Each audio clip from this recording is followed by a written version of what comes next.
overtime burnout. We went from the two extremes, a full push in overtime to a full hold.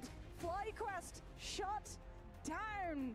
This was a series that so many people predicted would go the distance. These were two teams that were undefeated in the seeding stages, that were coming through with everyone saying, is it FlyQuest, is it Virtus.pro, who's going to lift that trophy? And it just looks at the moment like Virtus.pro have that lead.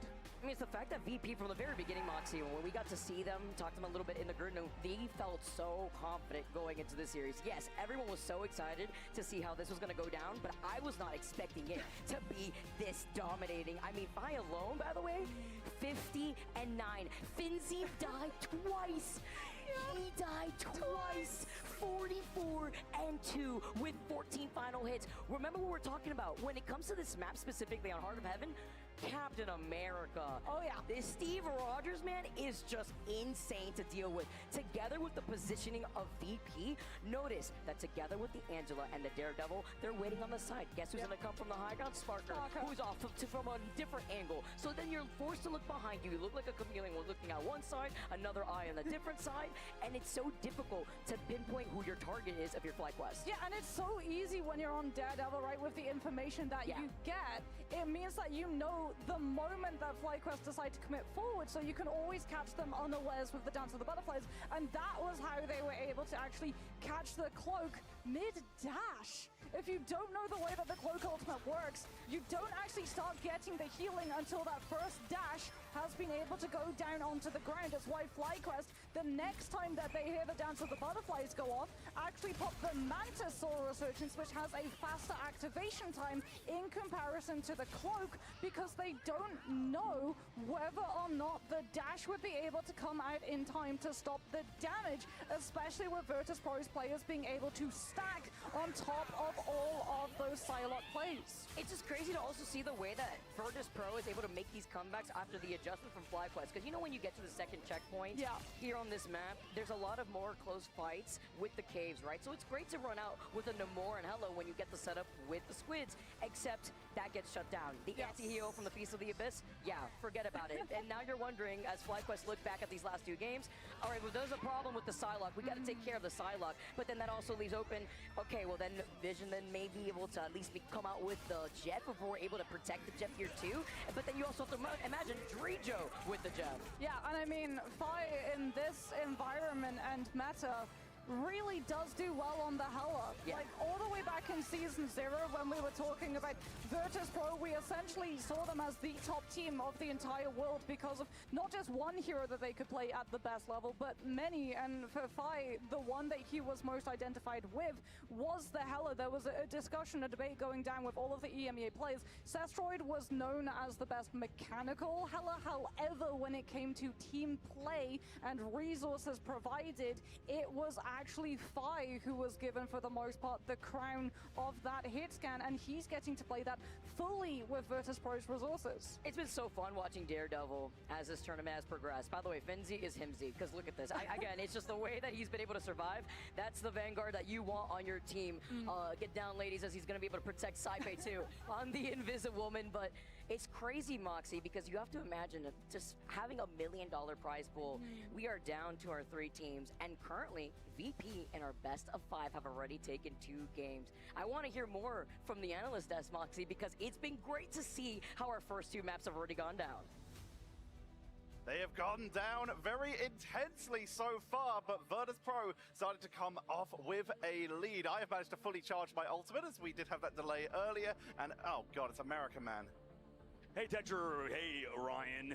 You know, America doesn't appear to be in the best spot at the current moment, down 0-2, but I'm about to double down on this FlyQuest roster, Ryan. I have something for you today, my friend. I present to you, as we get a close-up shot of this, have a look at what's under that. It's the best, because I know in the UK, you guys don't have good food. How bad is this? Like a what's in the box kind of moment, I hope. So this is, what is this, American cuisine is what you're saying?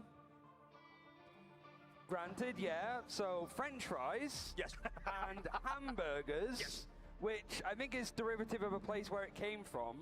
It smells as stale as FlyQuest looked in that series, I would say, but we'll go from there. Where are they from, Doc? Michigan. Michigan. I I mean, there's like 5 Yorks, I think, in the United States, so that works well. But I mean, I feel a little bit rough for you there because we're all like anticipating this matchup. Both teams were like undefeated so far, but it feels that FlyQuest, it seems that Virtus.pro have their number. The draft was exactly the same between the first like 2 maps, Domination and then going to Heart of Heaven for Convergence. Yep. It feels like Virtus.pro has a read on how to approach FlyQuest, and there's very little room for them to move in with the compositions and the way they have to play, right? How do FlyQuest get back from this? They just do. I mean, they have the power of America. They're here in Atlanta, Georgia. There is no way they lose with the crowd behind them, with everybody here saluting for them, right? It's just going to be a victory for all of these squads. Are you willing to set a wager? Do you still think there's a chance of FlyQuest come back from this? Oh, absolutely. There's no chance they lose. America's the best. So you're going to say the FlyQuest are going to reverse sweep this. So, seeing as you showed us some of your American cuisine, I wanted to see some of like your particular cuisine, Dogman. I found these a little bit before, some of your like pedigree dog biscuits, to say the least. Huh. Would you be willing, because I will level with you here, okay. If FlyQuest lose, you'll have one of these on camera. If we do see Virtus.pro lose this series, I'll have 2. Money literally where your mouth is, America man. You know what? I'm in, and you know where that all starts? We're going to head out to the draft because that's where everything's going to matter. And FlyQuest are going to dominate in this draft phase, Ryan, and I'm going to win that bet. You're going to eat a dog treat, baby, because America is going to win, and FlyQuest is going to take this home. Let's have a look at that draft as we are heading on in. Let's get this started. So far, the main thing that I'm looking at is the draft going to stay exactly the same so far? The Protect from FlyQuest is a good one. It feels like the one-sided Invisible Woman is working so well for Virtus.pro because of the amount of healing that Dreedra is able to put out that they can run 2-2-2 with an Adam, which feels that it's not enough healing. Not when you got Saipe Invisible Woman. FlyQuest want to protect it to just have something to play with to make sure that if they're running 2-2-2 or triple strategist, they have enough support. Oh, Dogman, you're back. Perfect timing just in time for the draft. What are you catching up with here? Right now, I'm looking like, I mean, VP has a pretty strong draft. I think that they're focusing on FlyQuest comp. I mean, VP's looked so good throughout this series so far, and I don't know, I've been here the whole time, haven't I? I don't know what's going on there, but regardless, I mean, Loki getting banned out too, it makes sense because of how good Cooper is at that hero on the opposite spectrum. I mean, FlyQuest, they have to figure out something. Invisible Woman Protect. Dude, if we're getting a cloak too, makes sense. I mean, how many strategists are banned so far? It's smart out of FlyQuest.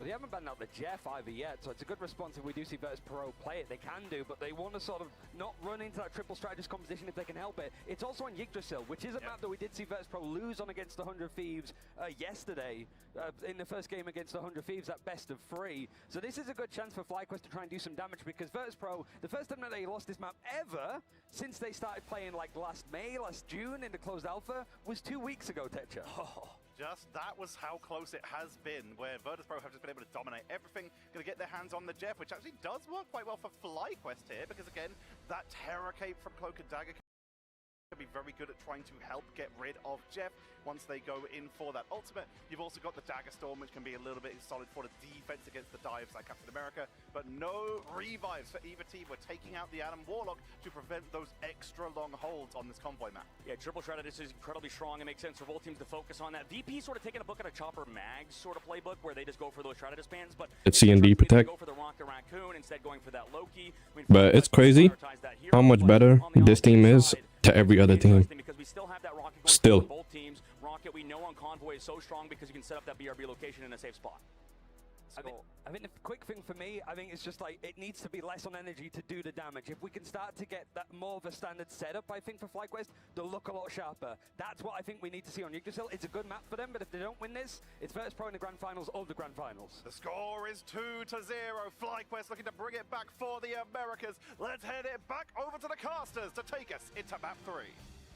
Thank you so much, Tetra. All right, we already got to see the pick and ban phase, Moxie, and tell us what you saw right there with the gates. Oh boy, that Captain America save felt like a little bit of a bait because Finzi can play a very strong Captain America, but he can also play a devastating... Yeah, they ran Captain America and Angela.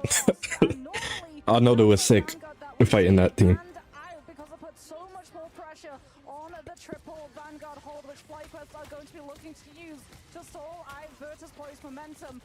Groot. From Fire on the Storm is going to mean that Sparker is doing so much work at being able to melt those Vanguard hero hubs down. And Daredevil, yeah, Daredevil too. Nah, Daredevil is so like... It's not even about him as a character, it's the fact that he can just see everybody. Like, that's W comms. but you talk about the choke slam, the MO fight as we get Yeah, so there's a cloak around the corner, 360 degrees west. She's about to ult. Everybody focus. Like, that can't be acceptable.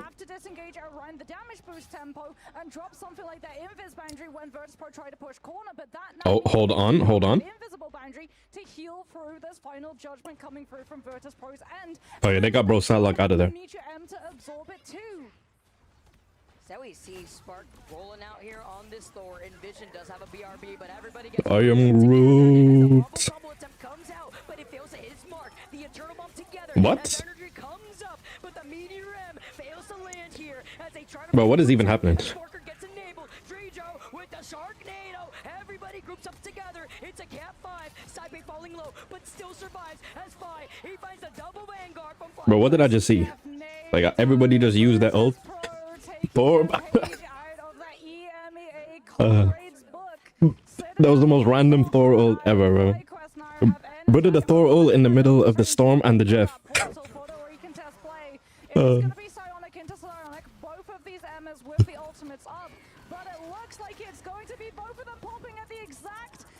Neo peasants. Oh yeah, bro, they're so cooked. And they're so cooked. They use the portal too. So if they get cooked here, it's fried. Yeah, that Punisher do not. Oh, Nevix got fried. Man.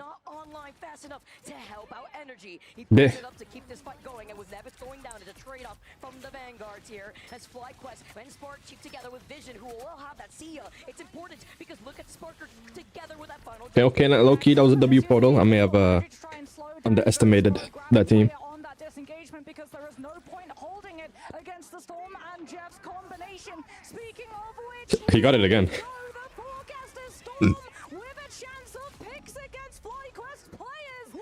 Well, he got the healer. Oh.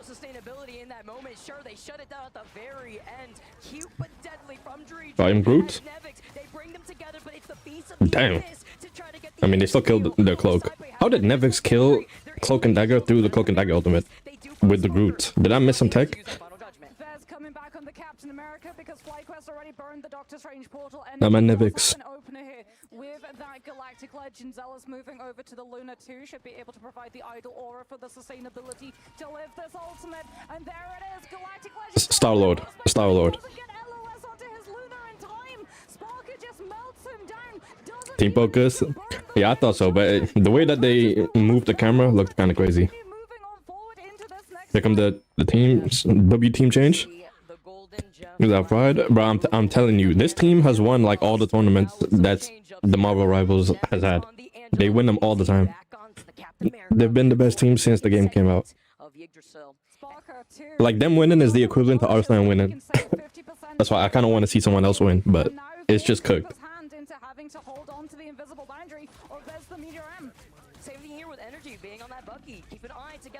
Yo, go ahead and get back off that Daredevil. I need to know why they changed the team to this though. They're like, yeah, so we got the first point. Let's go ahead and just change our entire team comp. That was a W hook. Oh my god. That's something we were talking about a little bit earlier. You can't body block the bionic hook. It will just get both. And it means that FlyQuest finally start stabilizing their positions.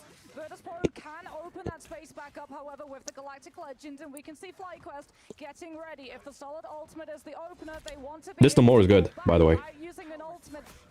I saw him do some crazy stuff.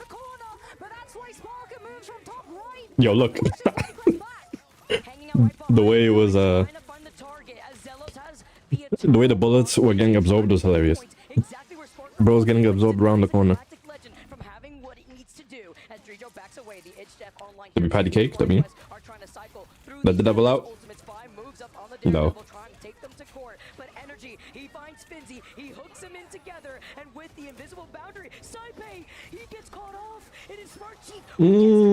Hold on, they fighting back. This is the point? Is this the point that they hold it?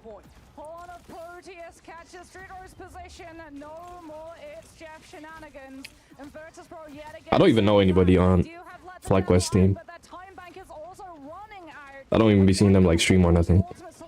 Feast of the Abyss and the Kraken Impact. Virtus.pro, they don't have the sustainability to be able to live through it. Finzi with the Freedom Charge. Assembled. Putting the pressure onto the backline to prevent Oh, tough. And because they have to go with the Captain America, they were left behind. Energy on the Winter Soldier shuts it down, but somehow Virtus.pro, with just 3 players, have been able to still find picks against FlyQuest. What? How did they do all that and still lose? That. I mean, I don't see them getting this point, but. To help with the sustainability for energy and vision, so they get taken down, and they were down in numbers, as you can already see Nevix wrapping up behind them. Oh, hold on. He's dead. Why did bro just like decide to die there? Sparker did not have the sustainability. The rest of his players fighting in another part of the map entirely. And FlyQuest have so much ultimates to be able to shut this down. It's overtime. They just need to win one more. TP. The gold has arrived. The B overload. Just in time.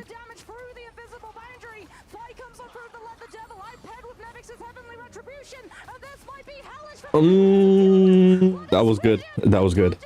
That was good. I'm telling you, that Namor is good. He carried them in the last game, even though they lost.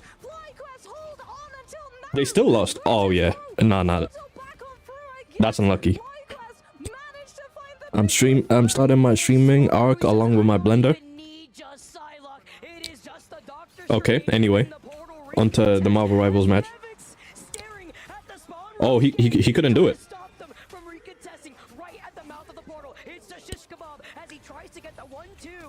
Blocked ultimate.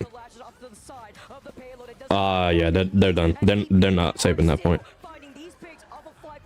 Wait, Bucky. Nah, it's cooked. It's cooked. That's three team fights they lost in that little like choke. I would have carried. So, Overlord, are you gonna stream your blender experience?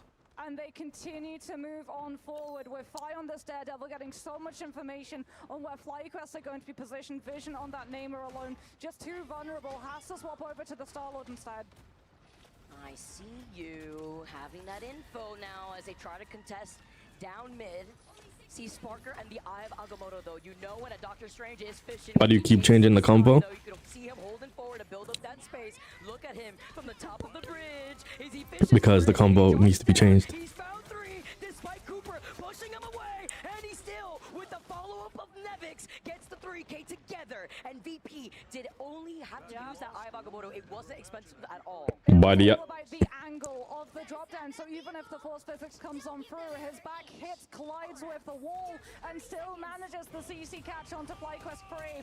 Out comes the Freedom Charge. Finzi holding his position. If I was on this team, my Jeff would carry. They banned Jeff. Well, one team banned Jeff. Wait, did they ban Jeff or does it protect? I don't even. I can't even tell. Because one's playing Jeff, but the other one has the Jeff ban sign.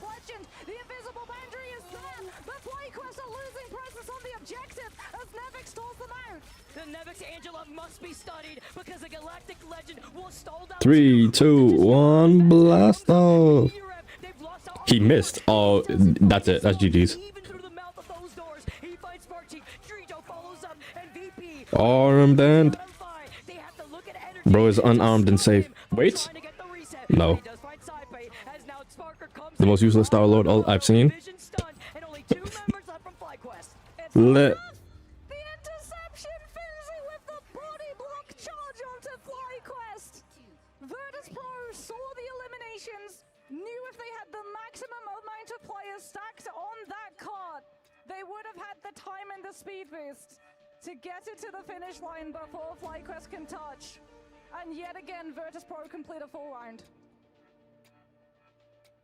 I'll be honest right now, Moxie.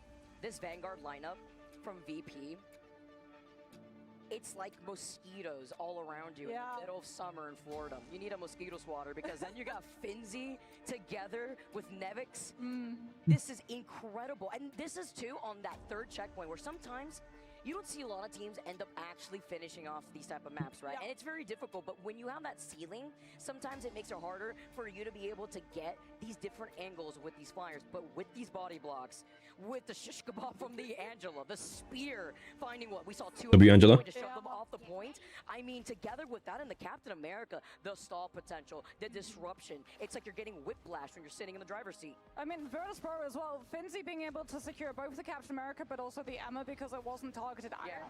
Could play the Emma to break through first and then go over to the Captain America to continue applying those pressures. At points where FlyQuest don't want to take those fights but are then forced to on second and third, allowing Virtus.pro to take isolated angles, get more freedom. Oh, so those are the bans for the other team. Coming on through from them is FlyQuest. The writing now is on the wall. They need to finish this map out and take us to overtime if they want an opportunity to continue on in this upper bracket run.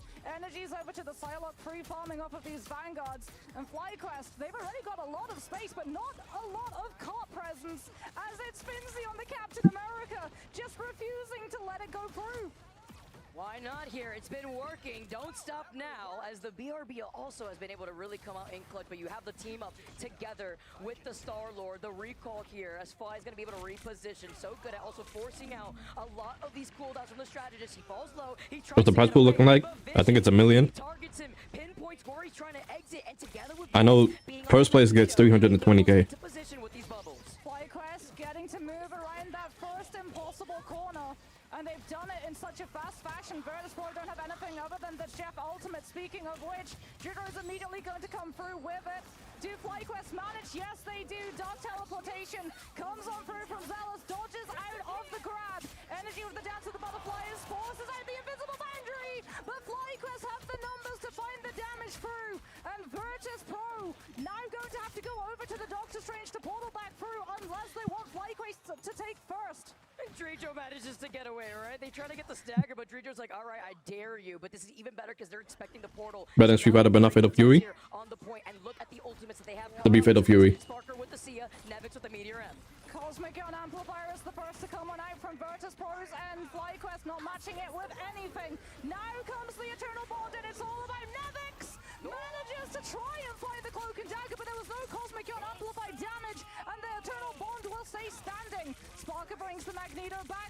Oh, and this might go to overtime. Stay alive on this objective as Let the Devil comes out, and FlyQuest don't have a strategist ultimate to stand up to it. They were too busy using it earlier on, right? Zealous was clenching just to survive that Meteor M originally. It's off the table, and now VP with this recontention, they shove back FlyQuest to the spawn room gates. Look at Daredevil, man. They don't have a lot up against FlyQuest's ultimate bank that's about to come in absolutely flush. Energy with the dance of the butterflies. Spark Chief going to have the Feast of the Abyss. And they've got the Meteor M to shut down Jitter's Jeff ultimate. So they got 3 tanks. Now, you see, this be the problem. You see how they went all the way up to their spawn? If I'm playing ranked, they'll just wait on the cart and wait for the team to run all the way back up and fight on the cart again. That's what'll be happening if I don't play tank. Who is hungry, who is sitting at match point, looking at VP. They're looking to close this off. Look at the time bank and his vision coming up together as Energy has a dance of the butterflies, but it's to force out these ultimates. Sia used up as well as a BRB, but with an H-Step on the high ground. Drijo trying to get contention. They try to stop him, but he finds himself off to the side as he catches Zealous with the H-Jeff. That's huge. Zealous not going to be there with the Eternal Bond to try and shut down Saipe's follow-up damage from the side of Agamotto. It's up to FlyQuest players now to manage to scout out where the Strange is coming from. Can Cooper get the force physics? There it is, the drop down into the Maelstrom, but FlyQuest only sacrificed the Invis woman, and they will have numbers. Damn it, that was nice. Forward. We go into second, and FlyQuest continue in the upper bracket. The sacrifice won't be for nothing. The fact that they get this checkpoint is huge. Some extra time in the time bank. Less than 3 minutes on the clock. As FlyQuest, they keep rolling out here with Zealous trying to build up into that Eternal Bond and take a look at Vision. Now you still have that verticality going into the second segment here, Moxie, where you can try to stop this Daredevil as Fi is close to letting that Devil out. Close and has it, as too does Nevix. Have the Meteor M to absorb visions. Virtus.pro gonna go aggressive before FlyQuest get to build up their strategist ults, and that forces Galactic Legend. The best defense is a strong offense, but Virtus.pro have just gone past the Star-Lord. They just walked on FlyQuest's back They did not care about that style of ultimate, bro. And they're gonna have to deal with his now. How did he even get that quickly? He was literally just on Rocket. This is something else that we're currently seeing slowly start getting banned out more often for the exact reason why you're seeing it right here. The Galactic Legend didn't get anything because why? You're not being able to find these shots and they're getting peeling as Saipe with the BRB has had so much potential together with Finzi and the survivability of the Freedom Charge. You see Sparker flying around up on the high ground with the Galactic Legend himself. The Feast of the Abyss from Spark Team doesn't get the follow-up despite the anti- 3, 2, 1, blast off. Into position because time is of the essence. Tredro last time was able to get away from Meteor M. Can he do it this time? Vez holds it, tries to find the connection. What? Did he even catch anyone? So he didn't catch anyone. He didn't even hit the Jeff. Oh, they're cooked. But it's going to be a fast reset, something that Virtus.pro are not going to be allowing FlyQuest to get away with easily. They pick and they They couldn't get him. And they pick apart the attacker side, forcing Vision onto the Hela just to try and find an exit trade onto Virtus.pro's overextension. Looks like he's going to be staying with it as we go down to 1 minute. If Spark Chief can come on through with Yo, could you imagine if like the card moved just as fast on the defense than on offense?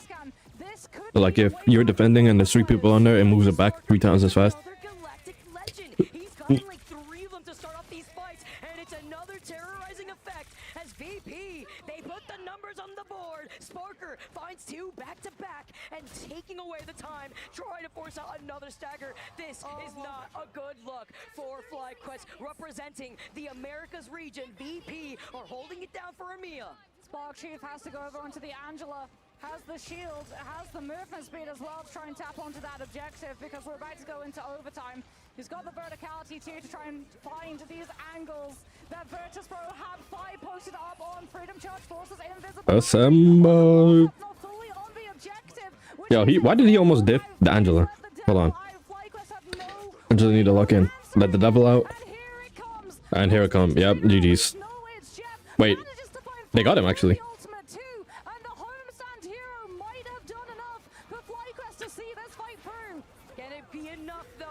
Being taken out, oh goddess of death, as Nevix goes up, he tries to land it point blank onto Energy, which would have been crazy, but he lets the Kraken impact unleash as Zelos. Oh, he missed. Okay, I was about to say, how did he not get any damage from that? Look at Daredevil just chilling up there.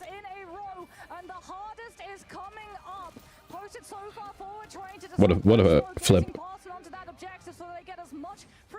As possible, but the defender spawn Vicky, it's right there, and FlyQuest, they have to start finding these eliminations soon. Heaven's Retribution could look for a wombo combo, either the Hela or the Magneto would do, but Virtus.pro get aggressive and make the KVP. Oh, their tanks are gone. Oh, it's even. Hell Unleashed. He gets back. The healer. Oh yeah, it's over. And she's up there. GG's. As VP, they find themselves in the grand finals of the Marvel Rivals Ignite Grand Finals. It's guaranteed an EMEA team. It's not guaranteed whether it will be a rematch on the end of FlyQuest or on the end of Na'Vi.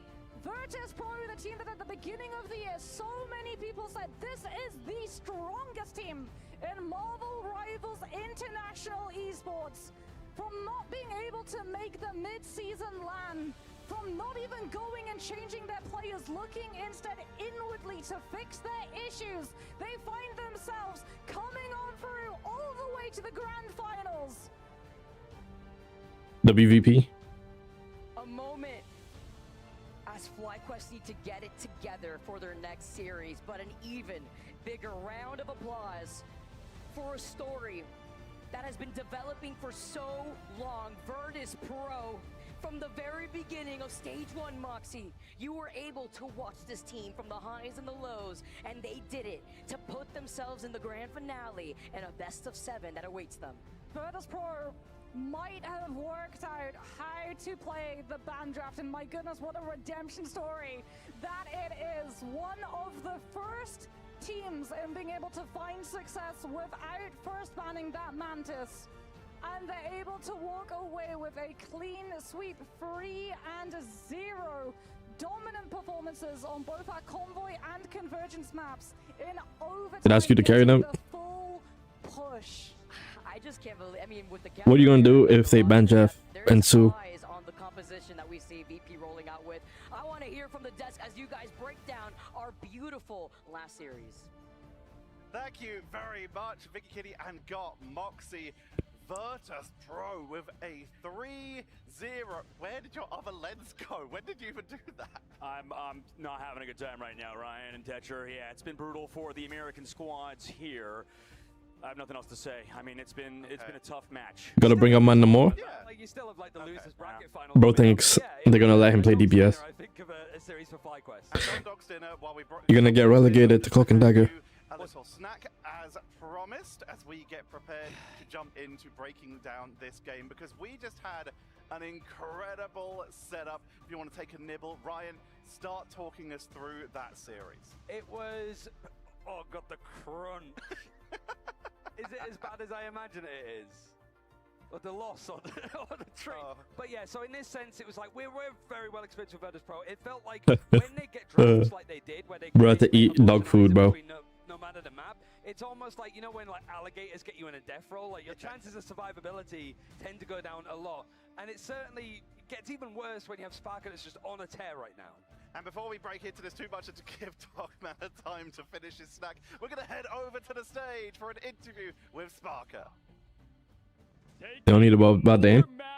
Right then from FlyQuest, and they've lost the W go, Sparker. Time. I'm joined with our winners interview in Sparker. And Sparker, first of all, I have to ask, I mean, they said it on the cast, but going from not even qualifying in mid-season finals to now making the grand finals here at the grand finals, how do you feel? I feel great after that one. Yeah, listen, I'm sure, and I'm sure, you know, job's not finished, absolutely, but walk me through this team and the emotions behind this moment. I know you guys are still locked in and ready, but just looking at the full journey, the picture, the story, right? You guys quite literally have Marvel moving in the making. I'm sure Kevin Feige is proud of what has been happening here. How's the team's emotions? You know, how are you? I mean, ever since we became a team, we thought we would be here in the grand finals one day. And I'm just 50 final hits is kind of ridiculous. Listen, I gotta ask, all right? We now have the potential of 2 EMEA teams to go into the grand finals. America with 1, y'all with 2. Does this show, this performance, that EMEA is the region to beat? I don't think EU is better as a whole or NA is better as a whole, but right now I think we are the best in the world. Hey, you heard it right here. Let's continue to give it up for Sparker. W humbleness. Any words to everyone out there as you find yourselves in the grand finals? We're going to be walking y'all out. It's going to be a beautiful sight. Last words from you. Anything you want to say? Thank you all for your support. Hey, give it up for Sparker, everybody here in Atlanta and around the world. Y'all, we are just getting started. And again, to break it down, what we saw, good luck out there, relock, reload. Let's throw it to the desk. Thank you very much, Cozy. And Dogman's back. Hi. You look a little dry. Oh, yeah, a little bit dry, but that's not my problem. I think that it's the problem for FlyQuest now in the loser brackets having to come back because they had a huge problem, a huge thorn on the side throughout that whole series, not just the Vanguards, the strategists, but it's Sparker, right? I mean, that guy was dominant throughout. I think that we just kept saying that we were watching the game. We're like, holy, this guy has just been on another level. It's also that for Virtus Pro, I was saying before as well, like they scrimmed FlyQuest quite a lot at the start of this event because they were in different groups, and so they have sort of a bit more knowledge on them, but it felt that Virtus Pro had a really good read on how FlyQuest want to play, tried to basically limit their compositions, the stuff that they could do with the characters that they play, and for stuff like Citadel for Na'Vi, they're used to bringing out like pretty crazy stuff at this stage to try and counter that. But FlyQuest, because they haven't been together as long, they're a little bit inexperienced in comparison to some of the other Americas teams. It felt that they didn't really know how to deal with the way that Virtus Pro were like dictating the theory and what characters were going to be in the server at any given time. And Ryan, we did see a little bit of a focus on strategist ban during one of those games. That's something we've seen from Virtus Pro before, right? Yeah, I mean, they were the victim of it as well with Na'Vi doing it when Rad got their first series win against Virtus Pro for the longest time. But going back to domination, you could sort of see the composition that FlyQuest are running, like the Hell of Namor. That seems to be their bread and butter, right? You've got one of the best Namors in the world. They've been using Adam a little too much. Wait, you said the Ryu 1 Overlord? Who was it? Is it a new person? I don't know. 6 in total were taken out in that game. Absolutely, and it's so smart because the tough part for FlyQuest and pretty much every North American team, at least the ones that have made it this far, is all of the best teams are really good at this style, this front-to-back style that I was talking to you about, Ryan. It's these sort of comps where they rely heavily on what you said with the hella name orders to back you up in that claim. These comps, and you know, they can rely on surround, they can flank and do that sort of stuff, but really FlyQuest, when we saw them at their best, that is what did he just hit? Incredible mechanical skill. That's really the only way they could win against VP, who are playing dive comps pretty similar to Na'Vi. That's the tough part, is that when we see FlyQuest versus Na'Vi later, I'm scared for FlyQuest because they're also, Na'Vi is also good at these comps that VP is also incredibly high level at. It honestly does feel like Virtus.pro have just continued to evolve from how they were during the Stage 1 games all the way up to this. They've literally played against the first teams to beat them, aka Citadel and Na'Vi, and they've just taken the best bits and just added them to their own skills, Ryan. Yeah, it feels that there's no weak link in this team to try and exploit in the draft, because that was one of the reasons why Virtus.pro were not able to be at that mid-season final event. They didn't think it was the players on their team, they didn't think it was the way that they were practicing. By the eye of Agamotto. In this game, and now that they've done so, and when they put players like Sparker on Psylocke a lot more, since then Virtus.pro have gone from middling around Citadel and Na'Vi. You just fried whoever that was off the map. Clearly ahead they are, Ryan, like you mentioned. Looking back at the highlights, it was Fi popping off on Daredevil, flexing to basically everything. This VP squad is so good, and not talked about enough is their Vanguard line too. We see a ton of the highlights obviously coming through Sparker. He was the star of the show, but that tank line, that Vanguard line really keeps this team together and is the glue of the VP squad. We can actually combine those a little bit here because Sparker swapping over to the Strange at one point and picking up a 2 into 3 piece on Strange. It's just how flexible. Yeah, he did do that. Bro went on support, DPS, and on tank in that match. It was, and you know, we'll see what FlyQuest does when they enter that loser bracket, but at the current moment, let's take a look at the scoreboard from that series, because it was really all VP's angle. There wasn't really any online phase for FlyQuest. They just felt like they were shut out throughout, and honestly, that kind of goes back to what we're talking about, their front-to-back style. You can see FlyQuest trying to adapt, but not change too much. Yeah. We saw a lot of teams sort of make too big of adjustments. FlyQuest not doing so kind of resulted in them being a little bit lost. I do want to highlight, just for FlyQuest, the final hits, you've got 15 on energy, and then look for everybody else. It's like maybe like a third for vision. Compare it to like Virtus.pro. Sure, you have got Sparker that's got the most with 11. Sorry, Fi's got the most with 12, but then it's 11, 8 for Finzi. It's a lot more spread out because of the way that Virtus.pro are playing that comp. They want to be a lot more coordinated. FlyQuest, it felt for the draft and the way that they were styling, it put so much pressure on energy to be the one. Yeah, I was about to say that. Absolutely. This means the Virtus.pro move on to those. That Bucky's good, but he's not carrying the team like that. Like, you gotta step it up. For 2025. FlyQuest, though, it's their first event as well. They're not out yet, and it's going to be a rematch of the group stages, guys. They're going to be up against Na'Vi, who've just been on the rise. Yeah, Na'Vi's just looking really good, too. I mean, that's the tough part is in the group stage. I think VP was kind of stepping up. They were getting better. They kind of really did well versus every team, but it was Group A.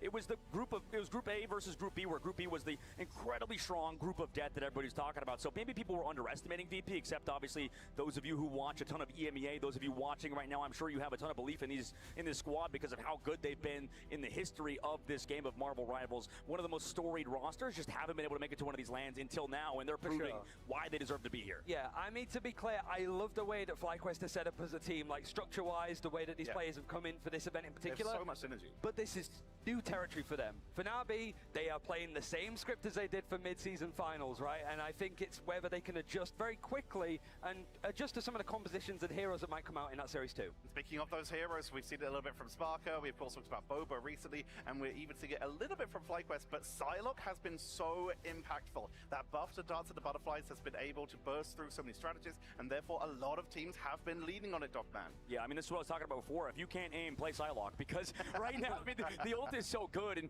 guess who's good at that hero? It's Bobo off the top, and then Sparker following it up. Fantastic job from our stats team behind the scene to put this all together. You guys are amazing over at EFG, but Bobo really was one of the stars of the story, or stars of this event, and same thing with Sparker. Jerky's been slowly making his way up, but you guys all know how good Sparker is. He's been dominant, right, Ryan? Yeah, it seems that way, and something that you were telling me for like FlyQuest, they don't really have a Psylocke play because they have more like hit scans. That they're not even on this top 5 at all. Yeah. So, yeah, I mean, it makes sense because, yeah, they don't. They play a lot of front-to-back style. There's some good Psylocks in North America, but the problem was, Ryan, and Stage 2, the qualifiers, there wasn't but everybody in EU uses Psylocke. Like, always been like that. They always use that character. It's just everywhere. Situation where Psylocke could be good because she just got sort of nerfed down, but, you know, a lot of those good Psylocke players are still in North America, not here at the LAN. Yeah. And we did see, like you said, FlyQuest not leaning so much on the Psylocke. They seem to prefer the Helen Namor and stuff like that. But who does definitely lead on that Psylocke? We keep talking about them, and we will keep talking about it until they win or are out. It's Sparker. They are second place on that list in terms of Psylocke players. They are just that good. We saw the interview with them. The dives have been incredible, but the fact is they're not going down that often when they're diving into the backline because they know how to disengage after that initial fight. And there was some really good mitigation. Not only the strategist keeping you alive, but Nevix had some really good blocks, bulwarks as well to protect people when some of those big ultimates were coming in. But Sparker, like I said before, it felt that Virtus Pro were losing series against Na'Vi and looking struggling a bit more against Citadel and stuff in stage 2, up until Sparker started to play a bit more Psylocke, and then it was just they blasted their way to the first seed from EMEA, and ever since they've looked pretty much unfazed with how they want to play, and that's because Sparker's really nailed down one of the strongest duelists that we've had historically this year in Ignite. Ryan, I want to keep it going because obviously we've been here in EMEA, we've been bringing VP for a long time now. They didn't even make it here in stage 1. Right. We talk about it repeatedly that it's the draft that has changed and how they've been able to make it in stage 2 and continue to do well. What has changed about VP? Oh, I think one thing you've got EQO that's come in as the coach, that's a very experienced hero shooter player, has that background, knows where the players have been, so he has that established situation. But I think it's also having the follow through in the draft, because it felt before they want to protect stuff like Jeff, Mantis, whatever they can get their hands on, whatever is in that first ban, because Dustin usually is Mantis gets banned first, so you protect the Jeff or you protect the Emma. It felt that there's a little bit more Virtus Pro know how to see the draft from where it starts and where it ends, whereas some other teams could be a bit more reactionary as it goes along. Yeah, I think it's exactly as you called earlier. I think that the tough part for the other side of FlyQuest is that they were playing around that Jeff very well, very much, right? I think you brought it up behind the scenes a lot too, is how Vision is one of those guys that's so good at playing Jeff, and at the current moment, when you ban that out, like we just saw, and we've seen certain maps where Mantis can be dominant, but Jeff has been pretty much the main story of this entire tournament, and maybe we'll see him later too. It's really been between those two, prioritizing the Mantis for damage boosts onto some characters, but the Jeff, the mobility, the environmentals from some of these players, including FlyQuest. Just yesterday, where we just saw multiple multi-man eats, has been insane. But at the end of this series, we are now one step closer to our grand finals as one of our teams has been decided. Let's take a look at the bracket to break that down so that you can visualize exactly where we are going, as Virtus Pro at their first international event will be making it into the grand finals. And our lower bracket is the group stage rematch of FlyQuest versus Na'Vi. Yeah, for Na'Vi, the two teams that are left in the tournament for them to face are the only two teams. Why would they ban Mantis? Because Mantis is dumb. But they were all best of 3s, best of 5s with the 3 healers. And like we were saying before, Na'Vi knocked down to the losers bracket before by VP, having to play VP in a best of 3, Chopper Mang in a best of 5, and then 100 Thieves in an amazing best of 5. How do they even do team battles with no lobbies? They're very well accustomed to playing. There is lobbies. And they're going to have energy to boot to go through what could be another best of 5 and then a best of 7 later. Yeah, I think that right now, this is the tough part. I think, Tetra, you talked about this, and I brought it up earlier in the cast. It's the downtime could set you off, right? Yeah. VP's a great team, but also they just played that match. Maybe they want to take that energy moving forward. And for FlyQuest, you just lost in a pretty horrific fashion, 3-0.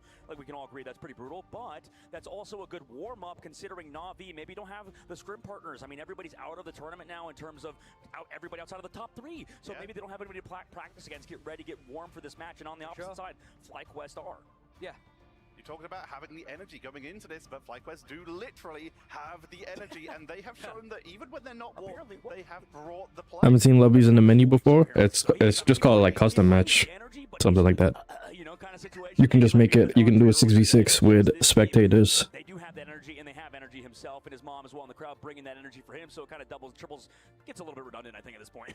I wonder if it's because obviously every time FlyQuest do well, it erupts in here because it's a home ground audience. I wonder if it's the inverse.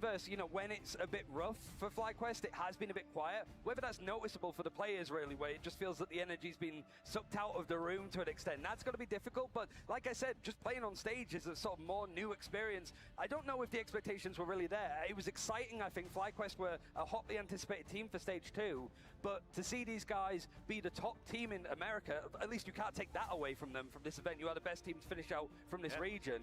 It's still a lot to learn and a lot to get used to.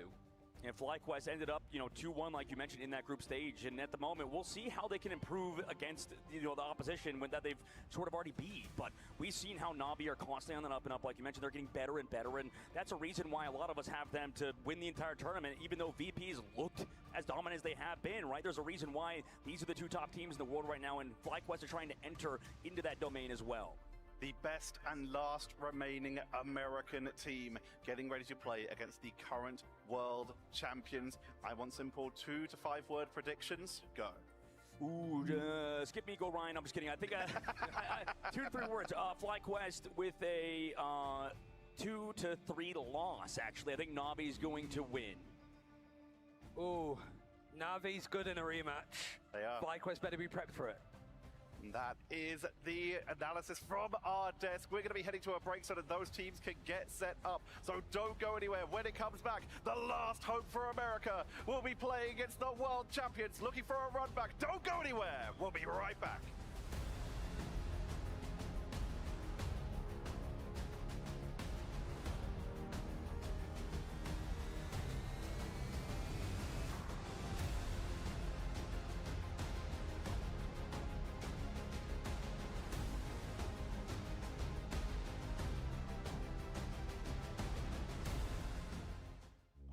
What it takes to become the best of the best. The fight is going to happen right here, right now.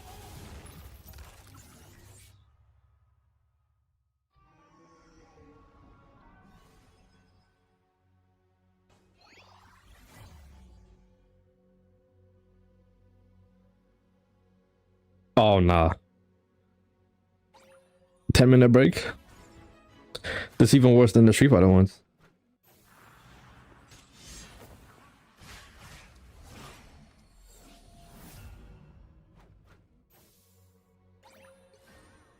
Vengeance Inspector's name.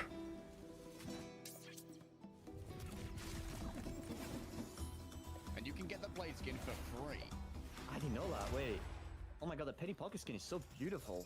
Oh, I didn't even know that ass. That one's part of a premium track that's available for Marvel Rivals Lattice. Oh my god. You know, like what are like your catchphrases? I didn't even my favorite know, is bro. like, and it's paying their dividends. You say that every time someone does something. Why do I have chat filters on? It randomly just like puts that on. How much did they pay you guys? Nothing. It's Like technically, I shouldn't even watch so this happy because they're not every paying me time I for say it. like, oh yeah, Na'Vi, this is really paying dividends. Cause Okay, let's see what Demon doing.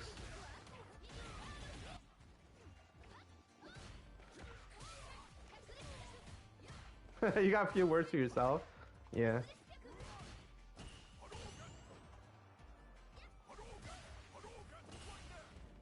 Oh, the rank reset. Overload, what rank you at? MR check. Okay.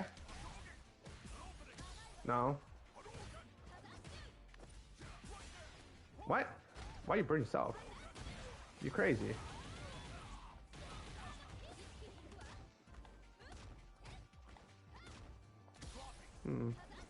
What a new jump.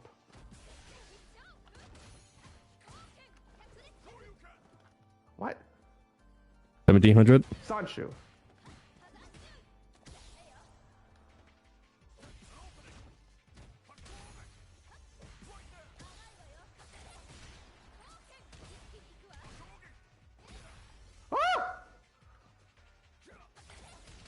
What? I have a feeling. Yes. Oh, I was about to say. I thought he was about to get robbed. What's today's Street Fighter tournament? I don't want to lose that round. When is it? I want to win.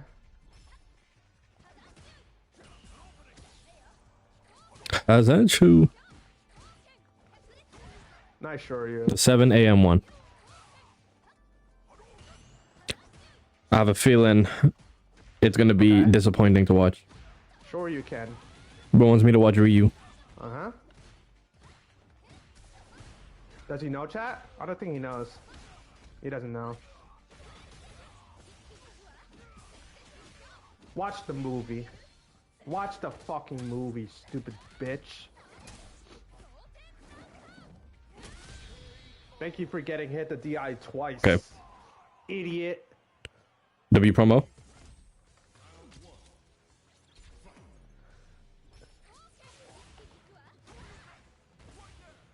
Like Strong Women's movie women's like to say, watch watch the movie. Honestly, I like what you say, Tron. Wait, I'm not signed in on this.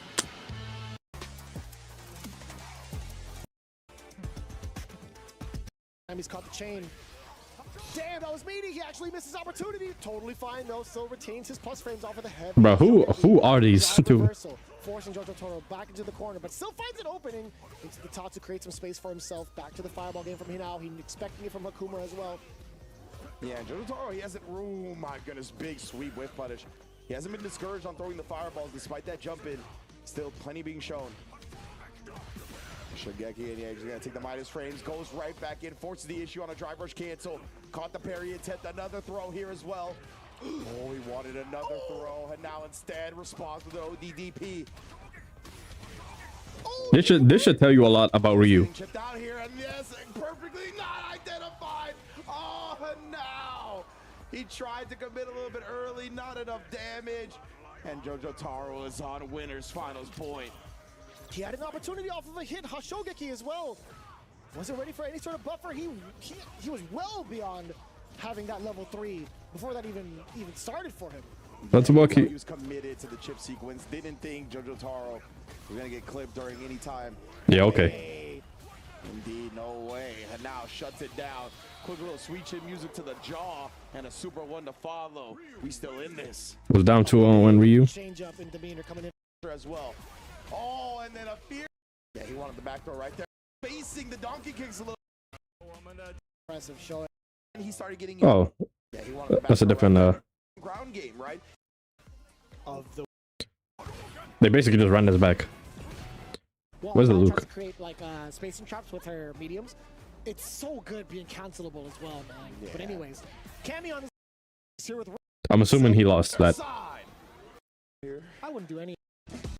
Spin right before the fireball can release from the thing. Rare jewelry appearance. Nor the Prodigy thought he had an opportunity to do so with that throw, but you got to lock down Jojo Toro first. Maybe it's going to be some sort of conditioning going forward if you check with the low medium kick, but right now, laying on that pressure. Jojo Taro doing such a good job, really keeping a lot of his pressure tight, making no uppercut. But he snipes, beats Tokido to the button, literally. He's going to have to spin the level 1, but that's no problem. And now on the board to start the set. Reject. Jesus, man. Hinao coming back from the brink of like near defeat off of that pretty significant error. Like, it's not his fault. Obviously, there was an execution error, but just unfortunate roll of the stick. But, or at least levelless, perhaps. Yeah, I didn't get to see his peripheral, I'm not gonna lie to you. We do get the drive impact punish counter. Now overcommitting level 2 coming on in for Tokido. Chunky amount of damage, but no control just yet. Exactly, a little further away, right? And now just gonna outright punish that Jinrai, but Tokido, he put it out there so he'd do that, right? And get put in a burnout, but now, I mean, we've seen these Lukes and the way they're able to play in burnout. Maybe it's not just Noah anymore. Oh my God, he pressed the button and no conversion from Tokido. Oh yeah, I was gonna say 0 on block after that Jinrai in burnout, but now never let any supers rip or anything like that. Tokido paid off when it comes to the aggression.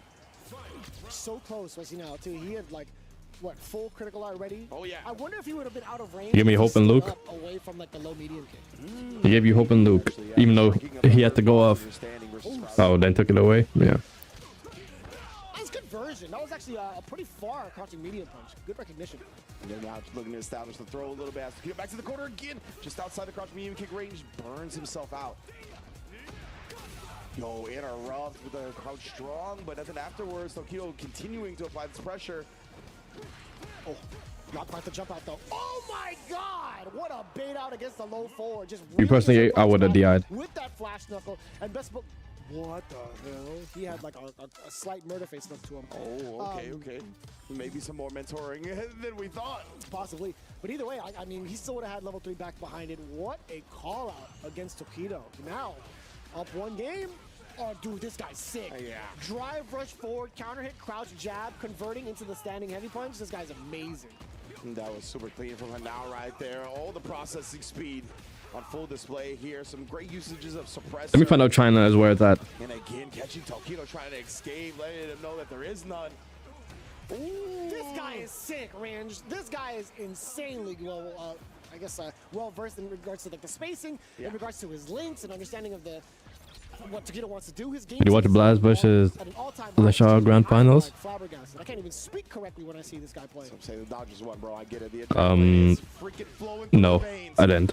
But right now, Hanao, When was that? off the bat, maybe he is a part of The last Street Fighter, like anything to do with Street Fighter that I watched, tournament was EWC. offensive drive reversal to knock him down. Tax him for jumping out of the corner. Do score the back throw. Oh, man, on base for that one. Bro, what? Evo France was the best tournament. Oh no, I did see that. I did see that. Yes. But you ain't gonna hear it. Suppressors left and right from Hanao. Rarely do I ever see Luke nowadays in general, but even when he was popular, there was not a lot of people doing back-to-back suppressor like that. Crimson versus Blaz. Yeah, I did see that. Almost felt like Street Fighter 5. I do remember actually watching that. This thing is kind of sick. V-Skill 2? Yeah. I can't believe it. I remember watching it because that's when I stopped watching Tekken because it was an anime mirror match. I'm not gonna lie to you.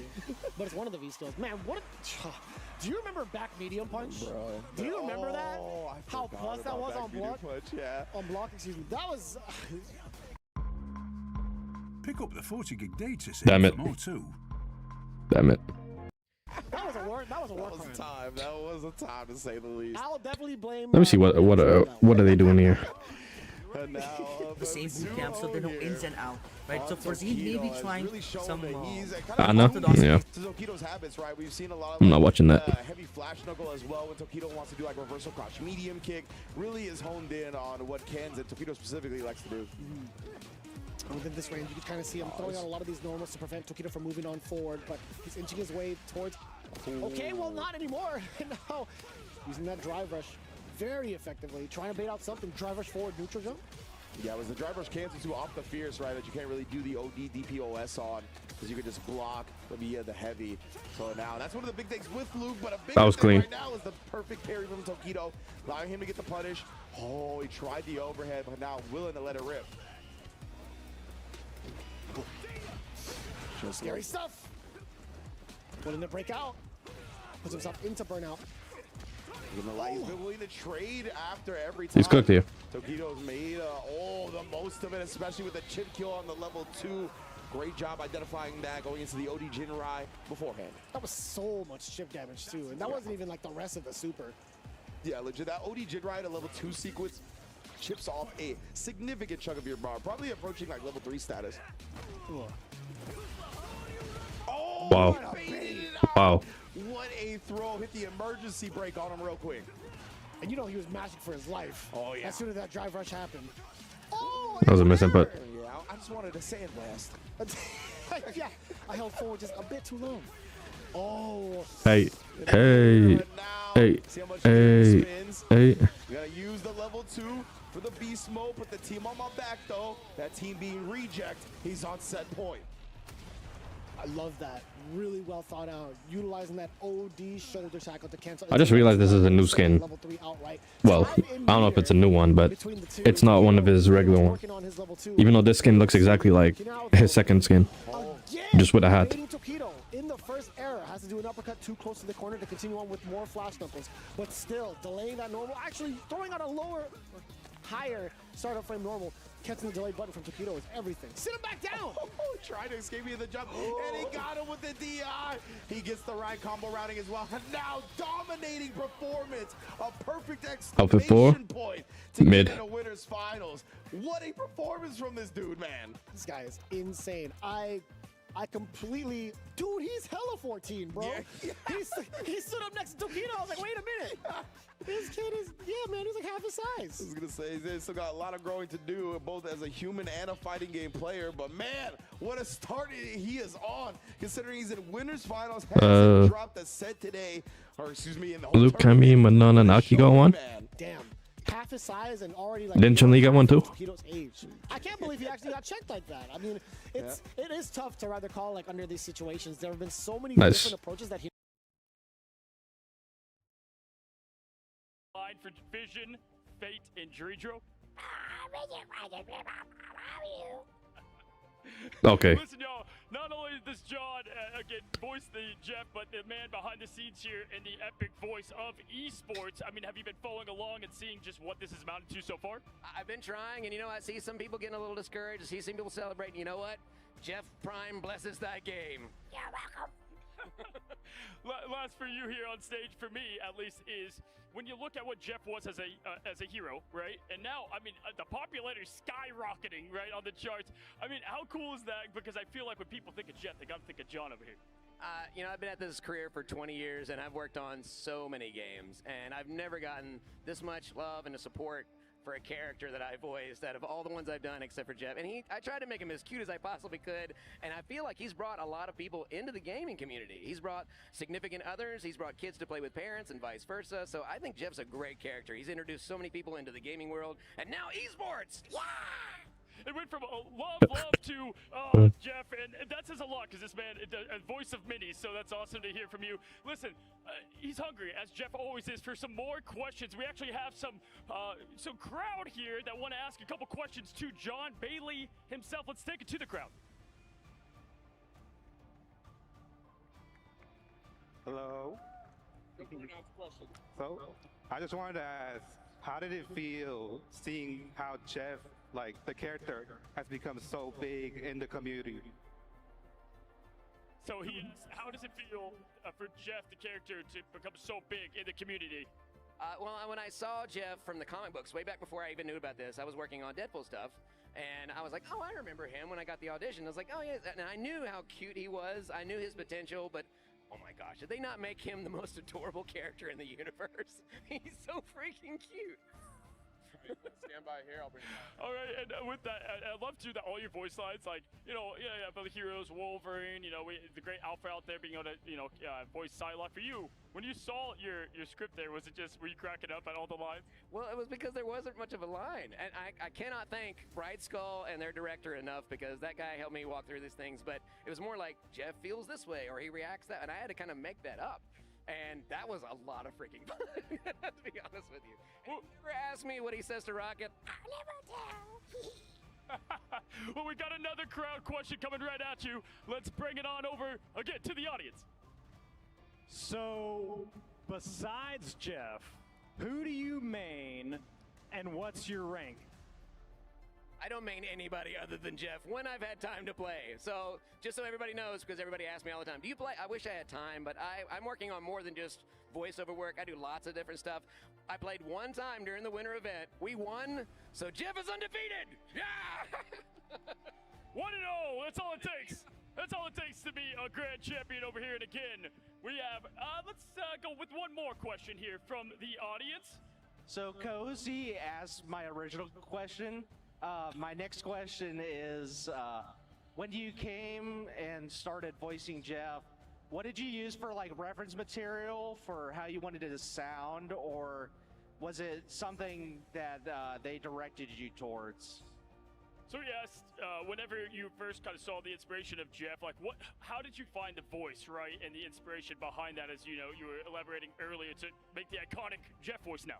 So I'll get this question a few times, and a long time ago I worked on another game called Marvel vs. Capcom Infinite, and one of the characters, thank you, there's somebody that played that game. So that's a million years ago, but there was characters that I was voiced in that. One of them was the symbiotes. So I'd already kind of created this whole, this little creepy thing. And then there's the meme with the, I'm just a baby on the freaking internet, and I just mash them together. I'm just a baby. There you go. I'm crying. The booth would be amazing. Maybe I should just use Jeff only. Just happened over there. Okay. Bro's gonna get banned on Jeff, just so that you never play Jeff. You know what? The MCU officially put it out there on X. I think it was earlier this year that Jeff is confirmed to come somewhere, sometime, somehow. I don't know what that means. Jeff in the MCU? Said that, not me. And I'm waiting by the phone if they need me. Come on, Kevin. Let's see it here, everybody. And we're going to go ahead and bring it on over. Thank you again, John, by the way. Oh, wait, one more thing for John. One quick thing to everybody here. Black Panther and Jean Grey Phoenix are actually here. Crystal Lee and James Mathis Jr. and me, we're all signing back there at the meet and greet section. And one thing for all you Marvel Rivals fans, it's time! Let's get ready to rival! Mr. John Bailey himself as we take it on over to... W Jeff, voice actor. I'm here in the crowd looking to speak to some of the audience to hype us up for the event. Starting over here, who wants to say hi? Who's rooting for any team in particular? I'm going to the London local on Thursday. Might as well get a win. Bro is not going to that local. What's been your favorite match You want for Fortnite? I can get on after the tournament. I'm trying to see who wins. Since there's only like 2 matches left. He made Citadel his babies. He was their father. Do you think FlyQuest are going to come back through the lower bracket and take it? Of course I think FlyQuest is going to take it. FlyQuest is going to take it all. Vest to go. Smart Chief to go. They're all dying. They're all sick. What kind of glaze? The hospital. It doesn't matter. They're winning it all. Do you agree with them? Get a load of this guy. Let's go to someone else. Let's move I'm gonna need to download Fort again. Have a look back here. What's your name? I know you. This is Diatonic, everyone. Hey, everybody, how's it going? Diatonic here, and yeah, we are rooting for Navi in this household. I heard they have a specific captain ready to lead the charge. He sounds like the Street Fighter commentator we just heard. I think it's going all the way. I think it's going to be 3-2. I mean, you know, they played. Let me find out all Americans just sound the same. Now looking for that run back. I think Navi's going to get the run back and map number 5. They're going to get the run back of that map number Did I buy Black Ops 7? I didn't even know Black Ops 7 came out. Pre-order? No. What can we do and do at night? Abyss though I haven't played since. I haven't even opened the game yet. I didn't even name the character or anything. Hadley. Hadley. Do you think they're going to take it all? Yes. Do you agree with her? Let's move over to the front for one more. Let's talk to someone here. What is going on here? Hey guys, how's it going? Doing all right. I kind of miss Crazy Raccoon a little bit. I don't know where NX went off to, but it seems that he's missing, so I hope he shows up very, very soon. Well, at least We found out the process? Yes. American man here. Cozy forgot to ask Jeff one question. Who's going to win the Marvel Rivals Ignite Grand Finals? It's FlyQuest! Never heard of that game. It came out like 2 days ago. Do you agree that one? It's a... Is it even a gacha game or what? No, it's not. You use all of your monitors off stream? Do I use all my monitors off stream? Yes. In fact, I think I need more.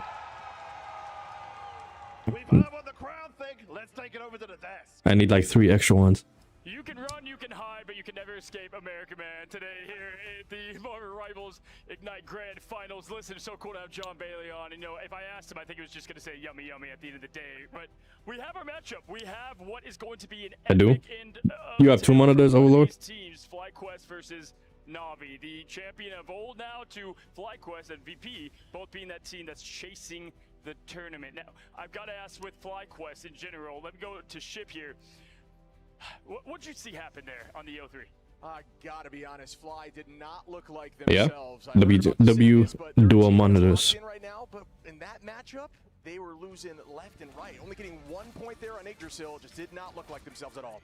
Do you think it's like obviously like the nerves of it as well? Because like Virtus Pro is a scary opponent. They've scrimmed each other a lot. It's the first time that these 2 teams actually met in the event thus far. It did feel like Virtus Pro just gave them the lurgy in the draft as well. 160 hertz on 185. Gonna need to replace the 60 though. I have one that's 60. I use it for stuff that doesn't need high frames. See that team across who has been in the same position, not losing like at all across the board. You know, you start to But the other 2 are over. get in your head, stuff like that happens. Yeah, for me, you know, it's why we give so much, you know, if you look at VP, I mean, they have so many players that are experienced too in other, you know, games, shooters. Some of them have been here quite literally before, right, in some instances. And so we lean so much on experience. It sucks. Yeah. The one that I have 60 for, usually I use it for like reading videos, or if I just need, if I have something that I want to look at, I just leave it there. But anything that's like important, I put it in the middle one or on the right. I think it's the game sets, it's the comms as well, because like whilst there's people lost their voices and stuff, in those kind of moments you're talking a lot faster. Like us on stage, what's the natural thing that we do when we're on a broadcast as opposed to being at home? You talk a lot faster because you want to get your point across and you don't want to leave any gaps and stuff. It's the same when you're on stage, times 100. But the one thing I wanted to ask you two both is, this is almost like a mirror of what we saw from FlyQuest in Stage 2. They were in that upper bracket, they lost it, and then they've bottomed out and lost to Envy without picking up a map. Does this feel like it's a bit of that poetry in motion again? Yeah, Born again. I find a lot of these teams that are known to be storied, strong teams, once they start losing, They just keep losing, so they've got to turn that around right now. We were just talking about that. Whenever they was just 0-2, I was starting to fear a little bit because we've seen FlyQuest start to kind of tumble from there. But for me, it is... But yeah, I think I'll get a stand, monitor stand, and I can have 6 monitors on it.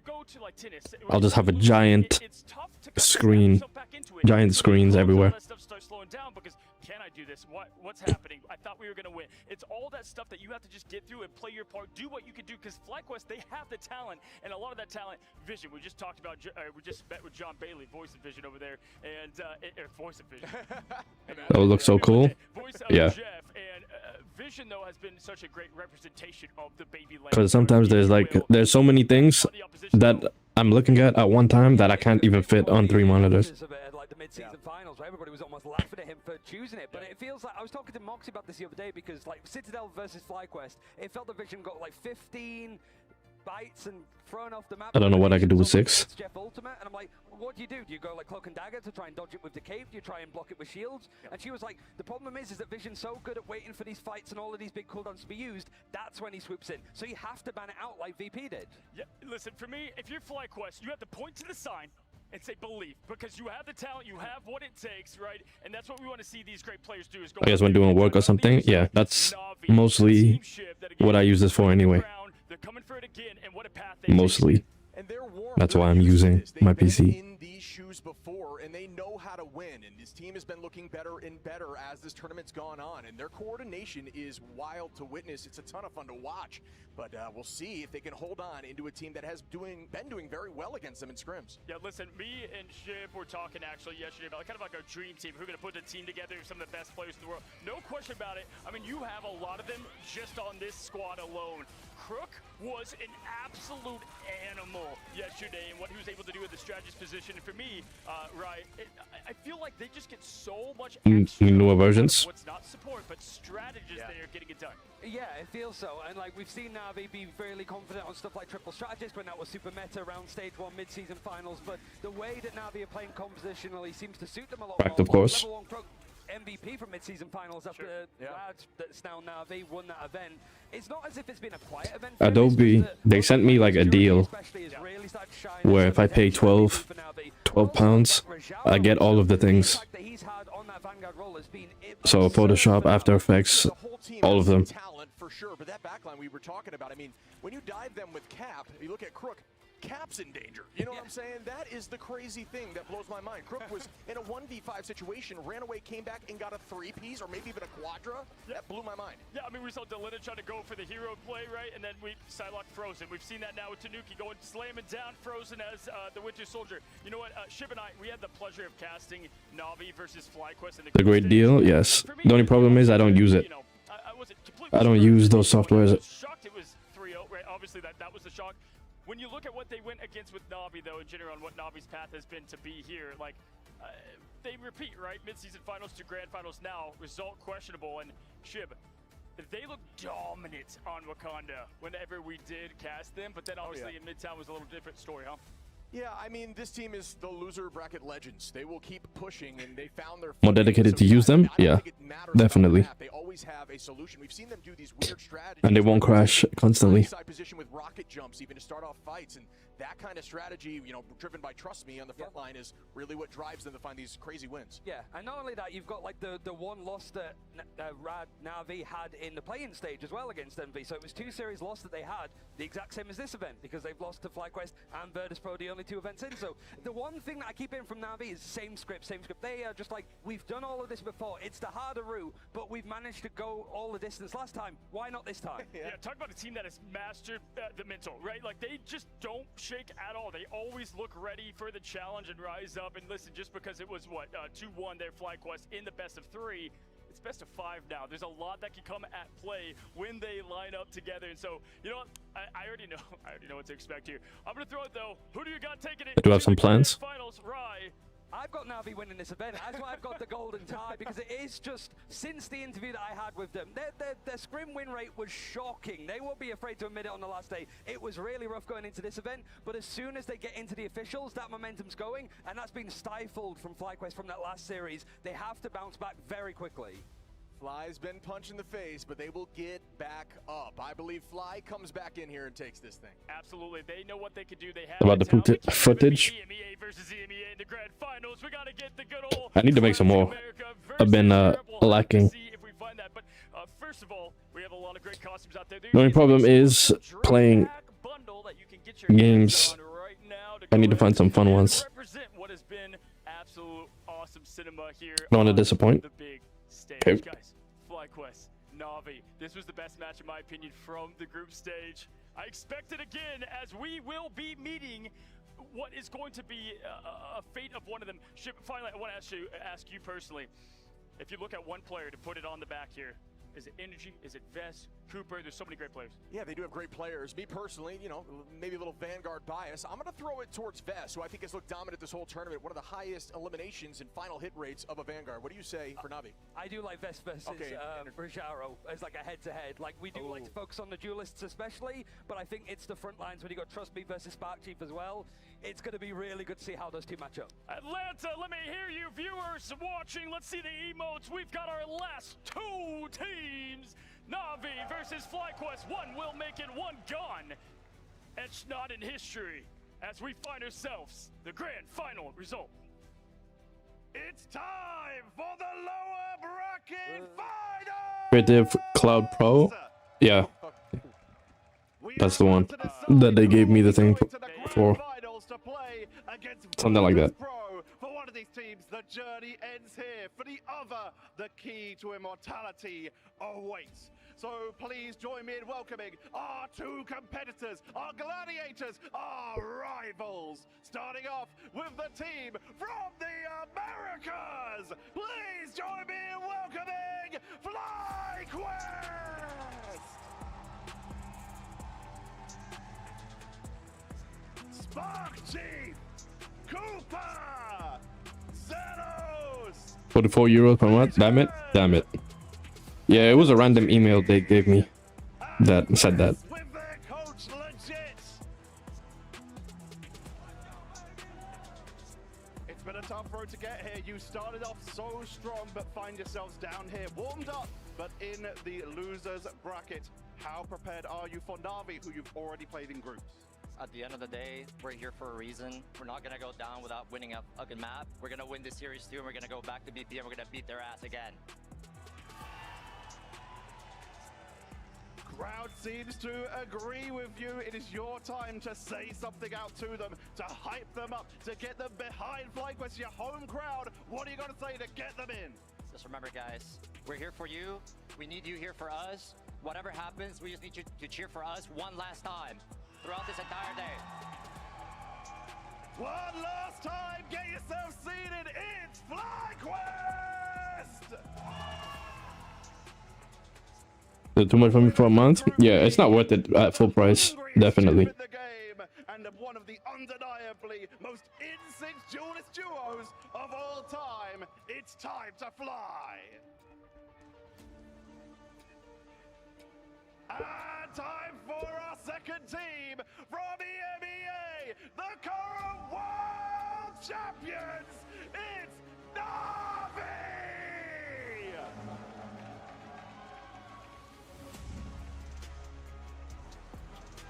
Leading the team, trust me, Jerky, Fates, Level 1 Crook, Rogero, and Why is bro with the Captain America shield? Jerky. This team's been here before and fought through it. I feel like I'm parroting myself from yesterday. Do you have it? I mean, looking to my side, we have Captain Germany next to me. He's ready to put in the work, so I think we have it. I think we have it. You didn't have it versus FlyQuest in the groups. What makes it different now? I guess you guys are just gonna have to wait and see. You're gonna be heading into this. This is your rematch, and you're in front of an opposing crowd who are definitely seemingly behind FlyQuest. But there might be some people who you can persuade over. Why should they root for Na'Vi? I mean, I can't trash talk here. I think these guys are amazing. We are amazing, and I think everyone here supporting us is supporting esports in general. So I don't wanna say any mean words. Just enjoy the show, and we'll do our best. And for the final words, let's head over to Captain Germany himself. Trust me, what do you have to say to the crowd out there? Assemble! Assemble! Please step to your seats and join me in welcoming Na'Vi! The current world champions looking to make it number 2. They are the final boss of Ignite. And they're here with the run back and the keys to the $1 million prize pool.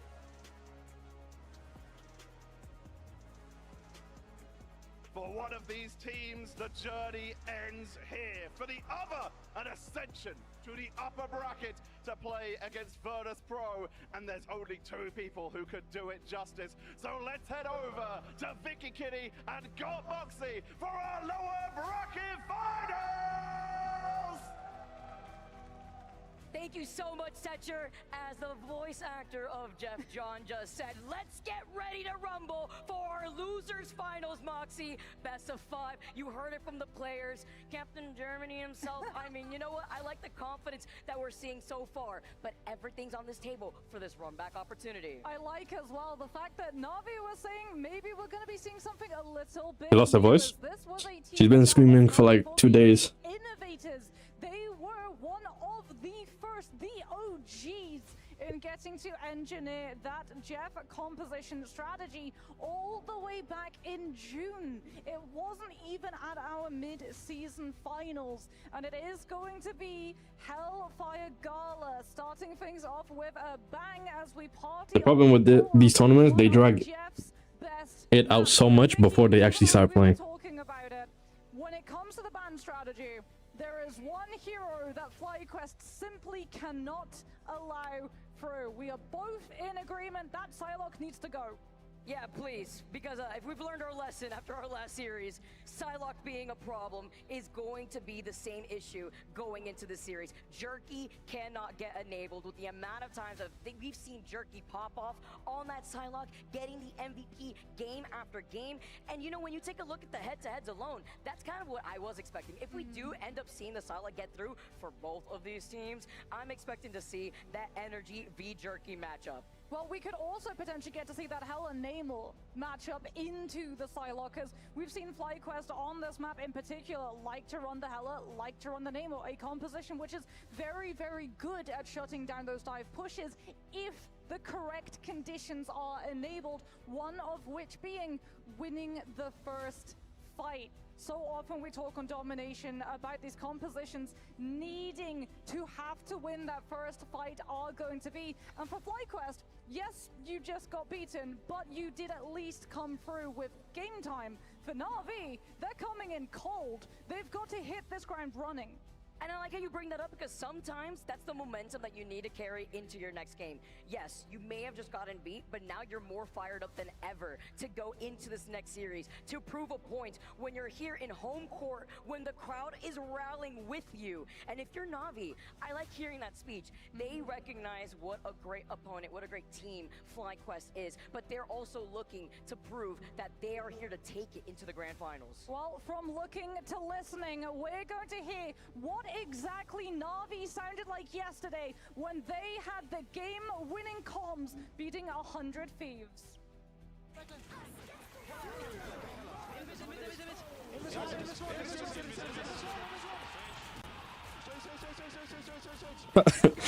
Is it,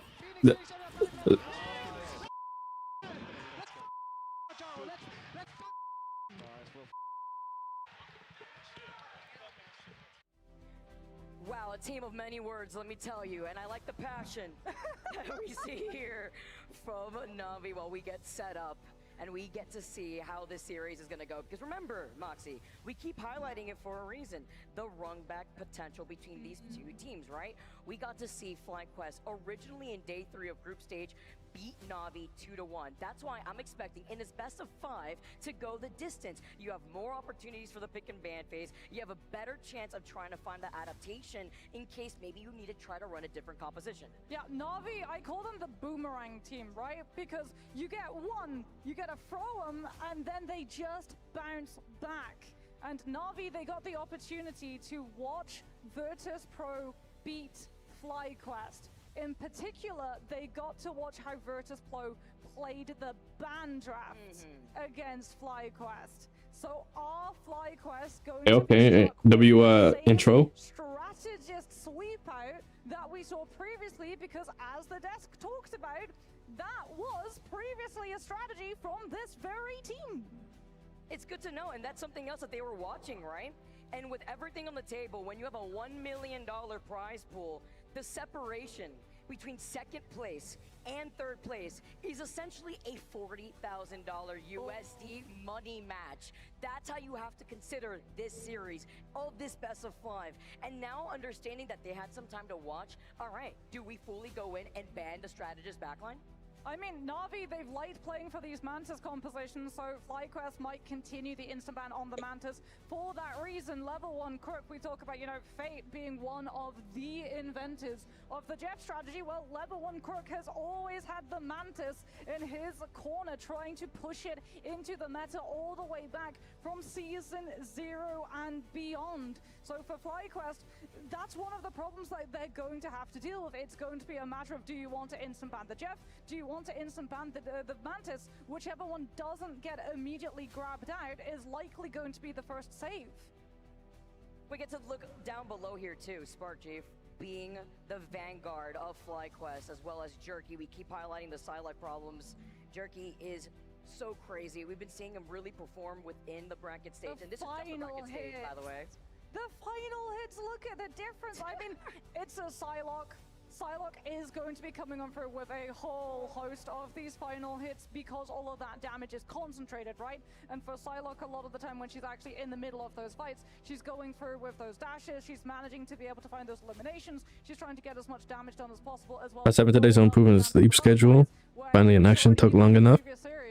If Sparker is on the Psylocke and there's a group, Let's see how long that lasts. just shift his attention swing to the vanguards to prioritize the ultimate instead. And why is that? Exactly. It'll be consistent. Up that ultimate. Of course, you know, when you have that side by side, again, it's the difference between a duelist and the vanguard, but it's important to know, just looking at what Spark Chief's vanguard pool is. You talk about the group, that's the #1. Angela's kind of been like the new thing coming in from left field, Venom and the Cap too. So then you look at the way that both Na'Vi and FlyQuest had battled it out against each other in the past.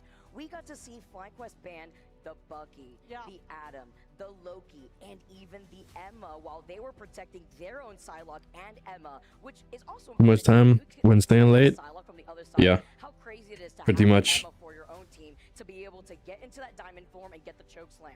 Yeah, I mean, Emma doesn't really see all that many bans. There's nothing much that you could do at that time. As maybe we get to see that as the answering response, right? Rajaro has looked so incredibly solid, pun entirely intended, when he gets to use that diamond form on the Emma, putting pressure on the vanguards and also allowing Na'Vi's backline full buffer between themselves and any aggressive plays from their opponents, as we can have a look and see another one of our statistics, and this is the team as a whole. The bracket stage, everything done by all players on FlyQuest and all players on Na'Vi.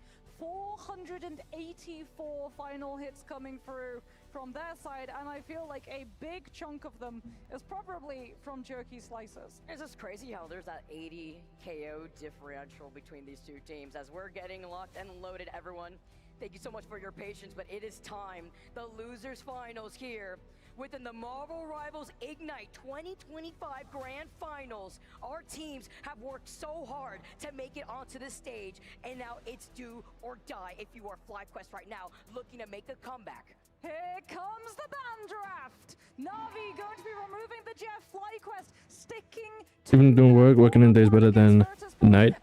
Everything goes upside down that way. Yes. The problem for me most of the time, there's nothing to do in the morning. So I have to find something. Sometimes I feel like it's better to just stay in the night and then wake up later.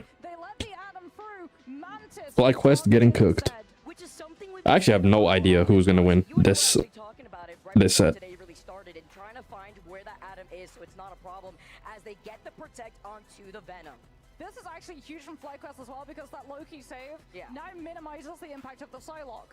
because those dash damages from the Dance of the Butterflies are going to be absorbed by the doppelgangers, while also having regeneration domain to heal all the way through it. Jeff is now going to be banned out, which means that Na'Vi don't manage to get Fate on one of his staple heroes because they went for the save on the Venom instead. So that in the neutral, they have the Venom to be able to create the space for the Psylocke, something that Jeff just doesn't do. And that's why we're going to see Na'Vi yet again go for a dive component on the save. It's the Psylocke that we just talked about before FlyQuest get the opportunity to lock it out. This now means that this next ban has to be something like that Luna or potentially the Emma, but no, they remove the Daredevil instead. This is interesting right now. A completely different. They don't want bro to see him through the walls. Last series, they have taken note after what they just played earlier against VP, what the problems were when it came to dealing with certain compositions, and now we get to see the last protect, and it's going to be the Cloak and Dagger. This is really, really smart from the side of FlyQuest because you banned out the Captain America, right? That means that Na'Vi are likely going to be playing the Venom. Venom is just a hitbox, a walking hitbox into the Terror Cape blind with that 28% increased vulnerability damage for the next 3 seconds, meaning that Trust Me is going to be in and out in shorter intervals, which means that Jerky, his uptime is going to be impacted as well. Majority of the characters they ban are supports because the supports are the most broken characters in the game. That's why. This is a full strategist lineup ban. Once again at their So they need to ban them. They're too overpowered. And the fact that you can play 3 of them makes the game so boring.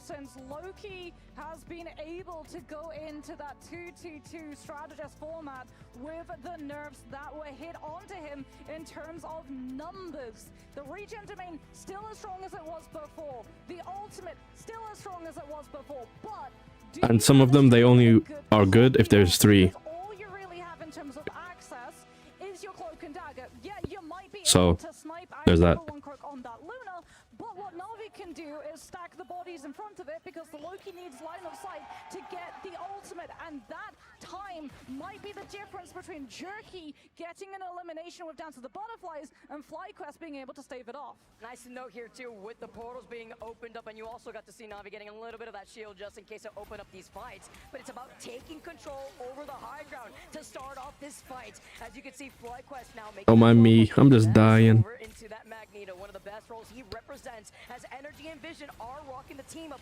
between the Namor and Hela. Na'Vi didn't walk up. She's dead.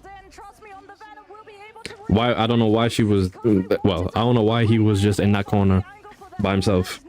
But FlyQuest still managed to find the first pick, and BRB was not up to save level 1 Crook. FlyQuest now with the Magneto putting their position onto the point, forcing Na'Vi Fear Magneto. Just as quick as they started up this fight, now they're going to be able to take control over the fight, but it's not over. Look at the split position of Na'Vi to the side as Na'Vi, they retaliate. Wait, why did they just get hooked immediately? Sustainability here for FlyQuest, as now Vision, he gets the retaliation, but Jerky being on the Psylocke gets enabled together with Rojar. They kept the point and got fried. Everything that a Psylocke could want, right? A Venom to create the space, the projection team up coming on for Rojar on the ammo, The Psylocke? and the idle aura from level 1 Crook. We said that you had to be worried about the Psylocke, and Na'Vi have absolutely everything that the Psylocke could desire. Their Dance of the Butterflies should be absorbed by the doppelgangers, but Na'Vi have the Ensong Inferno to shut that down too. Off the Snowflake and a BRB, you're going to be able to get a lot more aggressive as Trust Me's looking to make some space. Look at Jerky. He's creeping about before he tries to get the jump on the strategy. He can't ult here. Bridge. Invisible, the follow-up together with the team of that Emma Frost. Here he can, though. He's looking for the opportunity to get the Dance of Butterflies, but they need to wait for these strategists ultimate to come out. But with Cooper going down, Why did he do that? Maybe it was bad timing. Oh, you.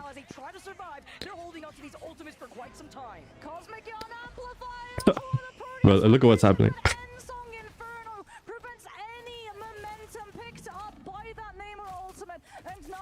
Watching this game with the bird's eye view is hilarious. You just see all types of BS happening. Prometheus and FlyQuest are forced to swap. Tidal, Dirge team up, taken away. Energy has to go onto the Winter Soldier and look for the neutral shutdown on the dive instead. It's the fact that Jerky, by the way, is already at 80% in ult charge. I'm sure it's a low-key band. Furthering your point, Moxie, about what you were mentioning about the Groot 2, as Cooper holding. No, they protected Loki. In the tournaments, you have ban and protect. It's preemptive, which means that Na'Vi are just going to wait it out. Cooper has to come on through with the fate of both worlds in response to Rajaru's ultimate, but that means that they're not going to have the Loki ultimate to shut the Dance of the Butterflies down. It has to be an aggressive play when they've still got the fate of both worlds up, but they haven't found the elimination. Jerky is on the field. The Loki doppelgangers too are able to absorb the damages, but that means that they have nothing for when the Beast of the Abyss comes through. And Na'Vi in overtime are The Beast of the Abyss? Is that what Venom's ultimate is called? Even with the Eternal Bomb used up, nice Derek to find level 1 Crook, but with Vision going down, they are outnumbered. Currently, trust me, Fate, here's popping off, overtime, taken away, forces out the recontest. I mean, it's cooked already. Yeah, they're not winning that. FlyQuest will be able to stabilize temporarily through that portal, but they don't have the numbers, they don't have an ultimate to follow. Okay, round 1. And Na'Vi walk away with the Grove in firm, dominant style. Jerky on the Psylocke, we highlighted this player. We said that he was one of the stars. He was the one that they picked up. It was looking strong. They kept the point first, got 20%, and then didn't get a single percent after that. And his Psylocke has been absolutely insane. BRB, but Being on the Raccoon has not gone down once. Pesky. As you can see, Jerky literally 10-1, 6 0-4. hits for this player, but I Loki. love the duo that we are also seeing the Loki. follow-up with Trust Me on this Venom. Looking like Overlords, Loki. Like you said, that Na'Vi have, it's like Trust Me goes in, and they look for these soft dive engagements, like when they know that Cooper has the ultimate, when the fight is fresh, and Regeneration Domain is still active, they go for the soft dive, try and force it out, back away, stabilize, come back in again with the Dance of the Butterflies. Might learn Loki. Generating it so quickly. Bro should have said this 2 seasons ago, when Loki was him. More doppelgangers on the field mean more bodies for the Psylocke to be able to farm the ultimate off.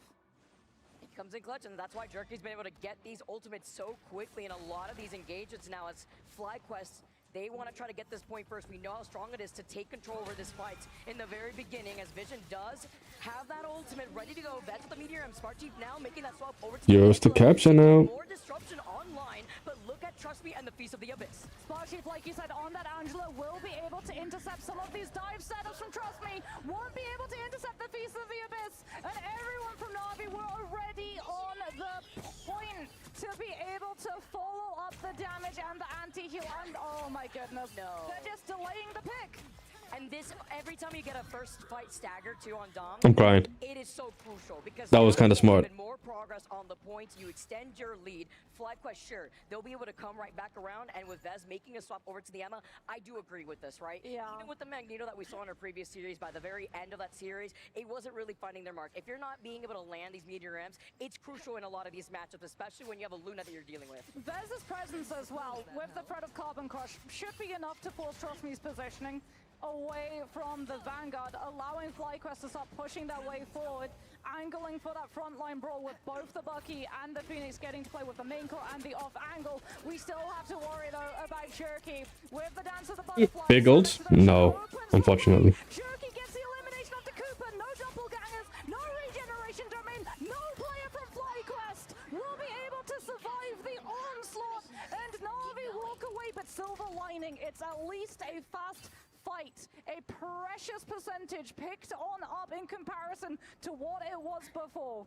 Is it going to be worth it when FlyQuest are sweating when they try to get the counter pick to deal with Jerky on having this Emma Frost, trying to get the choke slam that they're covering and enabling Jerky with? They still have Crook's Fate of both worlds. They still have Fate and the Sia as part chief. Force it back away, but now here on the Angela still is trying to get this disruption while Zelos can start the fight with the Eternal Bond. FlyQuest, like you said, starting off that fight likely with the Eternal Bond off of the portal, getting to close the position onto the point. Ensong Inferno is the first ultimate to try to deal with Na'Vi. Out comes that Eternal Bond, allowing FlyQuest to move on forward, but we've got Fate of both worlds from Na'Vi's end, damage boosting the Ensong. Yo, they're getting like diddled. FlyQuest now relying on Sparksheep in overtime. The Heaven's Retribution not going to be able to pick up the stall that it looks for. Energy's onto the Doctor Strange, but Vicky, I don't think there's enough time. The speed run after map 1 alone, a complete different outcome after we've seen these teams face off against each other. And now Na'Vi, they know what they need to do, Moxie. FlyQuest, they were not able to deal with Jerky, and again, it goes hand in hand with that pick and ban phase when Jerky gets a pop-off on that Psylocke. Na'Vi continue to be this bounce-back team. They'll give you one. You get one. That's why they're known for these runs through in the lower bracket run. Speaking about one, that's the amount of casualties that, trust me, Rajaro and Jerky found themselves with. Fate, by the way, an entire 2 rounds of play, did not revisit that spawn room once, and that's what you want on the rocket, right? Because if the rocket's not going down, the BRB is always there in position for when Na'Vi need it to be. Because at that point, Was it first 2? First 3. First the 3. I mean, when you protect the Oh, first the 2. and you're not being able to get these God of Mischiefs to get these falls to keep these fights. No, it's first 3. I mean, then you're also not enabling your Best of 5. Vanguards are not staying alive to control that space. And then the finals is first of 5. Of counterplay against a dive composition from FlyQuest's comp, right? We got to see the Bucky, we got to see an attempt at the Hell on Amo. If they'd won the first fight and been able to actually push Na'Vi into a full reposition retake situation, that would have had a lot more traction in terms of what it had pick potential wise. Then we got to see Vision moving over to things like that Phoenix trying to play for the stun, because Na'Vi, when they dive, they're stacking their players. You can get a multiple body stun. The word, yo. Was good trap it. Either that immediate pick from Energy or the Winter Soldier looking for those hook controls, but we never really got to see that come into fruition because Na'Vi just play around it perfectly. They had so many ultimates that they could just steamroll. And the team of 2, the wombo combos of the ultimate follow. Your powers are mine. Just dipped out of FlyQuest, right? You saw the attempt on having the Strangling Prison together with the Whale. Well, guess what? Na'Vi together with Fate and the Sia, the Phoenix, Ensong, Infernal, the damage burst too, whenever you see Trust Me with the Feast of the Abyss, was just so much to deal with. And they managed as well to pick FlyQuest for so many of those strategist ultimates too. Like, that's the reason why we were seeing so many casualties on the side of FlyQuest, because when it came to that trade of those strategist ultimates, the Luna with the Fate of both worlds for the damage amp, Fate, like you said, with the Cosmic Ion Amplifier, both being able to output a 40% push when they're active, just meant that FlyQuest never had the actual heal resources to stand up to all of the incoming damage. It's the fact that Jerky only went down once. How's it going? It's going pretty good. Final hits too. 16. We got like 2 more matches of this left. 1,000 damage, and I mean, Psylocke players, they're not normally, well, sometimes they are like the one with the most amount of damage. Back in 4.0, we would be expecting it to be the Phoenix because of the Beyblade tech. But when it comes on through and you have a Loki to be able to use as a pin cushion, a Groot to be able to use as a pin cushion, you're pushing your ultimate up. You've got the Luna to enable to go aggressive, you've got your Venom creating as much space as possible so that every single time you want to commit, you're not being marked, you're not being cleared out, you're not being forced into downtime and thus not doing any damage. It was just constant pressure from Na'Vi's end, and that's what Dive is so formidably known for, right? We've both got to see Dive as a composition for a very long time, and one of the things that it punishes is when these teams try to walk into these fights without that game plan in mind, because it interrupts, it intercepts when you're still ult-tracking, when you're still trying to work out what do I need to do, where do I need to go. And it's more important too when you're also able to force out these staggers off the very beginning, because you're not only staggering the time for them to come out of spawn, you're staggering their ult economy. You're preventing them from leaning into these win conditions, and to be able to start the series off in our best of 5 with such a dominating fashion when FlyQuest usually has a pretty good record on Krakoa. I mean, in this grand final series alone, they've been going 2 and now 1. Before they were 2-0. And then you look at Na'Vi, they hadn't even played on Krakoa. They just come out of the gates and knew exactly what they had to do. Yeah, for FlyQuest, it's about just reset, right? Yeah. It's not a best of 3. Losing domination isn't a nail in the coffin. You still have an opportunity to be able to bounce back in the series, but it needs to start right here. You can't go into the half 2 maps down, especially when the silver lining of losing one of those maps is getting to determine where we go next and which side. Having to highlight some of the biggest plays too from that very first series. Wolverine's at? We saw a freeze come out onto the group. I believe it was actually Nobody using Wolverine right now. yeah, from that Luna. Canceling out the group ult, something else you have to look for. If you're going to expect Na'Vi to keep going forward with these strategist bans. I mean, do you just go for the instant ban on the Psylocke? But then again, that means Mantis or Jeff is going to be able to make it through. So it's a tough. I got a new Jeff skin. Don't tell me you got the Halloween one. That is known for masterfully navigating through the draft. They're also a team that is known for being next to impossible to being able to fully ban out with the flexibility, with the fact that they play so many different things to such a high level, which has now become, I would say, a requirement for Marvel Rivals at this level. I really agree here, and we're getting set up for going into game number 2.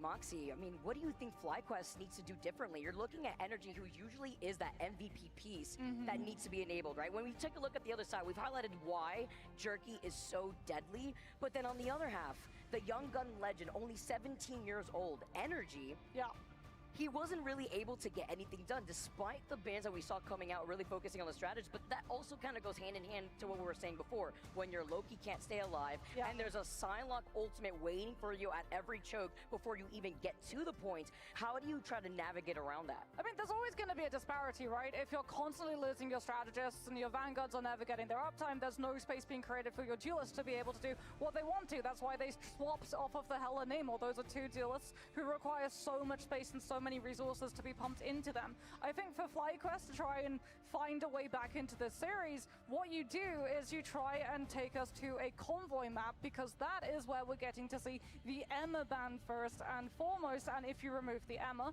you limit Rajaro, but if the Psylocke does manage to slip through, you also impact Jerky's uptime by removing the team up, which would heavily impact the uptime charge of the Dance of the Butterflies, allowing FlyQuest to actually build the strategist ultimates to go against Just a hot take.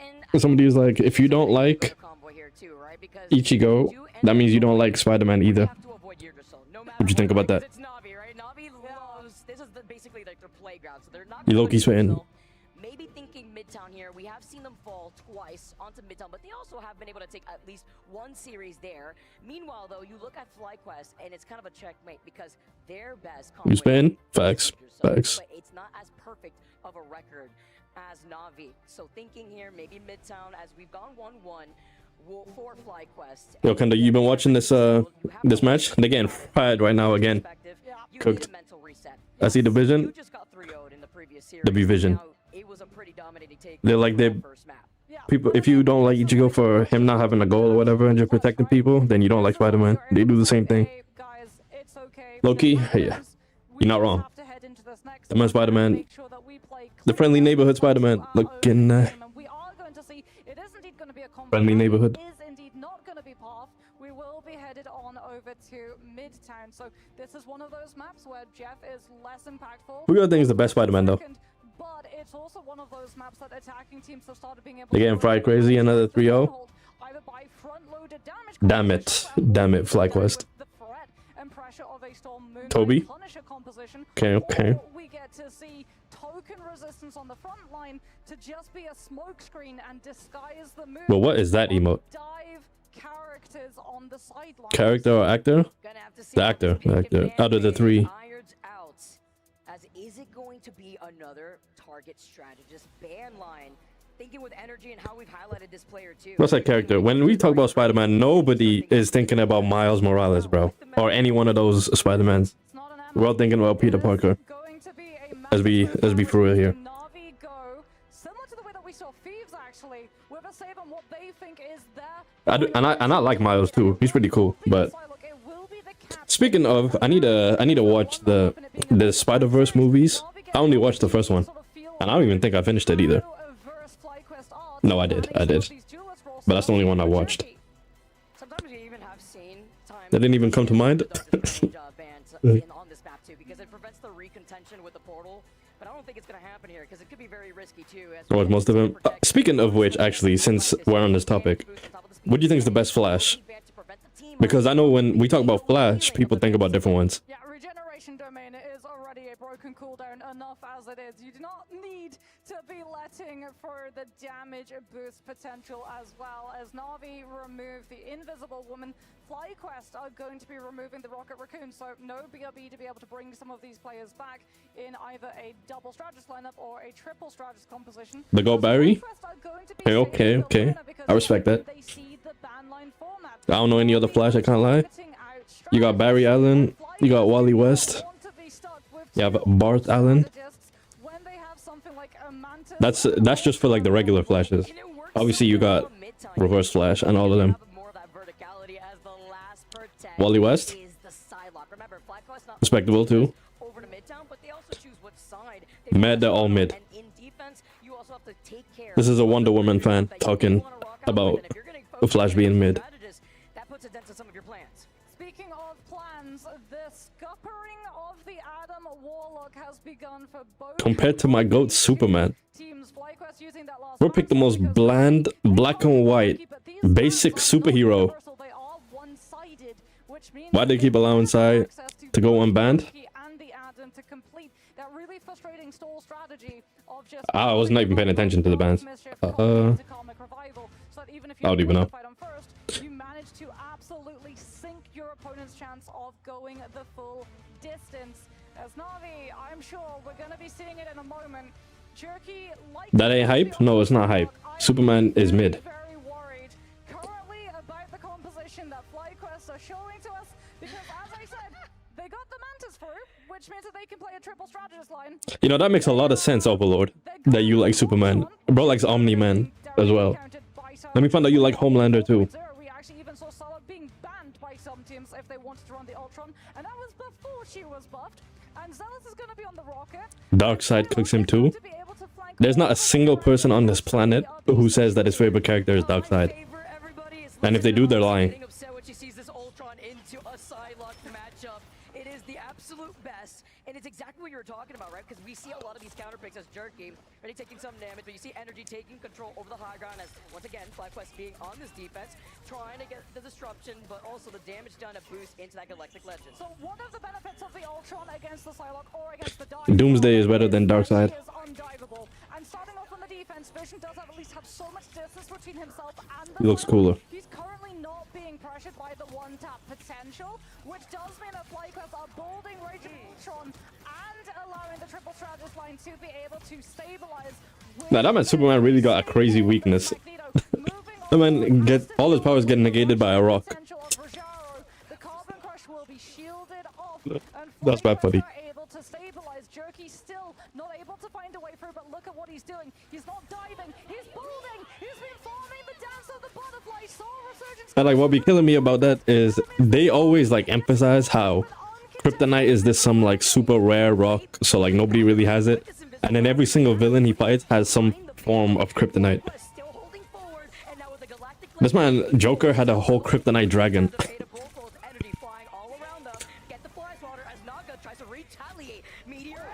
Darkseid killing Superman fan when he was about to leave.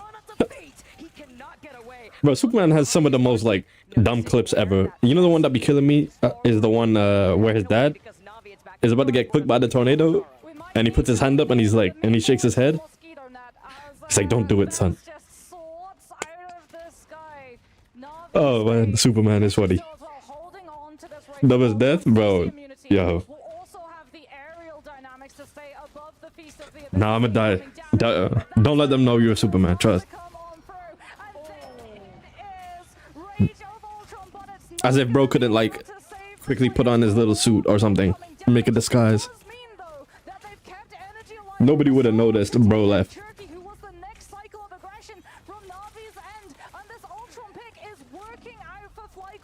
It was big too because it was boosting into the dance of butterflies, but you cannot ignore who is harassing your backline. Again, look at Rajaro, that's how on seduction almost on. But I've been trying to tell people about the Star-Lord. I've been saying it since like season 1 that this character is dumb. People want to talk to me about Winter Soldier. People want to talk to me about all these other characters. No.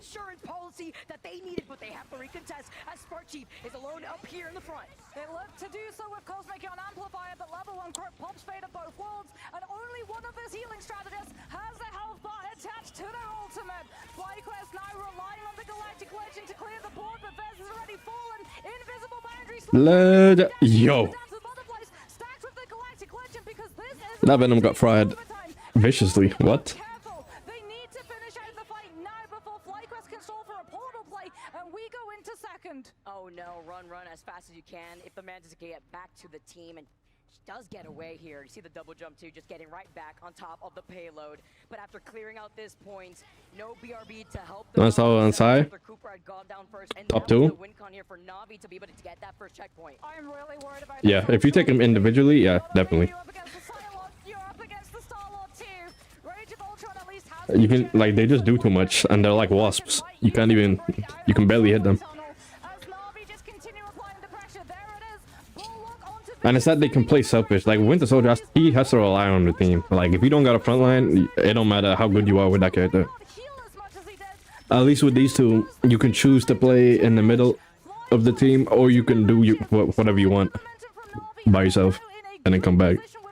And then you can teleport back with this man.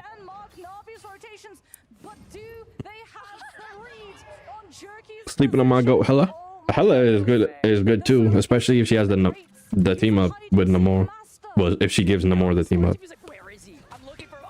But in terms of like carry potential, I got Psylocke as the highest. I've been saying this. Especially with her buff, with her ult. Her ult buff. Because she gets it quickly too.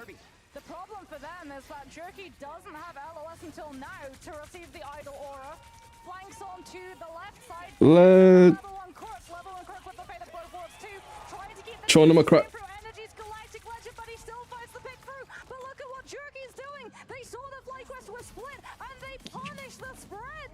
Give Jerky a pay raise. It's insane. Not even with the invisible boundary, you don't even need it. Look how low he is, and he's still holding forward. He's getting enabled. He goes down, but Jerky finds another. Oh my goodness, that Psylocke was just able to find the elimination through the activation time frame of the Soul Resurgence. Vision does have Rage of Ultron, but he's not currently in the fight to use it. It falls into Hey, Magneto. What a ult, by the way, from that mag. Yo, how many times do I have to hear this legendary? Legendary. Bro, he has 50% of his ult already. He just ulted, by the way, the other one.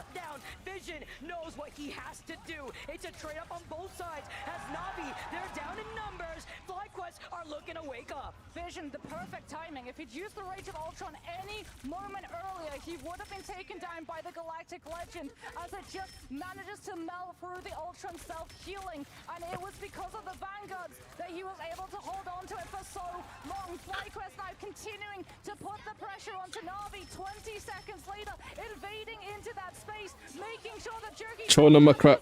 But yet again, the numbers are too thin to absorb the damage and dance of the butterflies, and Jerky has brought his team back into this fight. Look at Psylocke, bro. Showing him a crap. In the driver's seat, Energy can't do anything alone, and with overtime taken away, Na'Vi are looking to get this next checkpoint. Portal, can they get the portal off in time, or will No, you cannot. Yes, they will. W random Winter Soldier pick. Ready to be able to go onto the objective and hold the timer for that portal to come on out. Na'Vi get to move into third, but FlyQuest, yet again, with this flying composition, if they win one fight, because they have so much cover through the outside of this building, should be able to find the shutdown. But for Na'Vi, it's all about the Kraken impact. No Strategist ultimate ready to be able to stay. Wow, I'm surprised he didn't get that. The Soul Resurgence just isn't going to do the healing required. And with Vez getting taken Up. down, Crook sets Na'Vi up to control this space. They're looking at Energy. You about a legendary? Legend, but with the fate of both worlds used up, Energy's waiting for the very tail end of that ultimate. Galactic Legend, but Invisible Boundary comes on through from Fate. The Winter Soldier's outside it though, and that Bro couldn't hit nobody. FlyQuest needed. Vision has the Rage of Ultron, uses it. Extermination. Whoa. W Venom. W Venom. What? And the others are. continuing to move the Heal. Oh no, this Venom's a whole problem. This is crazy. Seeing what Trust Me is doing onto the backline of FlyQuest. Look at Navi. Nah, they're getting like diddled. They're getting diddled. Reset potential together with Jerky too. Bez might be able to shut this down. The Bucky has to Nito. FlyQuest has to use the meteor to buy the space back in. That Kraken impact should be staved off though by the fate of both worlds if they even allow it to come through in the first place. Watch me soar.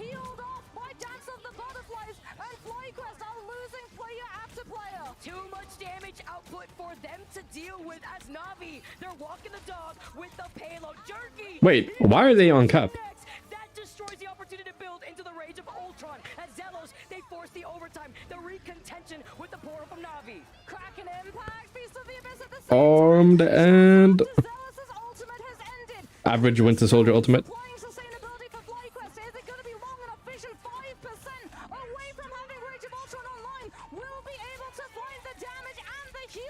Wow, I can't believe he even survived that. Oh, the hold. I heal him. Oh no. Nice. That was clean. That point is so hard to get because they all spawn just right there. Winnable, winnable. I don't know why he went to Winter Soldier, to be fair. Like not right there.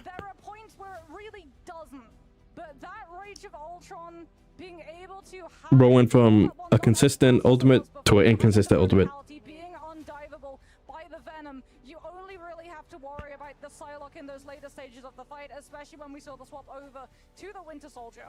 And that's why, together with the Mantis, you get the damage boost, right? And then you get to reposition yourself around those rooftops. You get to get a lot more aggressive, and even when you get the Ultron's Rage, you can control the space. It depends on the situation if you want to try to get a reset or even try to hold up and control that space that you need. It works on the defense. W Magic Sword. It's not going to have the same level of impact on the attack unless you just have continuous momentum. Playing into this first fight is going to be absolutely nightmarish if Vision decides to hold on to this pick because 1 and 7? Oh, that had to have been a rocket. Same level of space. So too is the Winter Soldier Yeah, it was. Only Rocket can get away with having stats like that.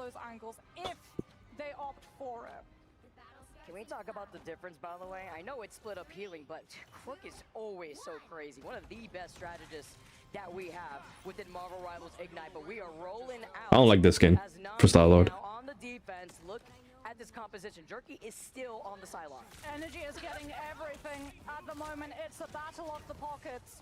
Psylocke versus Star-Lord, who's going to be able to find more value? Energy can try and follow up, but the question is on what? Sparkshift on the Captain America is the answer, but he just can't get close enough. The pure potential of the Winter Soldier to deal with these flyers, the tainted voltage connections are so brutal. W. Lawrence landing two. First Energy, next onto Vez. Energies has had enough. I would say I do like playing Winter Soldier on defense more than Star-Lord. We were expecting Moxie. But only one of them has the Emma. Rajaro gives Jerky the lead in terms of that department, but Cooper on the Mantis gives Energy the lead in regards to the damage boost potential. No, Vez has that Emma, and it's not banned against them. We're gonna have to see, but at least They need an Iron Man. backline against the threat that is Jerky, and trust me. Bro wants Iron Man to get violated. Beautiful sleep, as we see from the Mantis of the hands of Cooper. But look at Crook and look at Fate. They have their ultimates, and they can enable Jerky, who goes in with a dance of the butterfly. Wow. Wow, he killed her.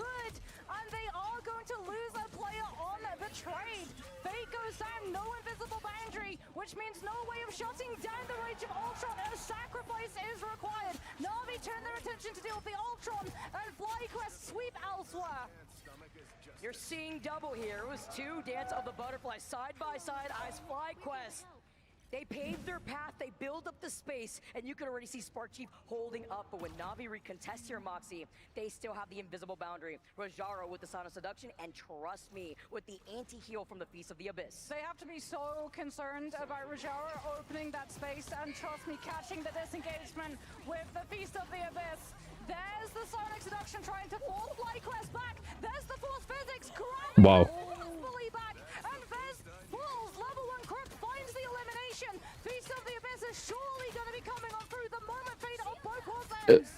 It's looking like they're gonna win. And with Cooper going down next, Fate, he's had the invisible boundary, and again, as you Yeah, he did that a little too early. But they forced back FlyQuest. The moment that they lost Fez, they knew that that was going to be Na'Vi stopping him before that first checkpoint. Look how pushed up as well they are. They're really going to pressure FlyQuest and trying to burn one of these ultimates before they can get to the objective, or cost them time. Showing them a crack. The whole team got cooked.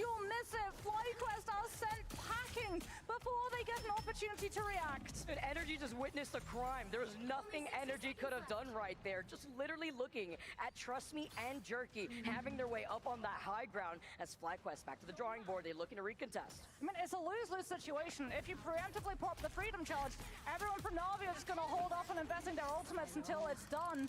At least FlyQuest do have the Showing them a crap. Yeah, good luck with that. Did that on the Venom too. Oh, he got her.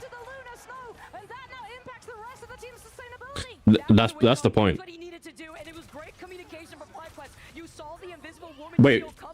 Oh yeah, W. The mag saved that.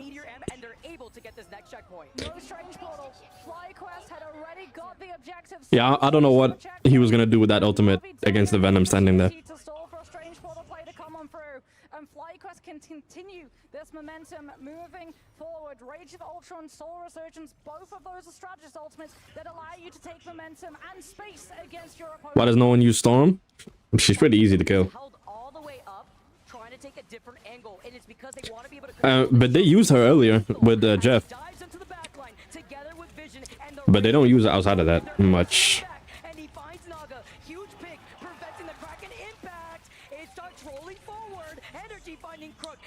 They used it like 2 matches ago. That's exactly what FlyQuest needed to do too. Because Rage of Ultron and Soul Resurgence would not have stood VP used her, I'm pretty sure. FlyQuest, by doing that, bought the opportunity for Zealous to build the fate of both. They use her more than any other players, that's for sure. Which is good. I'm tired of seeing that bum-ass torch. W Mantis, W. He has to keep doing that because we always know Jerky is in that back line. Crazy to see how Jerky's been positioning himself. But Sparkjape is going to be able to protect his strategist. The Sonic Seduction coming out together with Trust Me and the Feast of the Abyss. Look at Fate with the invisible boundary that enabled that of Naga. And they're going to be able to wait this on the ultimate of Cooper. But Zelos could help them out as Energy moves Throwing them a crap. to the butterflies on both sides. It's a bait! Dance of the Butterflies forces fate of both worlds. Look at the Winter Soldier, because that Kraken impact needs to be dealt with now. Aggressive plays comes on from level. Oh, remember that? They're not killing. Yeah. Average Winter Soldier ultimate. Not killing no one with that. It's not happening. Oh, what a pick.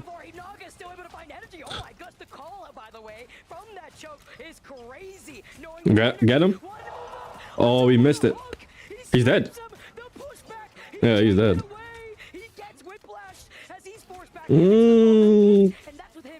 Yes, so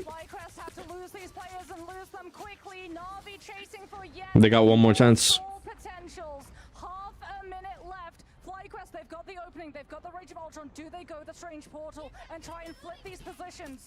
It could be a risk though. Once you use that Doctor Strange portal, it's 3-minute cooldown, and with less than 15 seconds on the clock, is this the time to use it? No, they're not gonna use it. Obviously not. Yeah, they have a character that can run infinitely, who already spawned. Which is hilarious that this man, Captain, what's his name? Captain America doesn't have. He doesn't have a cooldown on his run, but Black Widow does. That's what he 3. What a ult.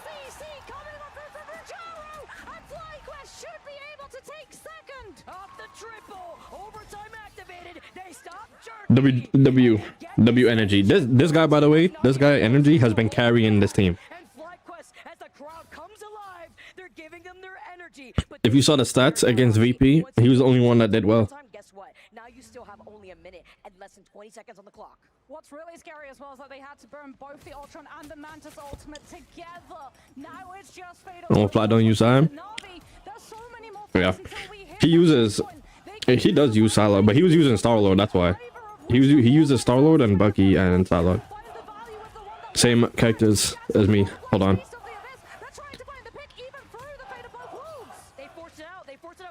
Did we fly quest? They can't get the follow the protection that we're seeing onto the backline with Vision getting called out by Rajaro. They force them back, and with the Diamond Form and the choke slam, it also forces the bubble out. Resembled.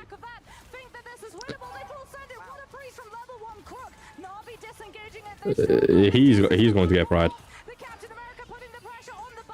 Yeah, you better get back.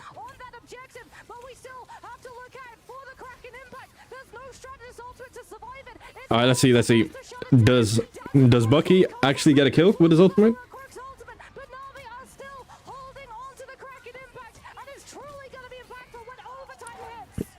Armed.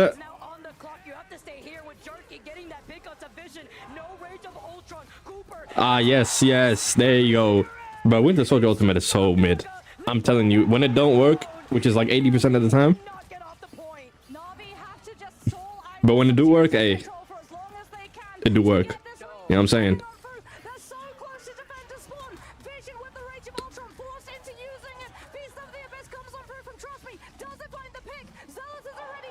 Oh. Wait. Life? They lost. Oh, no. Hold on. They're ready to put on the show. Tournament cry about to happen.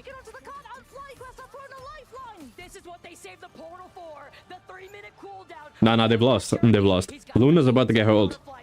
And Sue. Tournament cry. Oh, yeah, GG's. Oh, look at that.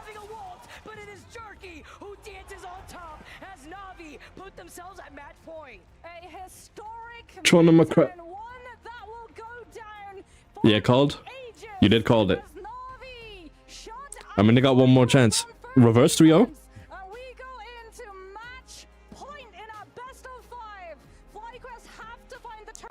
Back-to-back 3-0s.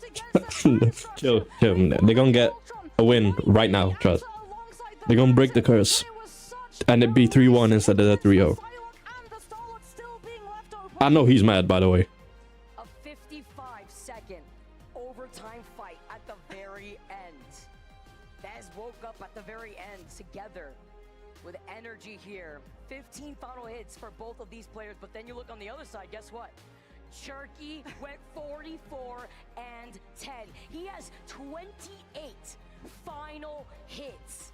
And this is what happens in the pick and ban phase already too, Moxie.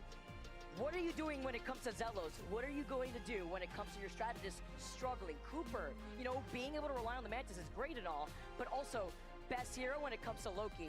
And then Zelos literally going down 12 times, being focused by the Venom and the Psylocke. I think if we go into our next map and we don't see an instant ban on the Psylocke, it's likely that Na'Vi just decide to shut out that ban potential and save it, because that truly would be the thing that pushes FlyQuest out of the comfort zone. We'll have to see whether or not Desk agree, as they're going to be able to break down all of the action that we've just seen.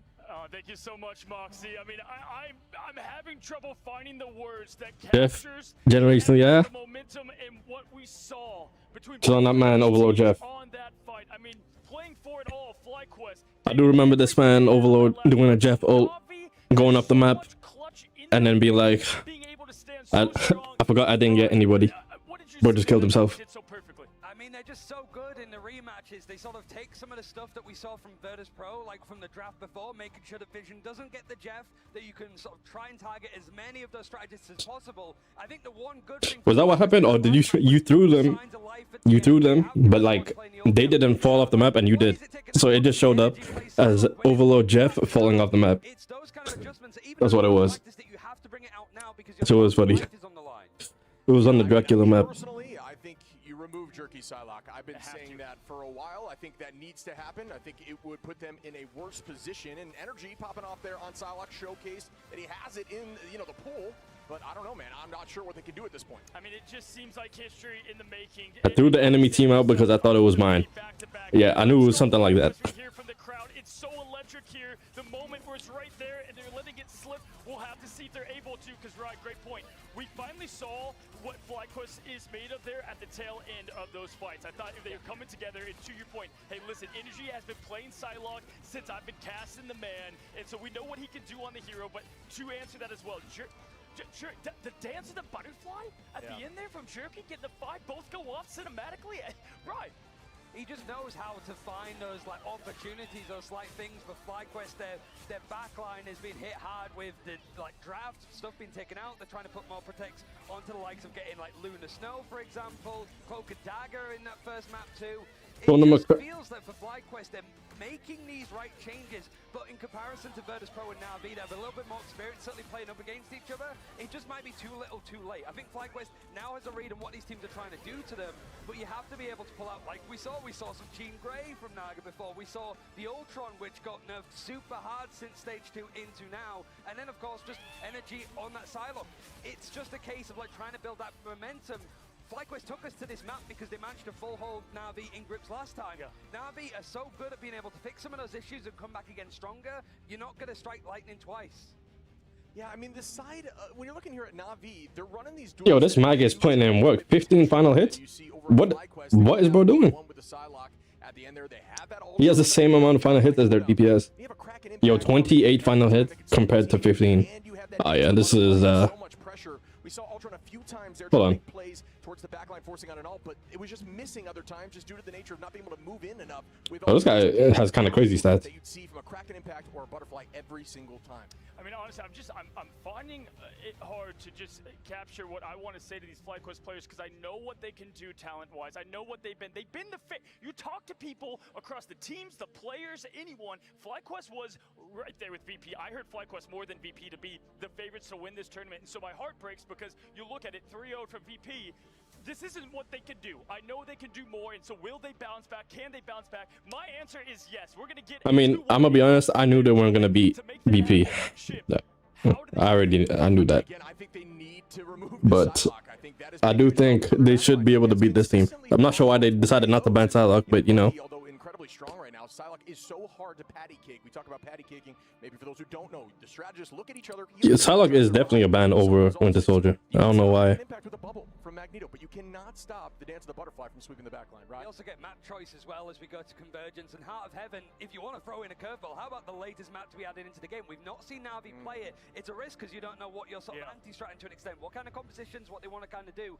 But it has gone relatively well for you. You have taken a loss on it when you played up against Virtus.pro, I think, before. But it is one of these areas where you need to be a little bit unorthodox, because Na'Vi knows that, okay, yeah, you've picked Heart of Heaven a couple of times, you'll probably want to go there. It's the same with Midtown, right? I think Na'Vi's going to know that you were going to go to that map. I mean, 100%. We saw these teams again go together in the group stage. I cannot express how elite FlyQuest defense was in the group stage on Midtown. They didn't even move. Na'Vi didn't see any life, and now they were able to go and take that whole map. And so it's like, where do we take them now? And for me, I agree. I think it's tough that you have to try to find a map where you think you can steal that W, and maybe, you know, we'll find that out here shortly. But I want to talk about a little bit of what we are seeing there from Na'Vi in Naga. This, man, did you see the hook on the Ultron on Vision? Takes him right to the back, like, come here. Right, and the first map and the first start of Midtown, we saw him playing Jean Grey. Naga. How many people have we seen go into that situation? I'm like, yeah, this character nerfed, it's fine. I'm going to sort of be able to play in to just create a lot of sort of trash damage to help Jerky get those like final eliminations. But as soon as he needs to switch over, there's an Ultron, I'm going to go Star-Lord. Or I'm going to go, in this case, like Bucky, like you mentioned. It feels that he's just so quick at making those like hero adjustments to let Jerky look so good, because everybody else is starting to just adjust to the characters super quickly. Na'Vi know the win conditions. experience from back to front. They know how to play this game, and if a new hero needs to come in, that's what Naga's going to pull out. Listen, I talked to Trust Me on stage, and what he said to me was, hey, it's not easy playing for this team. They scrim a lot, they practice. It's a tough environment because they expect themselves to be the best. And honestly, you can't even see it over here. I'm ready to stand up and get on the desk to just show my tip of the cap of what it takes to get there through the pressure in the lower brackets of what they're doing. And guess what, my friend? We found out our next map. What do you see down there? Right. Heart of Heaven. Which, yeah, it's going to be the first time we see Na'Vi on this map. I would imagine that no matter what, it would be a map that we see in that best of 7 grand final 2.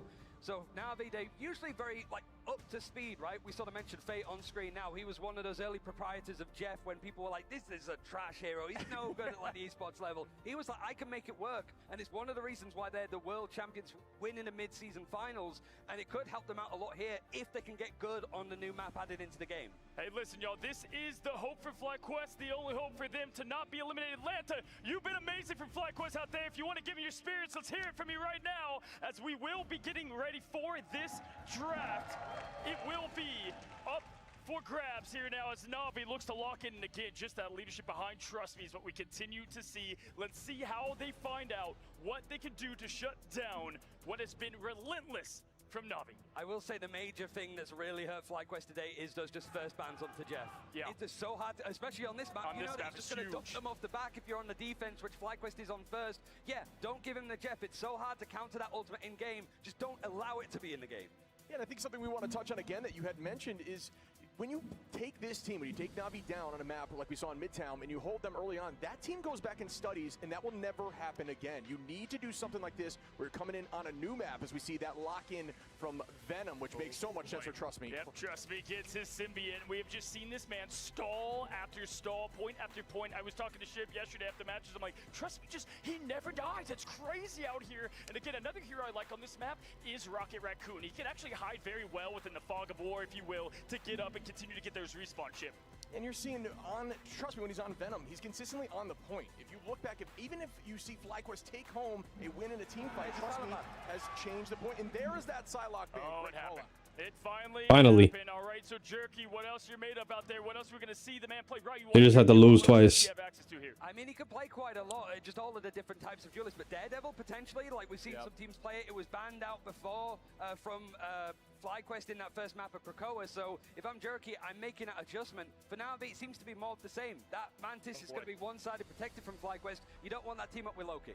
Yeah, if you're looking at the last save here into ban, I mean, do they try to get rid of the Atom v Atom? Like, there's a couple ways that they can go about it if you're Fly. Last save for them, listen, I mean, they might go with the Bucky again if you want to go ahead and roll that direction. Naga has been an absolute demon no matter the hero as they go 4, 3, 2, 1, and it is the final lock. It is that Rocket. Yeah. I'm telling you, this is a great hero for this map. And Fate on Rocket. Honestly, there's the whole backline can run Rocket. We'll likely see Fate, but the combination play with that 40% damage boost has been massive throughout this tournament. Rocket is in such a good state right now. If you are able to, or if you lose, All the Spider-Man mains. You need to try to ban Rocket as well if you really want to hinder a team. But it pretty They didn't even qualify. That lock. Ooh, removing Phoenix, which we have seen Jerky play as well. Yeah, honestly, yeah, Jerky Naga has done great on Phoenix as well. We saw an Aegis Sail. They continue to connect those as well. So they are locking in the lineups, folks. Will we get the sweep or the beginning of a reverse sweep starting here at the Heart of Heaven, the newest map, as we see Angela locked and loaded. And once again, these teams are ready. We've got the casters to bring it to you. All the action right here live in Atlanta, Georgia. Again on the team and entering this. I'm down. Thank you so much, Cozy. Heart of Heaven is where we go for map number 3. And you take a look at the pick and ban phase here, Boxy, and you get to see the Wombo when it comes to the Rocket being banned. They know what they want when it comes to the C on the damage boost. Yep, that Cosmic Ion Amplifier is so dangerous in these enclosed positions and Heart of Heaven, especially when we head into second and third. If we can find a team to get on, areas where that I don't mind. combined with the 40% amp is just too dangerous to leave on the field. Speaking about that, Phoenix Energy is likely going to be playing that same hero too, as every single time that FlyQuest have moved over to this position, that's exactly what duelist they've decided to put him on. So I like that Na'Vi, just the way we saw Virtus Pro, targeted out the Invis woman to make sure that he has denied the Guardian Shield lifeline. take that away and you look at the rollouts that Heart of Heaven provides, hanging out on top of that terracotta rooftop, Energy getting to that position that you were mentioning too, but with Jerky being on the Hella, sure, you have no Phoenix, Here goes the Hella Overlord. with Jerky taking an off angle, this could help enable Trust Me to get the dive. Yeah, you've got verticality as well with the shift, where you can get yourself onto that rooftop angle and try and contest on the hit scan. Both the Phoenix and the Namor. Rajaro walks away with the first elimination. BRB will be able to bring it back, and Energy is still in his position. Wow. But that freeze from level 1 Crook sets up the pick, and FlyQuest don't have the BRB to bring the Phoenix from the ashes this time. That means that they go on the Doctor Strange and they'll probably portal to recontest just in case. With Crook getting taken out, it is FlyQuest that come out on top. I don't think they need the portal at this point. As Na'Vi, they lose too many players. FlyQuest, there was no portal cast. I don't know if it was used in terms of a cooldown, but Energy is actually going to be returning on the Hella, and we have something that's a little bit Season 0 coded in terms of Duelist lineup. It's just missing that Punisher or Hawkeye, as Vision is going to make sure that Na'Vi are missing Jerky. Faye with the BRB brings him back though, and that means that Na'Vi still have the confidence to take the fight. Galactic Legend covered for with the Bulwark. FlyQuest tried to shut it down with the Cosmic Gun Amplifier. Naga is going so low, but he's not falling, and Na'Vi's players on the ground level are sweeping FlyQuest numbers. Biggest difference is that Cooper had gone down first from the very beginning of that fight, and when you're dealing with Crook, who has stayed alive, it enables Naga to control this point, as now they're already looking to get this payload moving. The turtle, as now the recontention from FlyQuest. No portal. No portal. Coming on through from FlyQuest, so there is still a healthy amount of time on the bank for Na'Vi as they push into second. Energy off of the Hella over to the Winter Soldier. Knows that Na'Vi are going to be trying to play aggressive, continue applying the pressure on the defense to not allow them to stabilize and get yet more distance covered. Be a strat difference here as Trust Me with the Freedom Charge. He rallies the Avengers to hold up, and look at the way that Na'Vi rotate through these ultimates, because you also have Cooper Spark Chief, who is looking to get everybody grouped together. Rajaro, he's found Energy. The BRB brings him right back. Cooper keeps him alive. The fate of both worlds as the whale comes together with the boots, allows him to get the follow. But again, it's the BRB, but this time from Na'Vi. Meteor M from Vez used defensively against the Goddess of Death. Doesn't find an elimination, but buys FlyQuest the What? How did he even hit that? Na'Vi though, combine Meteor M, Cosmic Yawn Amplifier. So much damage done. Requires less time to fully charge up for the pick potential too, so FlyQuest don't get the opportunity to overload it. And now Na'Vi continue the momentum as FlyQuest give up Kraken Impact Charge to swap Energy over to the Psylocke. Even in the second segment, when you're playing so close together, you have the walls next to you, they don't want to waste any time like they did in our previous series when we saw FlyQuest play in Heart of Heaven. Now look at Energy already onto the Psylocke, but it is Naga. The Hand of Heaven. Legend, and there is no strategist ultimates from FlyQuest to help them out in this equation. The Psylocke is go big or go home, and FlyQuest are in danger of doing just that if it does not work out for them. Through the clouds, Energy moves. Galactic Legend directly on top of FlyQuest's players. No space to disengage it, and Na'Vi find the pick. First off to Zealous, no more Rocket BRB, which means that all of the players are just going to continue falling lower and lower as Na'Vi continue moving forward. Yeah, this is baked. It's over with. If FlyQuest are not winning this match. A lot of strategists to work with. The strategists from FlyQuest, they're struggling. This map is so hard to defend on. To deal with the Galactic Legend, and guess what? Now Na'Vi, they get the second checkpoint. They do have a couple of split players though. The Hella wanting to play the off angle rather than with the core stack does mean that Dance of the Butterflies has pick potential. But Na'Vi have so much time plus the Freedom Charge to be able to sustain through it. FlyQuest have to make a move now. What's going to be the go sign? There's the Dance of the Butterflies. Freedom Charge not enough to keep level 1 Crook up, but at the end of the Psylocke ultimate, Rajaro is able to catch him with the Mag Cannon, and he has fallen. FlyQuest have to rely on fate of both worlds instead. Rajaro's been popping off, and even with Spark Chief being able to find Jerky, it is the BRB again. The Rocket having so much potential here on this map, and together with the Sia, Rajaro, he does it again. Yeah, he got jumped. He got jumped too. One match takes 1 hour.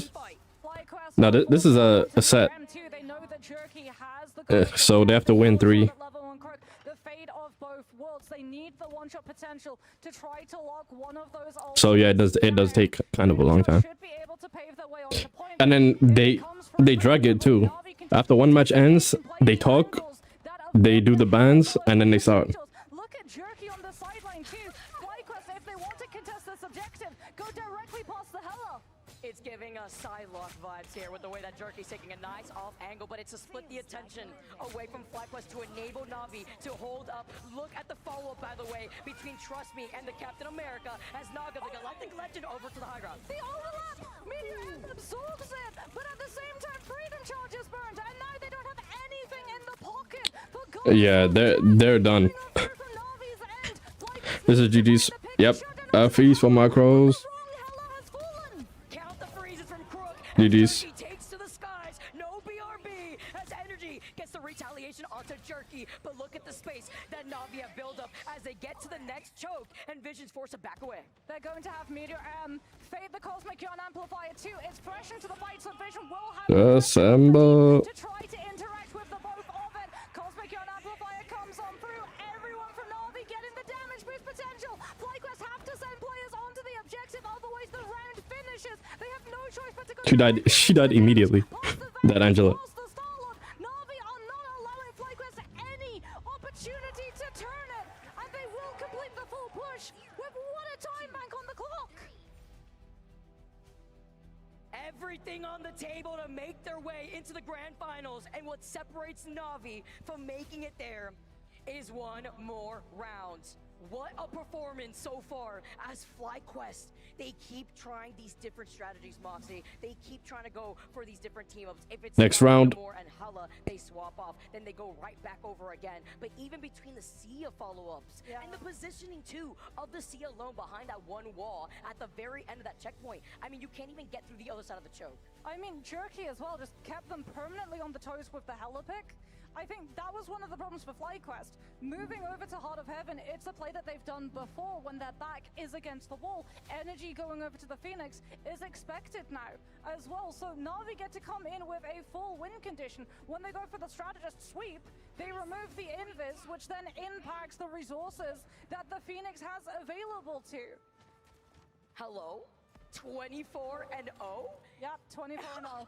8 final hits? Naga, what did you eat for breakfast this morning? Rajaro 18-1. Rajaro too, right? Lighting up the feed. 10 final hits. As this is the last chance opportunity for FlyQuest.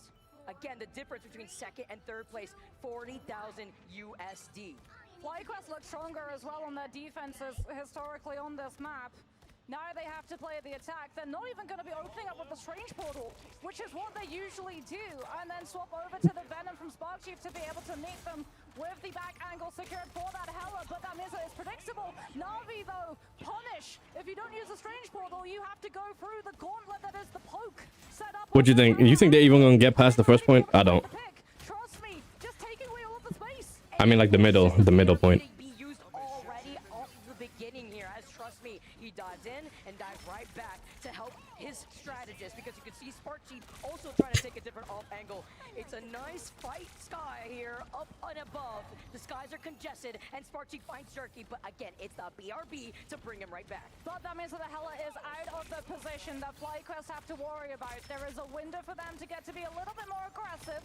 So now it falls to the Star-Lord to mark the Vanguards out and allow Na'Vi to stabilize, getting Jerky into a better and more punishing position. The AoE damage that falls onto Vision means that he's not there to try and keep Jerky in check, but you know who is? Vez, the hero that FlyQuest needed when the hour was at its darkest. FlyQuest finally feet on the objective. Na'Vi, though, they try and turn it with a Strange Portal play.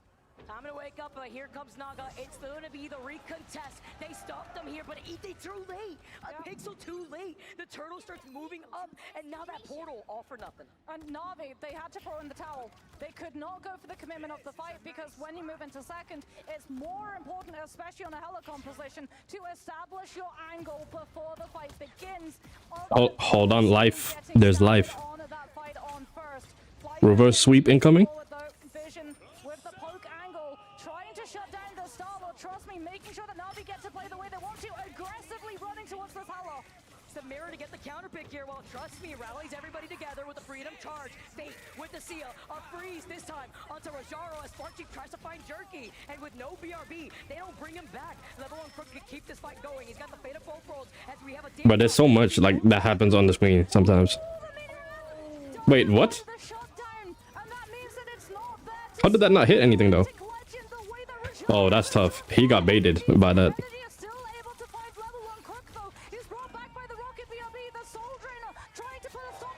How did he survive that?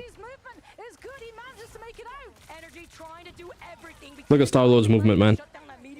Originally with Jerky getting taken out earlier too. And Vision with the reset, the Goddess of Death takes the skies and it's looking to take some space. Goddess of Death looking for these players. Na'Vi. Yo, Cap, I'm about to say, did you forget that like you still gonna take damage? He died anyway. They got 3 minutes. This is winnable. On second, where the Hella is going to be in control of those angles, and that is why FlyQuest are already posted so far forward. Nice little cheeky angle for a reset in case the Star-Lord needs to go back to Assemble. Look at Zealous with that Sia, but same thing for Fates. As now you see I'm about to put my game in Chinese. angle here, very similar, but you have to pinpoint where Jerky is, who also has a reset. Goddess of Death is up in the hands of Jerky, but Energy isn't giving him the space to try and keep a track of Vision right now. Both the Captain America and the Star-Lord forcing the Yeah. You're what? You're cooked. just means that FlyQuest can disengage Yeah. and wait it out without burning the ultimates. You should have. That was so worth there. Can't get the reset and doesn't get the space with that angle specifically, while Jerky gets taken down at the hands of Spark Chief. They pin You should have just died at that point. Massive play as well. That Goddess of Death does not give you a health reset the way Ensong Inferno does. So FlyQuest are able to time the Hella ultimate out and still find the elimination. Na'Vi down one of their duelists, relying on the Galactic Legend. Freedom Charge from Spark Chief trying to heal FlyQuest through it as Na'Vi want to hold on long enough for Jerky to come back with the Daredevil. The Daredevil's out, and now with FlyQuest taking the skies, Energy, Galactic Legend, Jerky, he's no Cooper, no sustainability. There's only so much only Energy can do, but at least they have time. 2 minutes, less than 15 seconds on the clock. But the Daredevil is going to give Na'Vi all of the information about where FlyQuest are positioning. Crucially as well, all of the information about where Vision on this Hella is going to be. If they want to just walk her down, make her use Goddess of Death in a bad position, the way FlyQuest did against Jerky, they absolutely can. As Jerky keeps the pressure up onto Spark Chief to make sure that the Captain America does not pressure his backline. See where Jerky's going to be able to position himself with Vision having the reset too with the Goddess of Death. The backline may need some help here. As Na'Vi Kind of got like staggered here. A little bit crazy. They went from 3.5 minutes to 1.5 minutes in the same spot.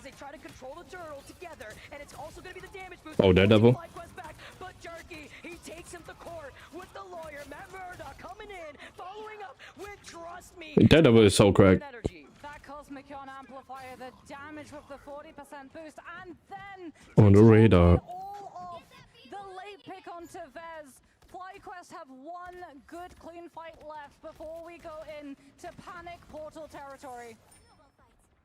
Zelos having that Sia and looking to see where he's going to put his BRBs even bigger. Energy, by the way, over onto the Bucky.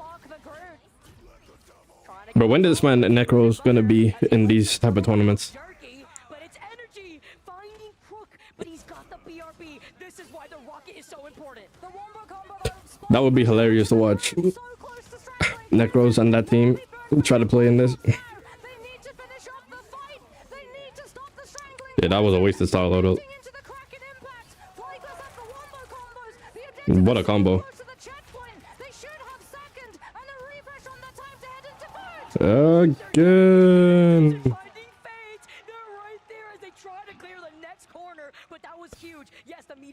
Life. Life. Also, FlyQuest did not have to burn the Wombo combo of Strangling Prison and Kraken Impact, so they've got snowball potential headed into the... But them saying the names is like confusing me. But it's Strangling Prison and Kraken Impact. You could have just had Groot and Bucky ult.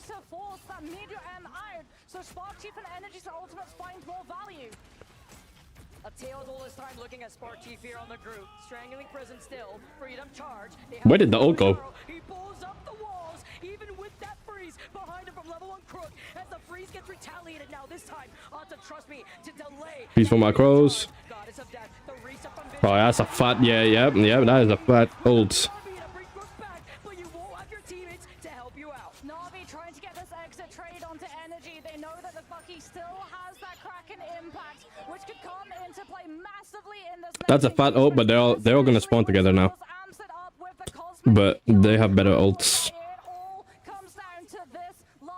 They're gonna have a Luna ult, and they're gonna have a Luna ult, and they have 2 healer ults actually. This is their game, FlyQuest. This is their round. I mean, not their game. Don't let the Mac die though. Sorry, GG's. They lost.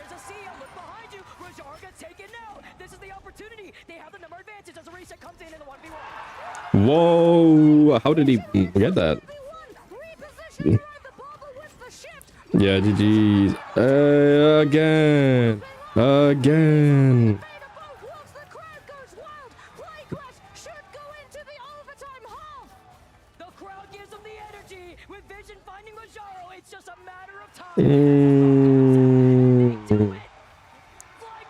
Life. Oh my goodness. FlyQuest, they asked on the stage, cheer for us. And the crowd are giving them the energy.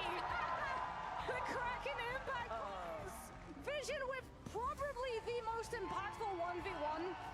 Like the confidence to see that Namor bubble reset. And then go behind him, changing the angle, and you can see Bro, the game's not over yet. they're so happy that they managed to get that. If you unlock in, But this is so stressful. Imagine being FlyQuest right now. They need your support from the crowd. Atlanta, to be overloaded in the crowd. this is their last chance. It all comes down to this. 1 minute on the clock for FlyQuest. 2.5 minutes for Na'Vi. FlyQuest, we have to say it realistically. If they want to continue in this tournament, they need to pick up first. But so many times on Heart of Heaven on the attack, we see it go to overtime. We see it being full held. This first play needs to be perfect. They need to find the first pick. They cannot afford to have their BRB used. Yo, this is a W. A W commentator. Both of these commentators that are commentating, W. You only need to win once. They have to call it out. The gates have opened. We're rolling out. FlyQuest on the attack. Emotional stance here as Spark Chief to get All right, let's see. Oh, who y'all got winning? I still got Na'Vi winning this, but it's gonna be closer. Yo, they have 2.5 minutes.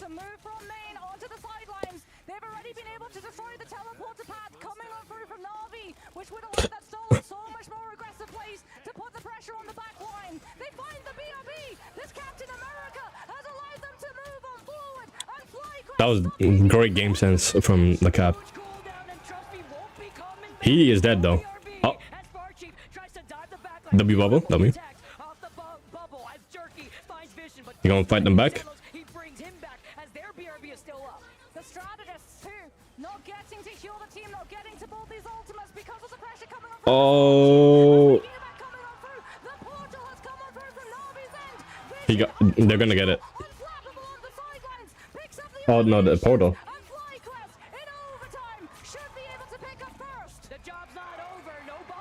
They're gonna go through. Oh, it didn't go through. Nice. You only need one.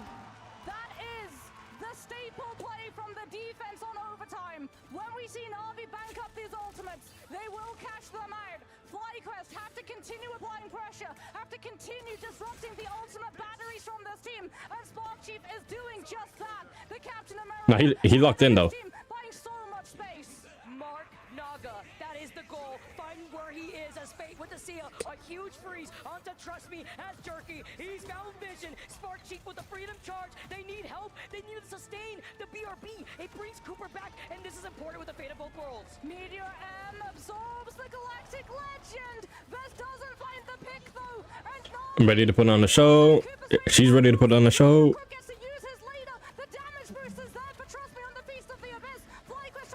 He's Venom. Hell's Unleashed. Magneto needs to be feared.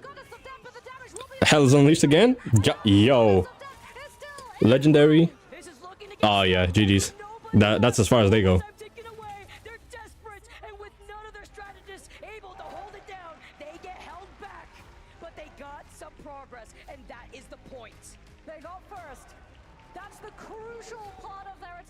push. They got first.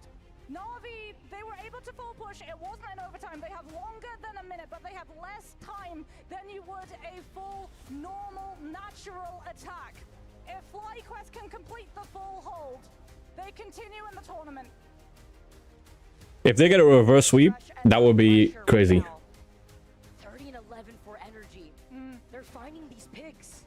They're creating this space, but it's time to lock in.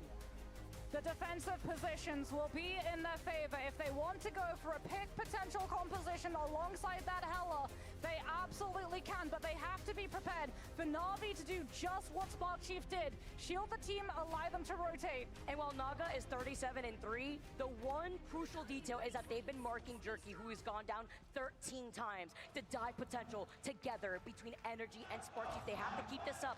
Bro's 37 and 3. As he goes 25 and 12, the crowd, they're rallying up behind him.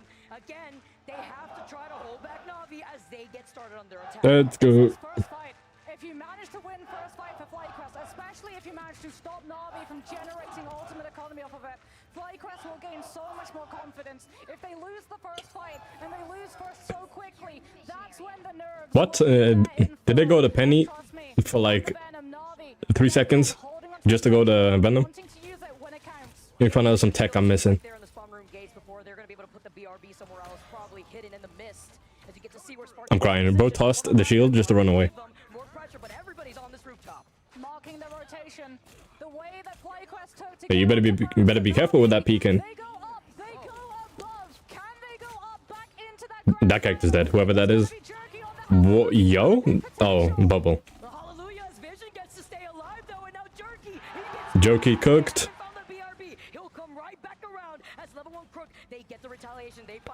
Cooper rezzed. Vision done. That Venom is cooked. Yeah. They got this. Mag. Yo, who's healing the Mag? Oh, bro, look at the Luna in there. I know that Luna didn't actually see anybody. She was just clapping through.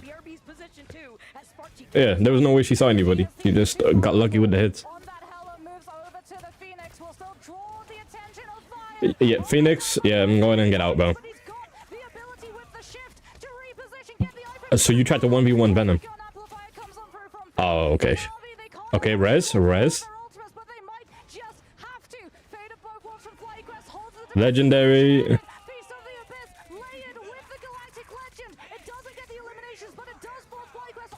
Wait. FlyQuest locked in. They're gonna win this, Loki. They have way more ults.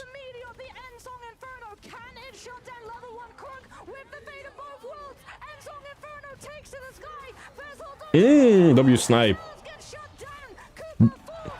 They lost. Ooh. And with an Eye of Agamotto not hitting anybody with no follow-up, trust me, he's cleared this point, and it looks like we'll keep this going because FlyQuest already used up the portal. Goddess of Death comes on through from Jerky. Na'Vi should be able to pick up first, and this next fight determines it. Yeah, this is literally it. That Mag just carried that with that ultimate. Bro sniped the healer, and everything just went downhill. As they're going to be grouped up together, Vision being here on this Hela. Spark is looking for the back line. He's being cleared though, being marked by that Star-Lord. He can hold that position. He's got the teleporter ready to reposition to his back line. If he bites off a little bit more than he can chew, Vision looking for those angles, looking for those peaks.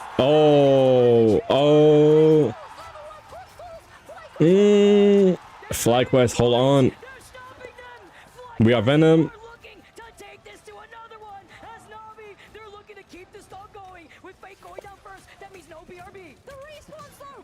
He put it down.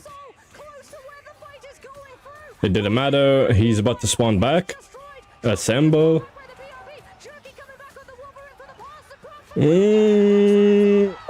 What a comeback.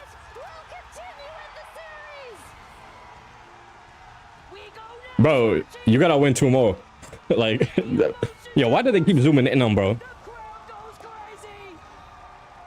I told you they're gonna get one. I knew that no way they was gonna go out 3-0 twice after they just had like an undefeated run.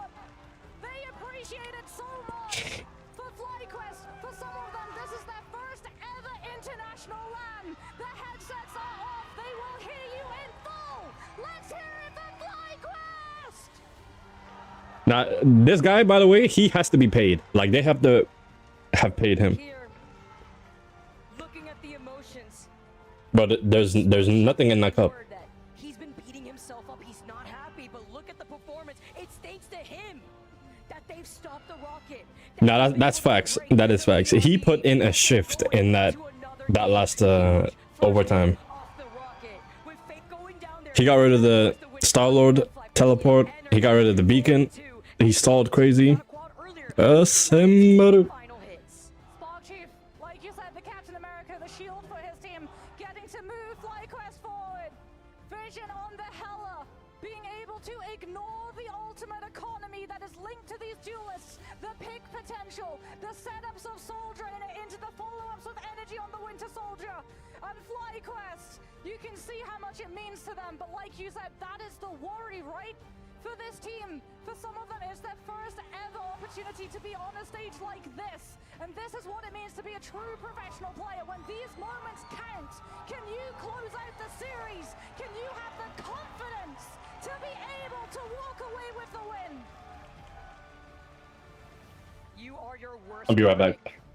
But we are going next, and with their backs against the wall, Na'Vi wondering, man, it wasn't easy. It wasn't easy here, Moxie. Difficult, but FlyQuest made it happen. Even when it comes to a map that we've been seeing so many times, we're going to take a look at some of these highlights, but even finding these isolation picks, I mean, we even saw like huge Meteor M from Rojaro landing in that side room. Oh my goodness, I mean, look at the Meteor M connection there from Rojaro as well. Na'Vi, they had some truly insane plays, being able to full push Heart of Heaven with time in the bank. There's a reason that this team are the current defending mid-season champs. But FlyQuest, I would imagine we're going to be seeing a save or a ban onto the Captain America. Because, oh boy, did they assemble through that push. I thank FlyQuest for allowing this to go the distance too, right? I've had 3-0s the entire time in our best of 5s. And now we keep this going and even making, Moxie, the adjustments, the different portions of this map was even more important. We get to see a really fresh, by the way, the 1v1 right here between the Hela. The Soul Drainer forces the Blessing of the Deep, the reposition with the bird, so that the Namor doesn't expect, has to go for that 180 angle flip, where the Hela is already expecting, waiting for that bubble to burst. And that is the question now. Has the bubble burst for Na'Vi? Was the Psylocke ban truly the answer that FlyQuest were searching for? Is it going to now force Na'Vi into saving the Psylocke, something that we haven't seen before? Something that they prioritized, right? When you take a look at what they wanted to save, it was the Venom, I believe, and the Rocket. So obviously the Rocket really came out, but the strategist ban lineup onto FlyQuest has been so difficult to deal with, but they're making the adjustments. That's the importance when it comes to a best of 5, not only in the pick and ban phase, but also in these matches that you get to see Vision. Man, it was the start after finding that Rocket first here. It was the worry too, like you can see where all of Na'Vi's players are just returning to the fight because their respawn, it's right there.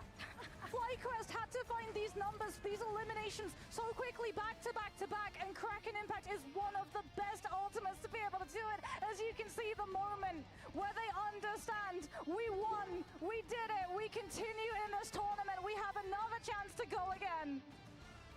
I love the sportsmanship here from FlyQuest. You see Bez looking at Spark Chief, his fellow Vanguard. We go next.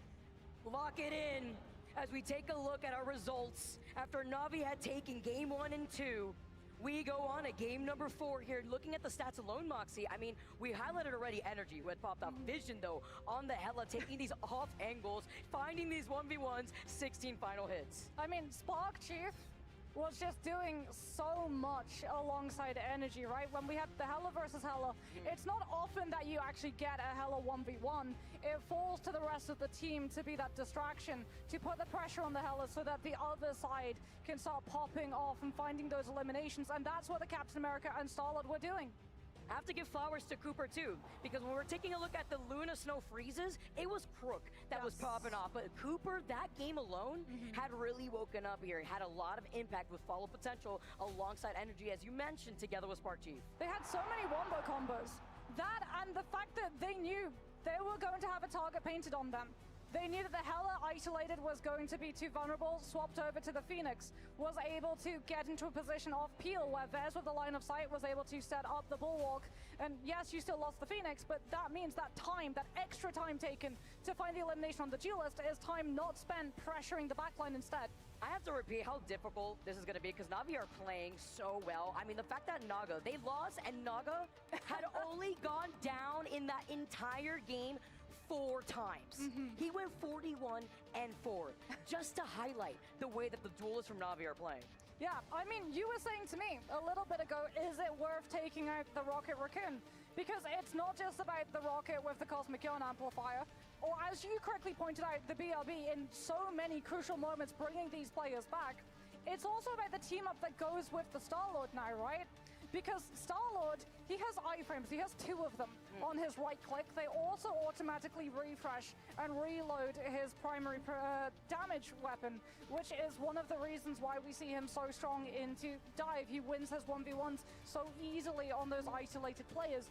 But what you can also do now as the Star-Lord is fully commit all of those resources, both of your iframes, and then just hop back to your team with the Rocket team up. So going for that Rocket save on the side of Na'Vi, it meant that they were able to get the Star-Lord into really aggressive positions and try and put the pressure on FlyQuest backline on things like the Hela as well.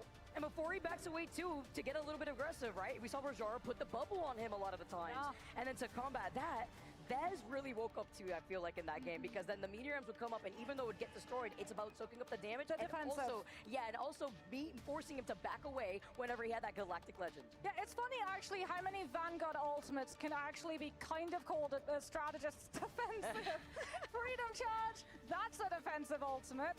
It's also one that's probably more strategist-like than, say, something like an Ultron. But like you said, the value of the Magneto, it isn't about the pick potential of the Meteor M. So rarely we get to see it with the amount of coverage of natural terrain and also of shield potential. Whether it's an Emma, a Stranger Magneto, an Invis Woman. Okay, I left for 5 minutes. I already know they haven't even started yet. Of the Meteor M, it's about that ability to absorb the damage, and even if you don't absorb the full duration of the ultimate, you give yourself time to react, and that's something that FlyQuest actually did. When we saw the Meteor, when we saw Na'Vi investing all of those ultimates in their overtime push, FlyQuest have the opportunity to just disengage and force Na'Vi into exhausting even more, which meant that they lost the snowball potential when we headed into that crucial last fight of second. And the difference between that and when you take a look at the Vanguard lineup is like, you have the BRB right from Zelos, but it's not getting pinpointed as much as Spark Chief has when it comes to looking where Fate is positioned too. Something that, trust me, kept trying to do, but then was stopped every time the bubble then would come out to help Spark Chief find these BRBs, even when it's protected. Has there actually been any good animes this season? Game number 4, we're finally going to distance box. Yeah, I say this because I'm so happy. I mean, I wouldn't expect anything else when it comes to our losers finals. Yeah, you turned around to me and you said, "Please, I don't want another free map series. I haven't got to cast a free map series first." And we get it. Vicky, you get your wish. I'm sure FlyQuest as well get their wish too. They continue in this tournament, but they have to get through a domination map that Na'Vi decide to take us to, and it will be Hell's Heaven. And if this isn't just the best Jeff map in the entire game, I don't know what is.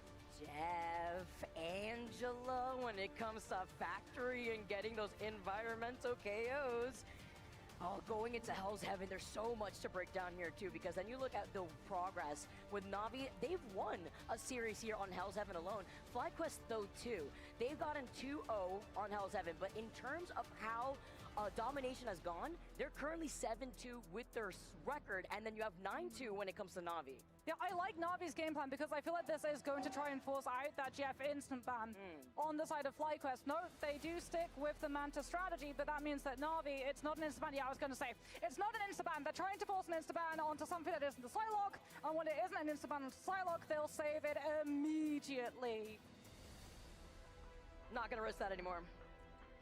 Although that was the win con too for FlyQuest to really rely on. Yeah. Still was very difficult, but Na'Vi know what they need to do with no Jeff on the table. Is it Mantis or is it Loki? It's going to be Mantis. Loki is probably going to be the reaction ban coming on through from Na'Vi. And indeed, there it goes, removing the team up, but also allowing Jerky on the Psylocke to not have to force out those doppelgangers in regen domain before the connection of Dance of the Butterflies is made. Also takes away the opportunity from having a potential double res if you see the Adam coming in or Protect, as it is going to be the Captain again coming out.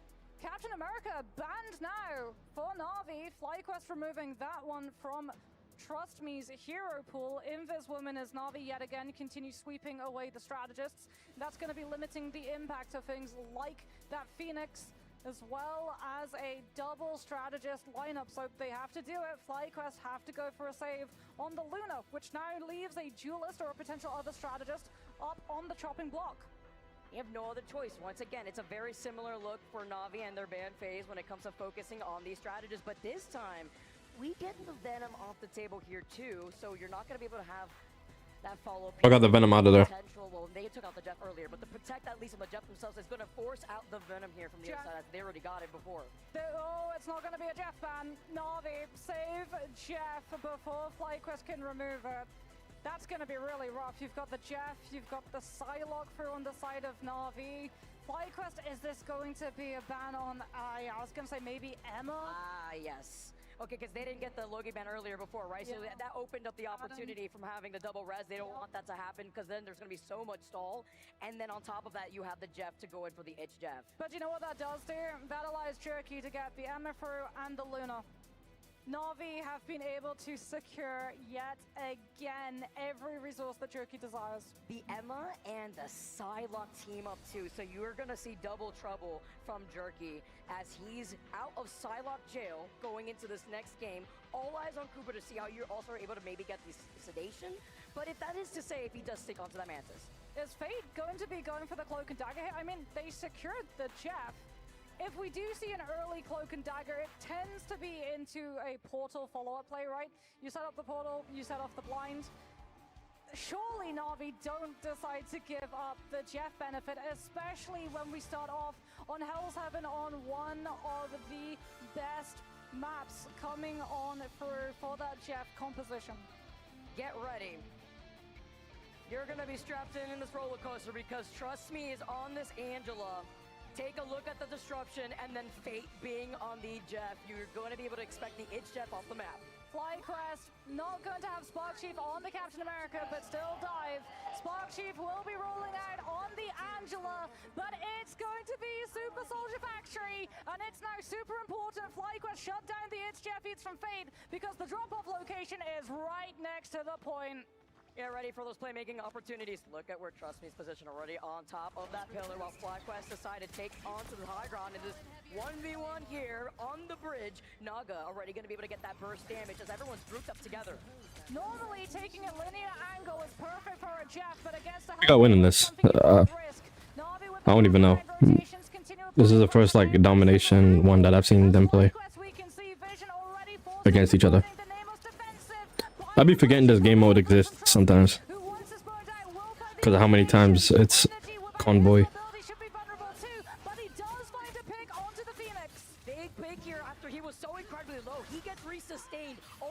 She's dead. What? Did she have the rocket thing? Oh yeah, she did. That was nice.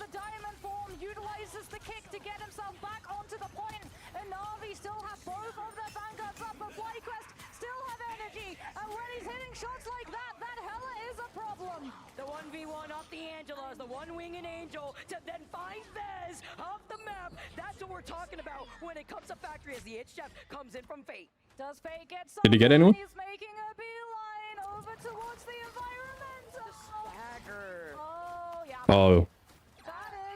I'm crying. He doesn't go for the environment. That's actually smart to do. Like you said, he diverts his course, he adjusts. He takes a left at the U-turn and decides to stagger out Cooper on the Mantis so that FlyQuest can't push forward now with the Soul Resurgence. It's just a dead end out here too, but at least they'll be able to come in with that ultimate ready to go. Energy getting stunned out, but he does have the Goddess of Death for this next fight. For a reset. Look for that Silent Seduction from Rojaro, as well as Naga close to that End Song Inferno. Energy backing away here together with Cooper though. You talk about the Mantis ult brings everybody together, and it's going to be Rojaro looking at them as they try to reposition behind the pillar. But it's not CC immune. Energy, however, will be able to find the opening pick onto the rocket, which means no BRB. End Song Inferno tries to slow down the momentum from Energy's pickup as FlyQuest. Look at Phoenix being able to escape. He put him to sleep up in the air, right on top of the pit. I mean, when you talk about Hell's Heaven, he straight up sent him to hell right there, stopping them. But at the moment, they finally get the flip, nearing 15%. But that's to combat that of Na'Vi already having 50%. Feel renewed. Over to combat out the dance of this butterfly damage coming on through from Jerky. Nothing but the bodies stacked between themselves. Balls. Clean. That was clean. Oh, yo, that was clean too. What?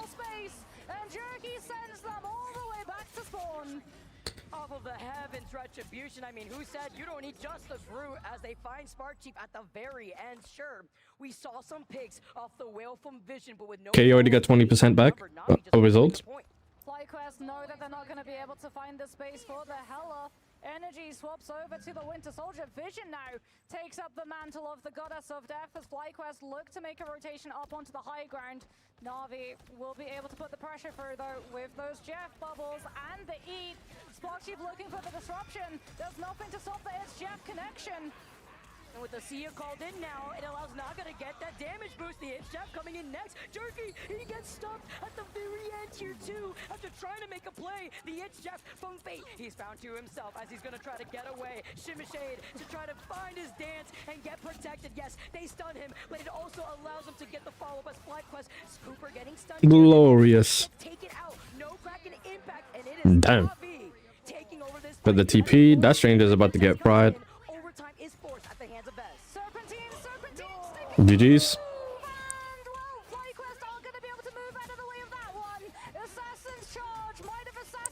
Alright, that's round one. No, the body block. The Angela is a problem, but at least we're out of factory. And now we're moving on to Frozen Airfield. It's not Monument. That's the big thing. It's not Monument, but that's the problem for FlyQuest, right? Because Na'Vi took that first round, if FlyQuest win this map, they continue in the tournament, but they have to go into Eldritch Monument, which is just as strong a map for Jeff. Then we go right back to the pick and ban phase if we make it there as Cooper with some crazy sleeps here. But then you look on the other side, it's the fact that Rojaro has gone down once. Trust me, with the pop-offs. Holding onto the face of the portal, body blocking them, preventing them from jumping in to keep that overtime going. And then you have to look at what they have in terms of ult economy going into this next round, Moxie. Yeah, you might have banned the Cap. You might have banned the Venom, but Angela is just as good, if not better, a Vanguard for the players that Na'Vi want to enable as FlyQuest going to be putting Vision off of the Hela onto the Adam Warlock Energy onto the Phoenix. So we're going for a sustainability composition, but you have to worry about Na'Vi with Fate's Jeff. I feel like this is a play you can do only here in Frozen Airfield because of the environmental drop-off to get the Adam punishment when he goes for the res. Fate Jeff and then the wobble combo potential too with the Dance of Butterflies together with Trust Me and that Strangling Prison, but he doesn't need it because he's found Vision here, but he's got the pass of the Cocoon to come right back, but he doesn't have that Karmic Revival, so it's back to the drawing board here as he gets sent down next. Oh, he comes back, brings himself back into the mix because FlyQuest thought it was winnable after Dance of the Butterflies had ended with the Soul Bond, and now they're going to be down that crucial cooldown. FlyQuest do have the Strangling Prison, but Na'Vi have the means of being able to dodge out of it. Fate with the CC immunity on the It's Jeff cast, potentially as well Goddess of Death to be able to boost above it. The fact that Na'Vi still have 5 ultimates, they only use the Dance of Butterflies, is so crucial. But then you look at FlyQuest with Vez holding up, Spark Chief coming together, he's got the Strangling Prison, and look at Zelos for the sustainability to get Cooper. Yeah, they stop it right through to the other side, and he sets up the wall. The Trainer almost takes Vision out of the mix. And remember, he doesn't have I am Groot. FlyQuest might lose players to the Invis boundary, combined Strangling Prison Yo, what is going on here?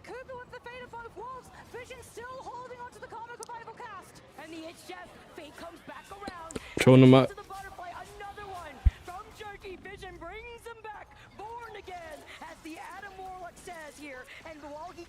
Together too. Fate had used up the itch up earlier to get right back into this fight before. Silent seduction from FlyQuest to push from their position of the red spot onto the objective. Na'Vi don't have the strategist ultimate, so FlyQuest, they don't have the He went kind of crazy. Soulbind is a defensive cooldown that has just the same value as an ultimate, and Na'Vi are feeling the pressure. Still, we're stalling for quite some time. They're nearing 80%. FlyQuest finally. Yeah, they got kind of a lot. Now when Na'Vi comes right back around, Crook will have that invisible boundary, and then you look to the other side. FlyQuest, they need to enable energy to get another Dance of Butterfly. Composition flip too, off of the Hela onto the Winter Soldier. I still need to get the skin. I haven't completed the battle pass thing. The pass. Both the grab from the invis and the hook could be the thing that sends FlyQuest losing one of their players too early. And it matters if he gets that reset. If you get that karmic revival, you have to pinpoint where Vision is. As he's trying to get the fold together, Naga's about to get it. The Kraken impact, the invisible boundary though, to combat that of Spark Chief. He brings them together as the Kraken impact gets taken in, and Naga, he gets the reset. Again and again we go. And with Fate and the Eternal Bond, Na'Vi, they move up to evict FlyQuest off this point. Fate of both worlds denies the reset opportunity, but Jerky catches the disengagement.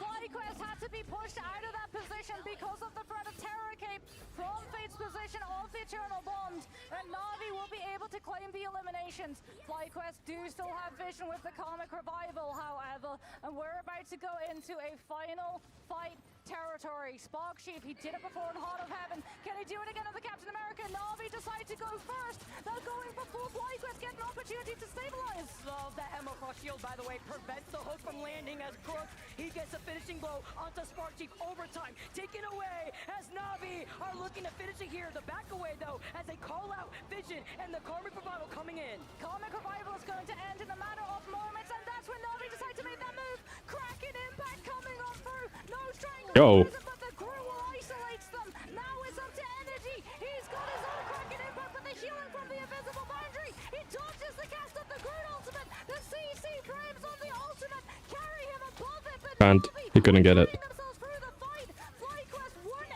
able to find the eliminations. And with Cooper coming back on the Doctor Strange, is it enough time with overtime? Spark Chief, he's trying to keep the dream alive. The stall as the portal needs to come out, but is it too little?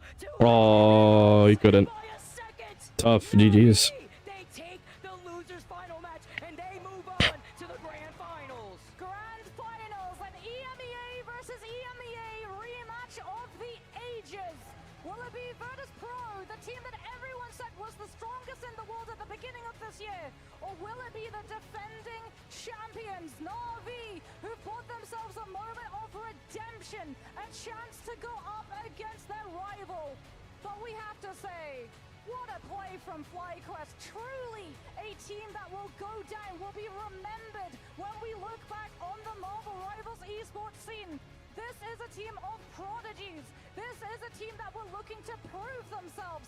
And when the moments mattered the most, when those overtime picks came on through, that's exactly what you could do. Spark Chief with the Captain America, so stable. Cooper always getting to come on through with those ultimates when FlyQuest needed the heals. And Vision, Energy, the picks that they required when the ultimates were removed, when we were playing in those neutral fights. The survivability of the strategist from Na'Vi, man. Crook went down once. Fate only twice. And that's with FlyQuest. Trying so many different strategies. Sadly, I believe Cooper's KO countdown was like 8 seconds at the very end there. So by the time he was on the Doctor Strange and they rolled out and he sets up the portal, it was literally that 0.5, 1 second too late at the very end. But Na'Vi were playing out of their minds that entire series. Oh, Na'Vi, like you said, they read it perfectly, that last fight. They know that FlyQuest are coming in with wombo combos, and they go first. The Emma's Psionic Seduction put so much pressure onto FlyQuest because we're about to hit overtime.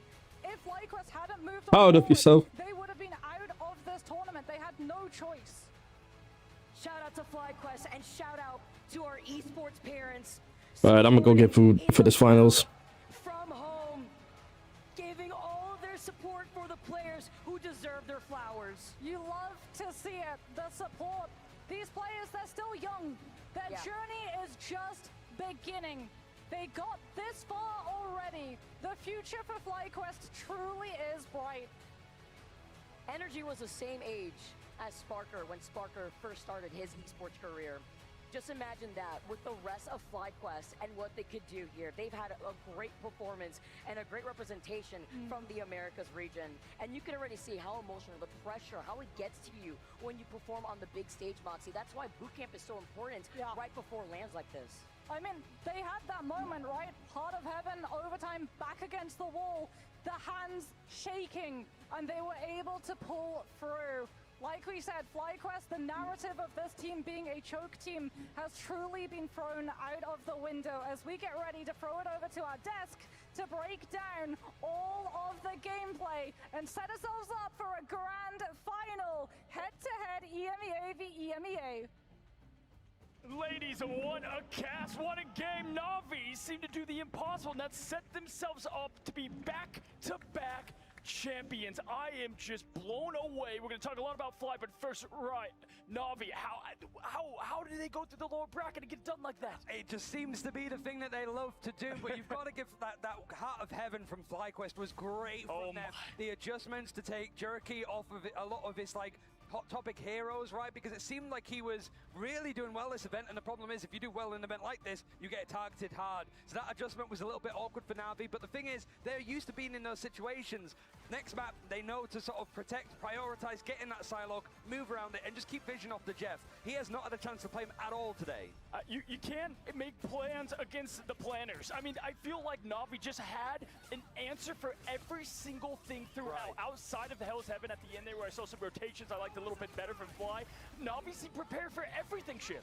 Yeah, I like Fly's comps a lot more towards the end. I wasn't loving the Ultron comps. Not a lot of success with Ultron in this tournament as a whole, so definitely looked more like themselves, but again, letting fade on that Jeff. We talked about Jeff, and they always provided. That's what I was just going to say. We set it up here as soon as we saw the Jeff squeak through, other side not having it. I mean, it's just so hard on Hell's Heaven. Yeah, I mean, Moxie highlighted it as well with FlyQuest just as a team. They're just starting. It essentially feels like Na'Vi are 6 months, maybe 8 months ahead of where FlyQuest are, and this kind of experience, you could see it in the players' faces for FlyQuest Spark Chief, especially just the blood drain from his face, crying when they get that map win. This is not a feeling that they're going to forget, just how awful it is to be in this position. Once they get this chance again, they know how to be better and to do it better next time. Yeah, I want to say this. I think Na'Vi going through the lower bracket was doomed there against the North American teams because you're right. It was just the practice and the experience this team had. They were the final boss to get through the lower bracket, and it's so tough to come into your first LAN over here and try to match that. VP, it's inter-regional. At least they have that going for them. They know each other better. I mean, to go against this kind of Na'Vi team, FlyQuest, it's so rough. Needs to be reiterated, FlyQuest's first LAN here together. I mean, they look so strong. Obviously, these last couple matchups have looked tough on them, but I'm telling you, on the end there, looked like their old selves again. Definitely bouncing back, but you cannot stop Na'Vi.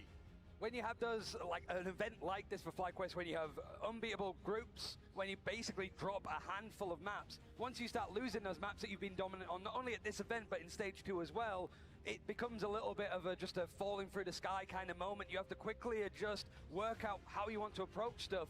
And for Na'Vi, they're sort of used to having maps dropped against some strong teams in EMEA, but they have the pivot and the adjustment in the right time. Yeah, I have to say, I was talking to a lot of the parents of FlyQuest, from Vess's mom to Energy's parents as well. And listen, I told them, be so proud of these kids because coming here for your first LAN, putting up a performance like that, the crowd, if you heard this crowd, it's what it's made for here. LAN, first ever in Rivals. It had me hyped. My hands are red, fellas, who clapping, losing it. That was cinema. Yeah, I could have ran through a brick wall when the crowd was standing up like that. I'm not going to lie to you, almost flipped this table here. But yeah, I mean, couldn't pull through. I mean, a team that we all love to watch. The crowd was, as you're saying, losing it, but Na'Vi has a ton of fans as well. and so does VP, which is coming up here shortly. Right, I think, hey, listen, the question's been answered. It's not America or EMEA, it's EMEA. They're on top right now. That question has been answered. I think it's, if it's any other teams than Virtus Pro that has essentially won every single event that they can get their hands on so far in Marvel Rivals so far, other than one, who Na'Vi were able to get as rad, it just feels like these are two teams that are going to be the Achilles heel of literally everybody in the world that plays this game. Yeah, I don't know how you ban them out. I don't know how you possibly ban out Na'Vi. They are so smart, and they always have a solution. They're comfortable on every composition. I truthfully do not know the answer. No, honestly, I mean, listen, we would do interviews in group stage going into this, and they would say, yeah, you know, we're looking at what EMEA's doing and able to look at some of the comps. I mean, it's literally the heartbeat right now of Rivals goes through EMEA. Everyone here should be proud of that. And let's talk about, my gosh, trust me, are you kidding me? The leader for the team, we were talking about best tanks last night. How do we not say trust me? This man has everything you want in a leader and in a player. Yeah, the last time that Virtus Pro and Na'Vi played up against each other in a best of 5, trust me, afterwards was like, this isn't an indication of how good EMEA can be. We, as both teams, could do a lot better.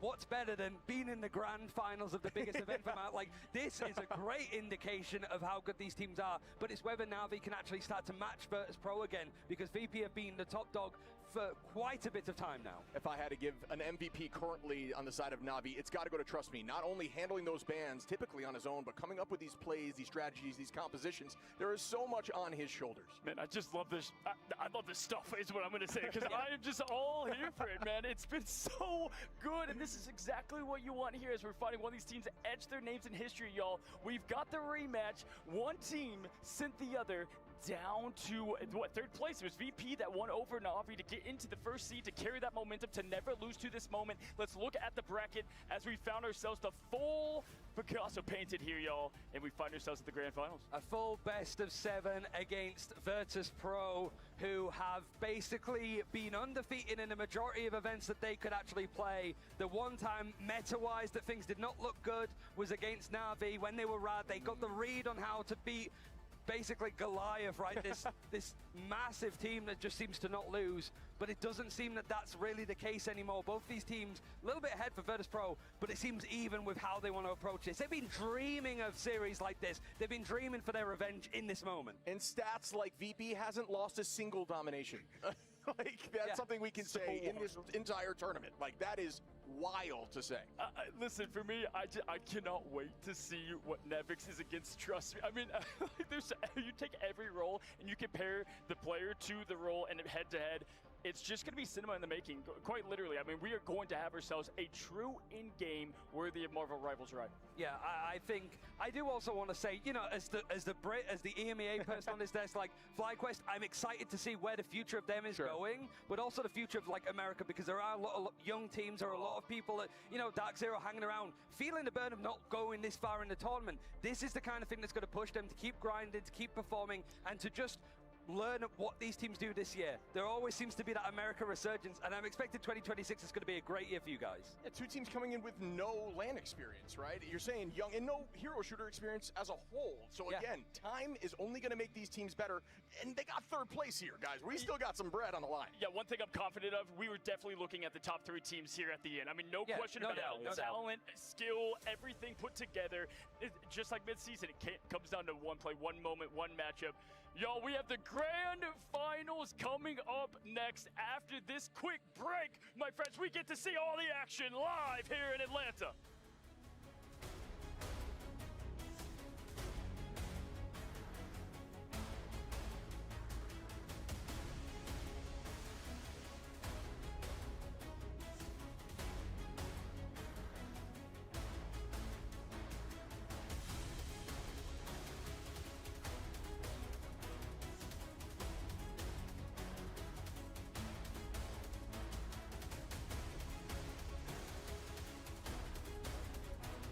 Which ones have what it takes to become the best of the best? The fight is gonna happen right here, right now.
I don't think that's the welcoming committee.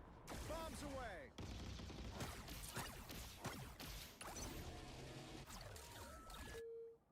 Powering up. Anyone say fireworks? Maximum pulse!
afraid of my magic, unless you give me one.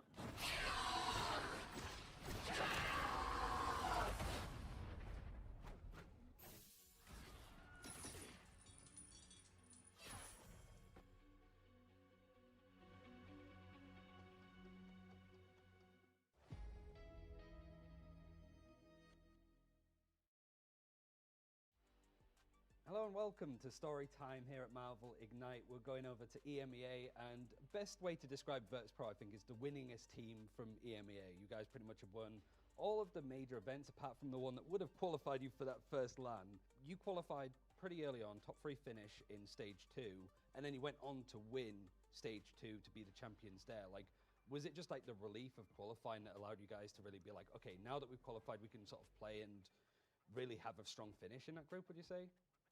Yeah, I feel like if we had lost that Chop match in the end, I feel like our mentality would have been so terrible coming to the Navi match that I'm not sure if we would have beat them like we did.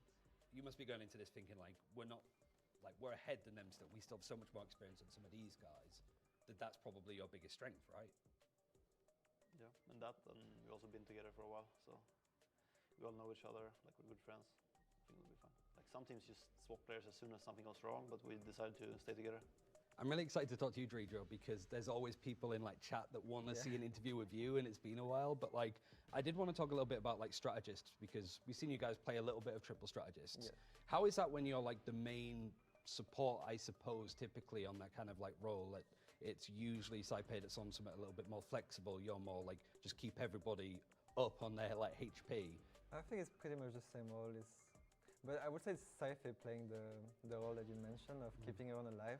I'm more someone that will adapt. So like if one of the characters is banned, I'm gonna play another one. If like Jeff is banned, I will rotate to like the Mantis or Adam. And Saipei will stay on Invisible Woman most of the time. So you're more like a flex strategist, would you say? That's how you describe it.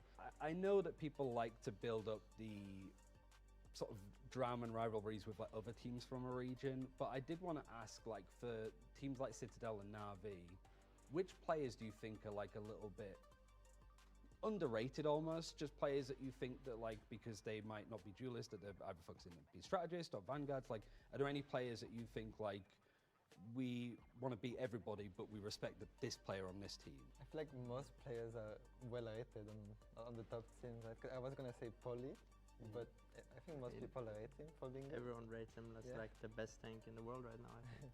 So I don't know, I don't think he's underrated. That's everything from Virtus Pro, a team that has won pretty much all of the events in EMEA. We'll see at their first international if they're able to take that Grand Finals trophy, but you're going to have to keep an eye to see how they're going to do at this event, so stay tuned. Hello, welcome back to Marvel Rivals Ignite. It's the second international event that we've had in Marvel Rivals so far, so it makes sense to talk to the winners of the first. We're here with Na'Vi. You guys were rad when you played in the mid-season finals, but going into this event was like stage 2, right? Like, you were talking a lot about like stuff like drafts against like Virtus Pro and stuff, and up against Citadel. What went wrong, I suppose, at the end of this stage, really going into this event, would you say, Trust? And now this question is directed at me because we've talked about it, right? The tweet I've done. A lot of people misunderstood it. I never meant it as a banter or anything like that. I was just merely disappointed that we throwed a lot of practice before the event as well, not really on the day, right? I mean, when you come to a tournament, when you come to an event, you prepare months ago, right? Weeks ago, and we just haven't really like prepared that well for it, and it wasn't enough. So I mean, Virtus Pro is also a great team, right? But I mean, we wanted to win, and we will try to win this one, right? But does this event feel similar to mid-season finals or different because it's like the flagship end-of-year event for Marvel Rivals? I think that in China, the play-ins helped us a lot. I think the extra practice was like super, super important. And I think that practice gave us, as we went into the bracket, I think we played, who did we play first? I think we played Sen first, and we 3'd them. So we had like a really, really good start because we had so much momentum. Like, we were so used to playing on stage. It was so chill. I think now it's a lot more like we're going straight into it. And I think also our practice has been very, very different. So it's like super, super different tournament. But we still have like the strong pieces, and I think we should have a good chance of winning it again. I guess how important is vibes-based at an event like this? Because it's like fresh meta, you've got teams that have a lot of expectations on them, yourself included, right? Because you won the last international event and you're representing Na'Vi this time as well, which is one of like the most historic esports like EMEA teams, right? So like, I guess the main factor is that you guys have that expectation, but you know how to deal with it because you've done it before, no? I would hope so, of course. For sure. I think people are forgetting that we won the last tournament. Like, I look at predictions, it's like VP, Fly, 100 Thieves, Citadel, everyone thinks they're gonna win. We're being forgotten about. We won the last tournament. But I mean, personally, I also heard that other people on our team was also happy with it, but I don't think we mind being the underdogs at all, actually. I agree with that. Finals to right? Yeah, right. And I think there's nothing wrong with that. You know, we will put the pressure on ourselves. We don't need it from the outside as well. All right, cool. So that was Na'Vi hoping to make it 2 for 2 for international event wins, this time with the Grand Finals. You're going to have to see how they do, and stay tuned to all of the action happening here in Atlanta.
Hey, we're VP. Watch us here in Atlanta. If you want to watch winners.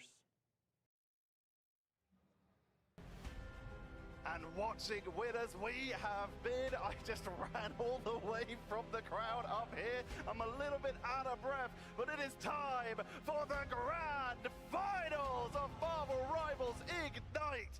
And I almost said Marvel Rivals Ignite EMEA here, stage 2, because I am joined, of course, by the wonderful God Moxie. And of course, the magnificent Ryan Central. It's an EMEA desk for an EMEA finals.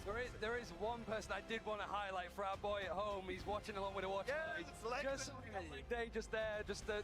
I don't have the same jawline, that's why I hide it behind a beard. But I did want to shout out the one that isn't here for EMEA as we celebrate what has been a terrific year for the region. Oh my goodness, celebrating in style, right? A best of 7. And when Na'Vi are playing like that, Virtus.pro are probably feeling a little bit of pressure start to creep on through. Virtus.pro, they might have a little bit of trauma when it comes to Na'Vi, but they are in the best shape of their lives. Virtus.pro, starting off as Team Cats, they won every tournament they were put into. MRCs, Marvel Rivals Invitationals, and not Ignites. They had won everything except for Ignite until stage 2 came around, where they finally were able to qualify for a LAN. I mean, like you said, they're going to be feeling the pressure, and they're definitely going to be looking at the history between these two teams, because it was Rad back then, now Na'Vi, who dealt them their first ever defeat, true defeat, all the way back in our Marvel Rivals Ignite Stage 1, where we got to see the Jeff strategy for the very first time. It really did feel like Rad at that time really exploited the weakness, I suppose, for Virtus.pro. Certainly with the new draft system, it felt that Virtus.pro were a bit slow to adapt to it, and that weakness was exposed for Citadel Gaming to get a 2 best-of-5s to make sure that Virtus.pro did not go to the first international event. Now that they managed to qualify for this one, it seems that they want to go for, like, basically the lion's share of this prize pool up against the team that was able to win that international event the VP were not at. But how the tables have turned. We immediately saw Virtus.pro coming in earlier using a very particular draft style, and what do we see the exact next game? The quadruple strategist bans, Moxie. I want to see how these two teams are going to react to each other's ban draft in terms of those saves as well. Is it going to be the strategist sweep, or are we going to still see that respect paid forward? I kind of hope that it's the strategists, so that we get to see the absolute final fight lockdown of Jerky and Sparker to determine. I know Bobo, in terms of our statistics, was leading for the Psylocke best in the world, but Jerky and Sparker has been a matchup that we have been wanting to see in a best-of-7 format since the beginning of Stage 2. Sparker has been so legendary, Brian. Just how much history is behind this. Just look at some of these stats for the teams. Yeah, it's pretty much what we've seen from Virtus.pro so far. Not only winning like the MRC Season 1, but Season 3. They didn't play Season 2 because that was a qualifier for Ignite. It really is just a case of like every small third-party event that happened in 2024, 2025, every single thing other than Ignite Stage 1 went Virtus.pro's way, and dominantly, barely dropping maps, never mind like series. It just felt that this whole like system and approach is the thing that is catching him out, and Na'Vi have been excellent at doing that. Well, it's not on that board. Virtus.pro also did win Season 0 as well, but they were under a different name there, so that's just how much history there is. Whereas Na'Vi, they went for a couple iterations to find this final roster that not only took them to the mid-season finals championship, but also bring them back here again.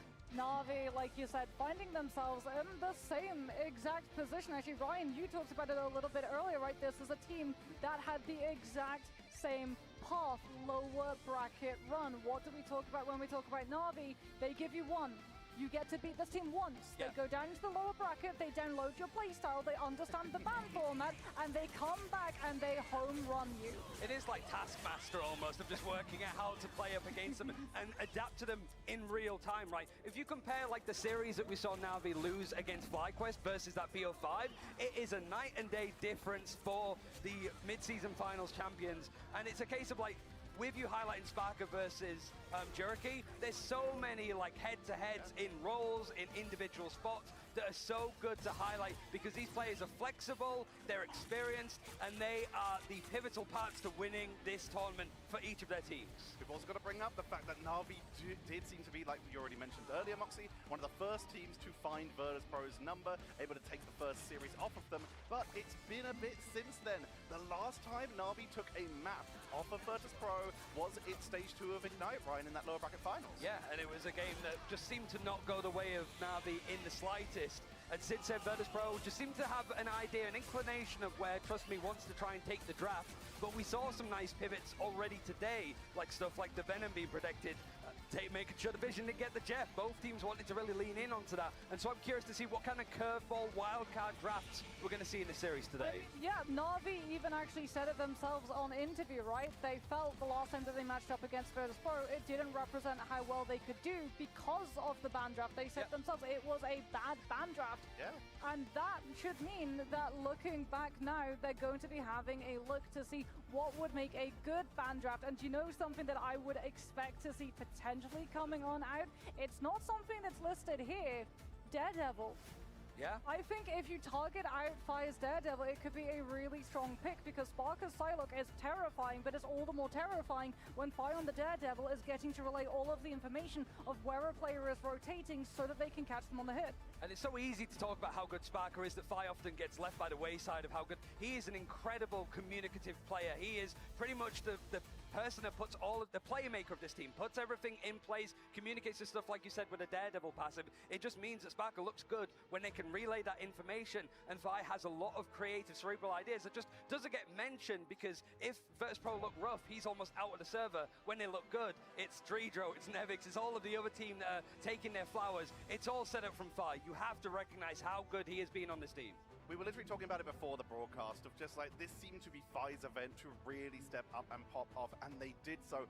And then suddenly we started to see Sparker on that Psylocke just doing so much work. But speaking of the Psylocke, we've been hammering on it for this entire event for good reason. The newest player to Na'Vi, filling in the spot that was left after those mid-season finals, Jerky. This is their first time on the main stage for Marvel Rivals, but they have been showing up, Moxie. Yeah, I feel like we're seeing Jerky get played over Crisis purely because of the time that he had, plus the fact that it really is a meta that is there for his hero pool. He was picked up before Crisis, he was already in those trialing sections when they knew that Melia would be taken by Citadel, so they had a little bit of an opportunity to work out how to meld him into this team, and his Psylocke has been absolutely standout.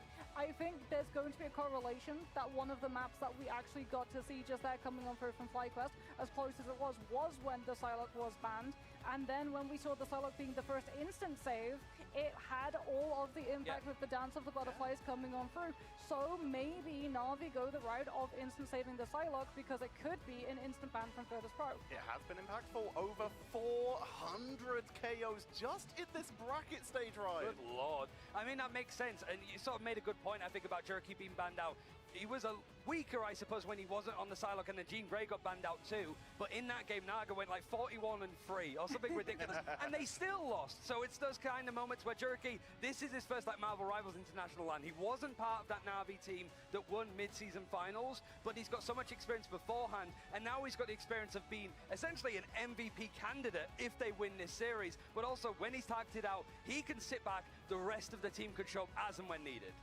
Well, we're going to have to see, because now we finally get to answer the question, right? Psylocke versus Psylocke. That's where it is truly going to matter. Jerky and Sparker, if both of those players get the Psylocke through the ban draft, we are in for a treat. But the bans have been so important. We've been looking at Sparker. It's not just been Psylocke where they have been impactful, but of course these have been the flashy character that has really impacted this event. And you can see the difference, but you've got to take into account with that total KO section.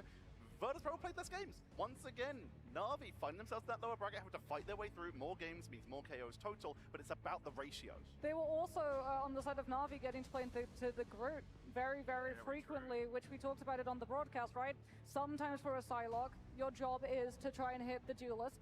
Sometimes your job is to try and hit the strategists. And other times when there's something like a Groot in play on that Vanguard role, it's to just shoot the Vanguard not go for the elimination, keep him alive, allow the strategists to build up their ultimates, because in this meta on 4.5, it doesn't matter if a strategist's ultimate is up to try and heal through the Dance of the Butterflies, it's still not going to be enough. Yeah, it's a lot harder now, but it's also like harder, I think, to find that coordination with the dive, because characters like Human Torch aren't as strong. They're so good at just throwing out a lot of damage that, you know, a Sylar could just sneak in and just be like, pick, these characters low. You don't really have that kind of just damage on the board anymore, which means that it's a lot more focus going into like 2-2-2 setups and stuff. It makes it harder for Sylar to find work. I'm gonna take a wild guess and say they haven't started yet. In the worst occasions.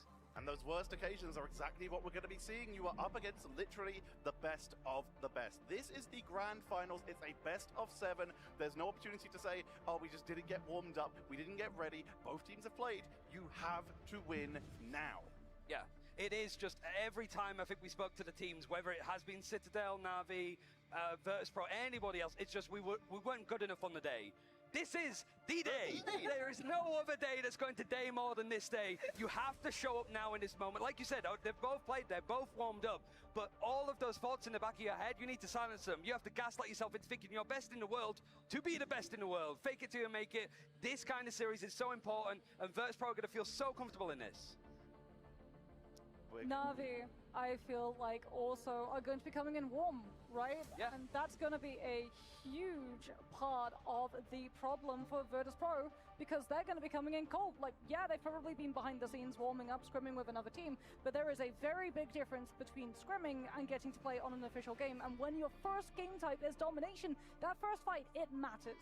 It really does. Domination is literally every single time. We've heard teams say, oh, we sometimes struggle on domination. You can't do that in the grand finals because you are guaranteed to play it potentially twice here if you go all the way. So you need to make sure that you're locked down on that more brawly game mode. And Ryan, it's played a little bit differently to Convoy and Convergence. Yeah, I mean, there's just so much pressure on it because you always start here, it's randomized, but also it is a map type that Virtus.pro did get beaten up quite a lot on if I'm thinking of the early days, but now they are dominant on it. They haven't dropped a map of it so far, but even in that best of 3 series that we saw against Na'Vi in the upper bracket, it was so close. The Spider Islands pick as well from Na'Vi, they need to throw in curveballs like that, picking maps that you just don't see at this level because you need to find little gaps in the play of Virtus.pro. Otherwise, it is going to be a clean 4-0 for them, I won't. Well, that's why I feel like Heart of Heaven has started entering the conversation, right, when it comes to these teams.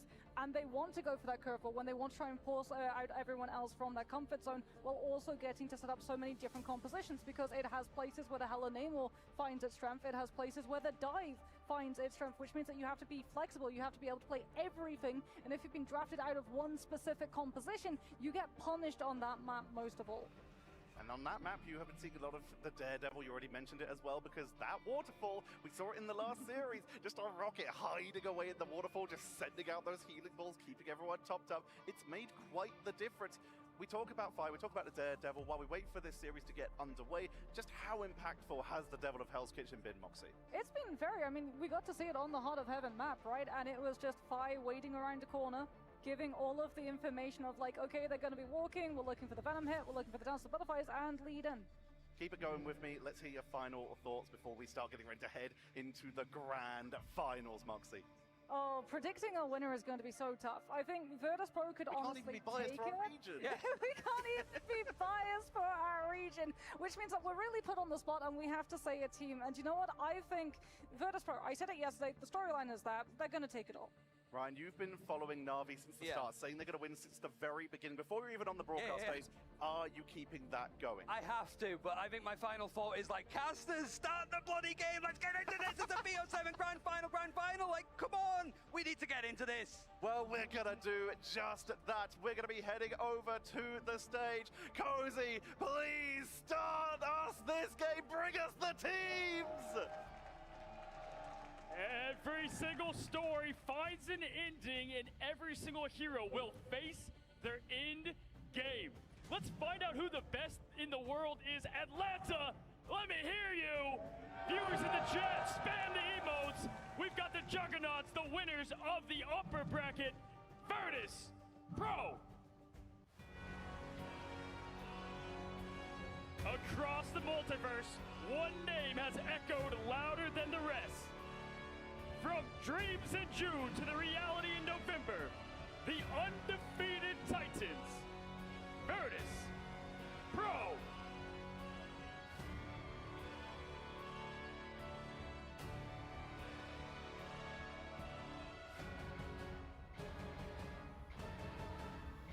the greatest strategist in the world, Saipei!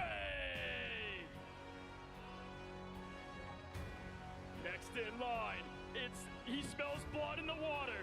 The support that always fights back, Dreedro! The Vanguard with all the ice in the veins. He's from Iceland. It's Fenzi! Fi doesn't enter the fights. He ignites them. Say what's up to Fi! The sweetest army knife of Vanguards. The one, the only. Nivix! And finally, when he looks you in the eye, you already know it's too late. The one, the only, Sparker!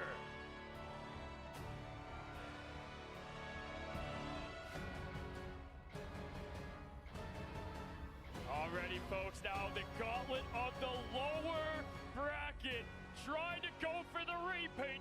Give it up for Navi!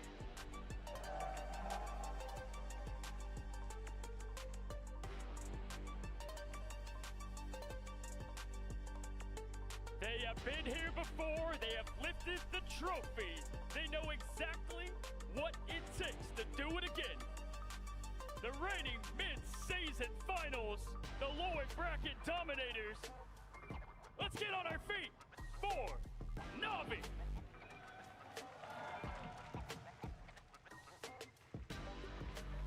Now we know him as the Shark, is the strategist that moves first and the map moves with them. Give it up for Fate.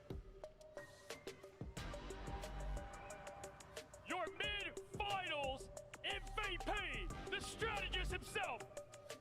Level 1 Crook. He doesn't just protect the team, he commands the battle. Give it up for Rajaro. The newest blade in the fight. He is Psylocke, the sidekick assassin.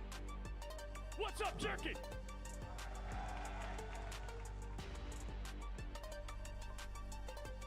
Cold aim and hotter confidence.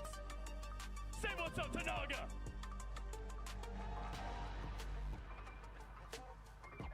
And leadership you can feel. An impact you cannot ignore. Trust me!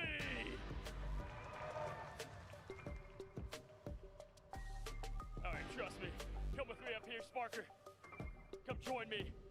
Listen. Where you at? Trust me. Come on over here. Listen. Right now, we know EMEA on top. It's not about what region's the best. It's what defines EMEA. After y'all matched up in the seeding to get into this thing, we saw what that looked like. What is EMEA to you, the region? Tell the viewers, trust me first. We are the meta setters.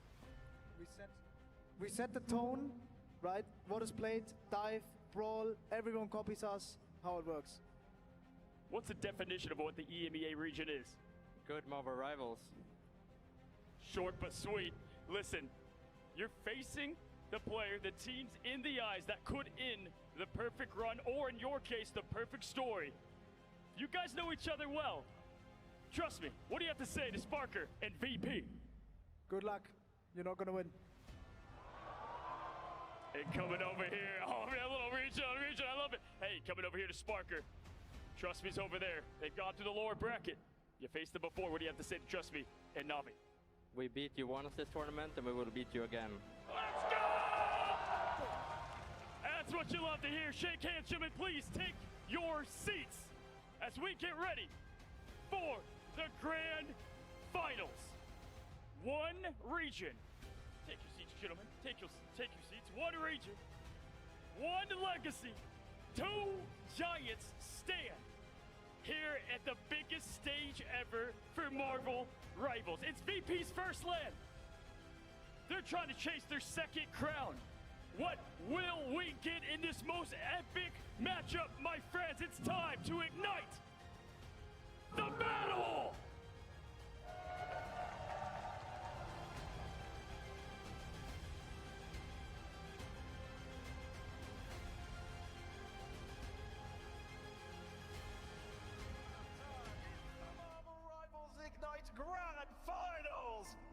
stage of Immortals, ready to find our final champion for the year in Marvel Rivals Ignite. Today, I'm joined by the best teams across the world.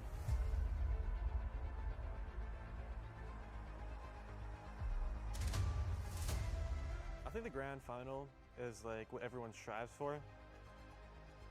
But what grand finals means, you made your spot fighting against the other 4 regions that came here, and you earned your spot. Just another game, try our best. If we lose, we lose. This is where the upsets happen. It's all or nothing, right? I love to win, but anything can happen. Watching the crowd and knowing that I'm in the final match of the whole tournament, it would just mean so much to me.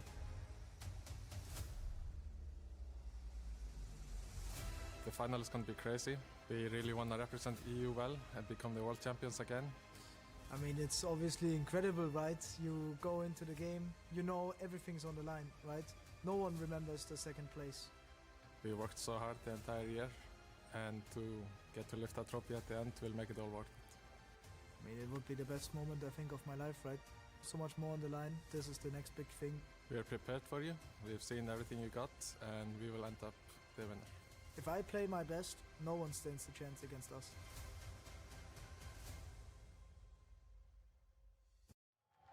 Welcome back to the Marvel Rival Grand Finals as we head into our grand final matchup right here. I'm one of your co-hosts, I Run Chib, here with my co-caster, Dogman. How you doing today, buddy? Doing great, Chib. Back here yet again, mid-season. We finished that up, but now it's the grand finals. $1 million on the line, Chib. 862,000 euros, though, because this is a EMEA on EMEA fight in Chib. We are here in person in Landon. Let's just do one more dap to go because you missed it. We might as well, you missed it earlier on, but at the moment, Chib, this is going to be a fantastic matchup. Na'Vi and VP. I mean, you talk about Marvel, you talk about Marvel Rivals. This is a movie. This is cinema in the making. Any of these stories of the players that we've heard about throughout, I mean, you can make a movie about any single one of them. You could see this ignite in the movie theaters if that was a thing, but going into it, Chib, grand finals is going to be our very first of 4. Yeah, I mean, there's so much talent on both teams. The matchups are going to be insane. You look at Dredro and Saipe versus level 1 Crook and Fate, for example. Trust me,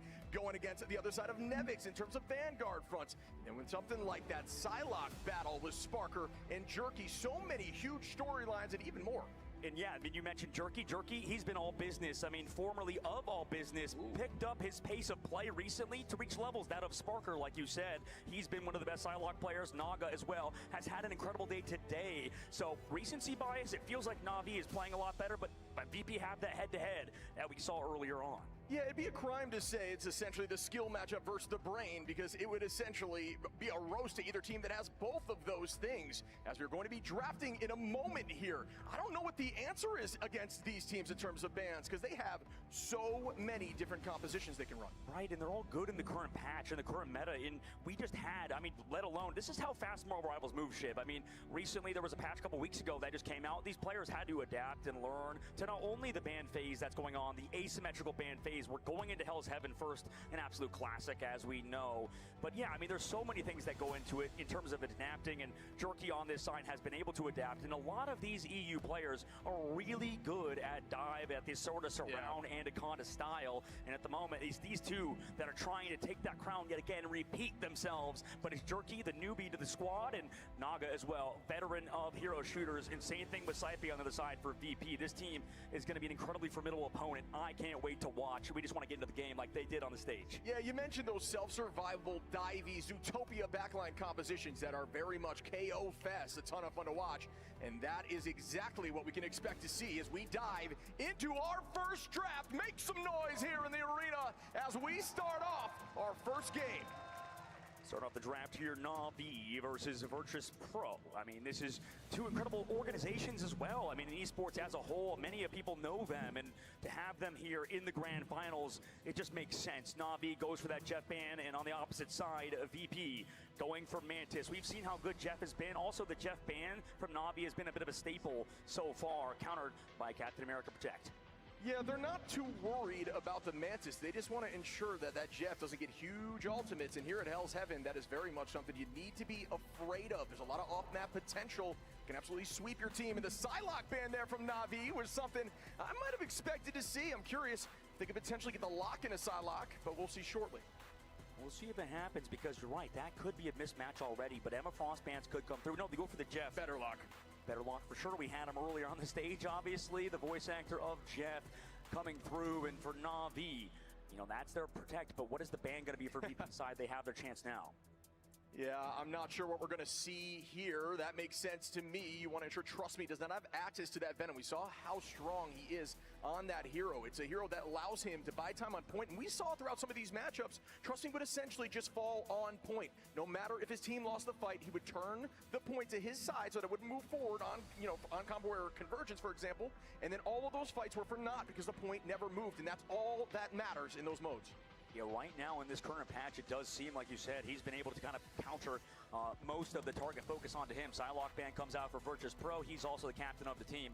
Na'Vi, trust me, that is Na'Vi on the opposite side, going for that Bucky protect, making sure they at least get one of the strongest duelists in the game right now. Understanding you lose that Psylocke, you lose pretty much a free fight win because of how much damage Psylocke does, even through Shrouded Ult, so you can get eliminations through it. So both teams making sure either side can't play Psylocke. Venom going through on Na'Vi side, which is very interesting moving forward, but for VP, they go for the Invisible Woman ban. This has been something that's been picking up later as the tournament. We saw how good it was in the group stages ship, but at the moment it seems like we're kind of re-entering back into the stage 2 of Ignite, where Invisible Woman was so strong. Yeah, we've seen a lot of success in terms of duelists, too, from things like Psylocke, Bucky. We've also seen Star-Lord especially take place here. But these Psylocke bans are something I think have been kind of slept on. And these teams at the very top here of EMEA and apparently across the world are definitely looking to ban that out. Yeah.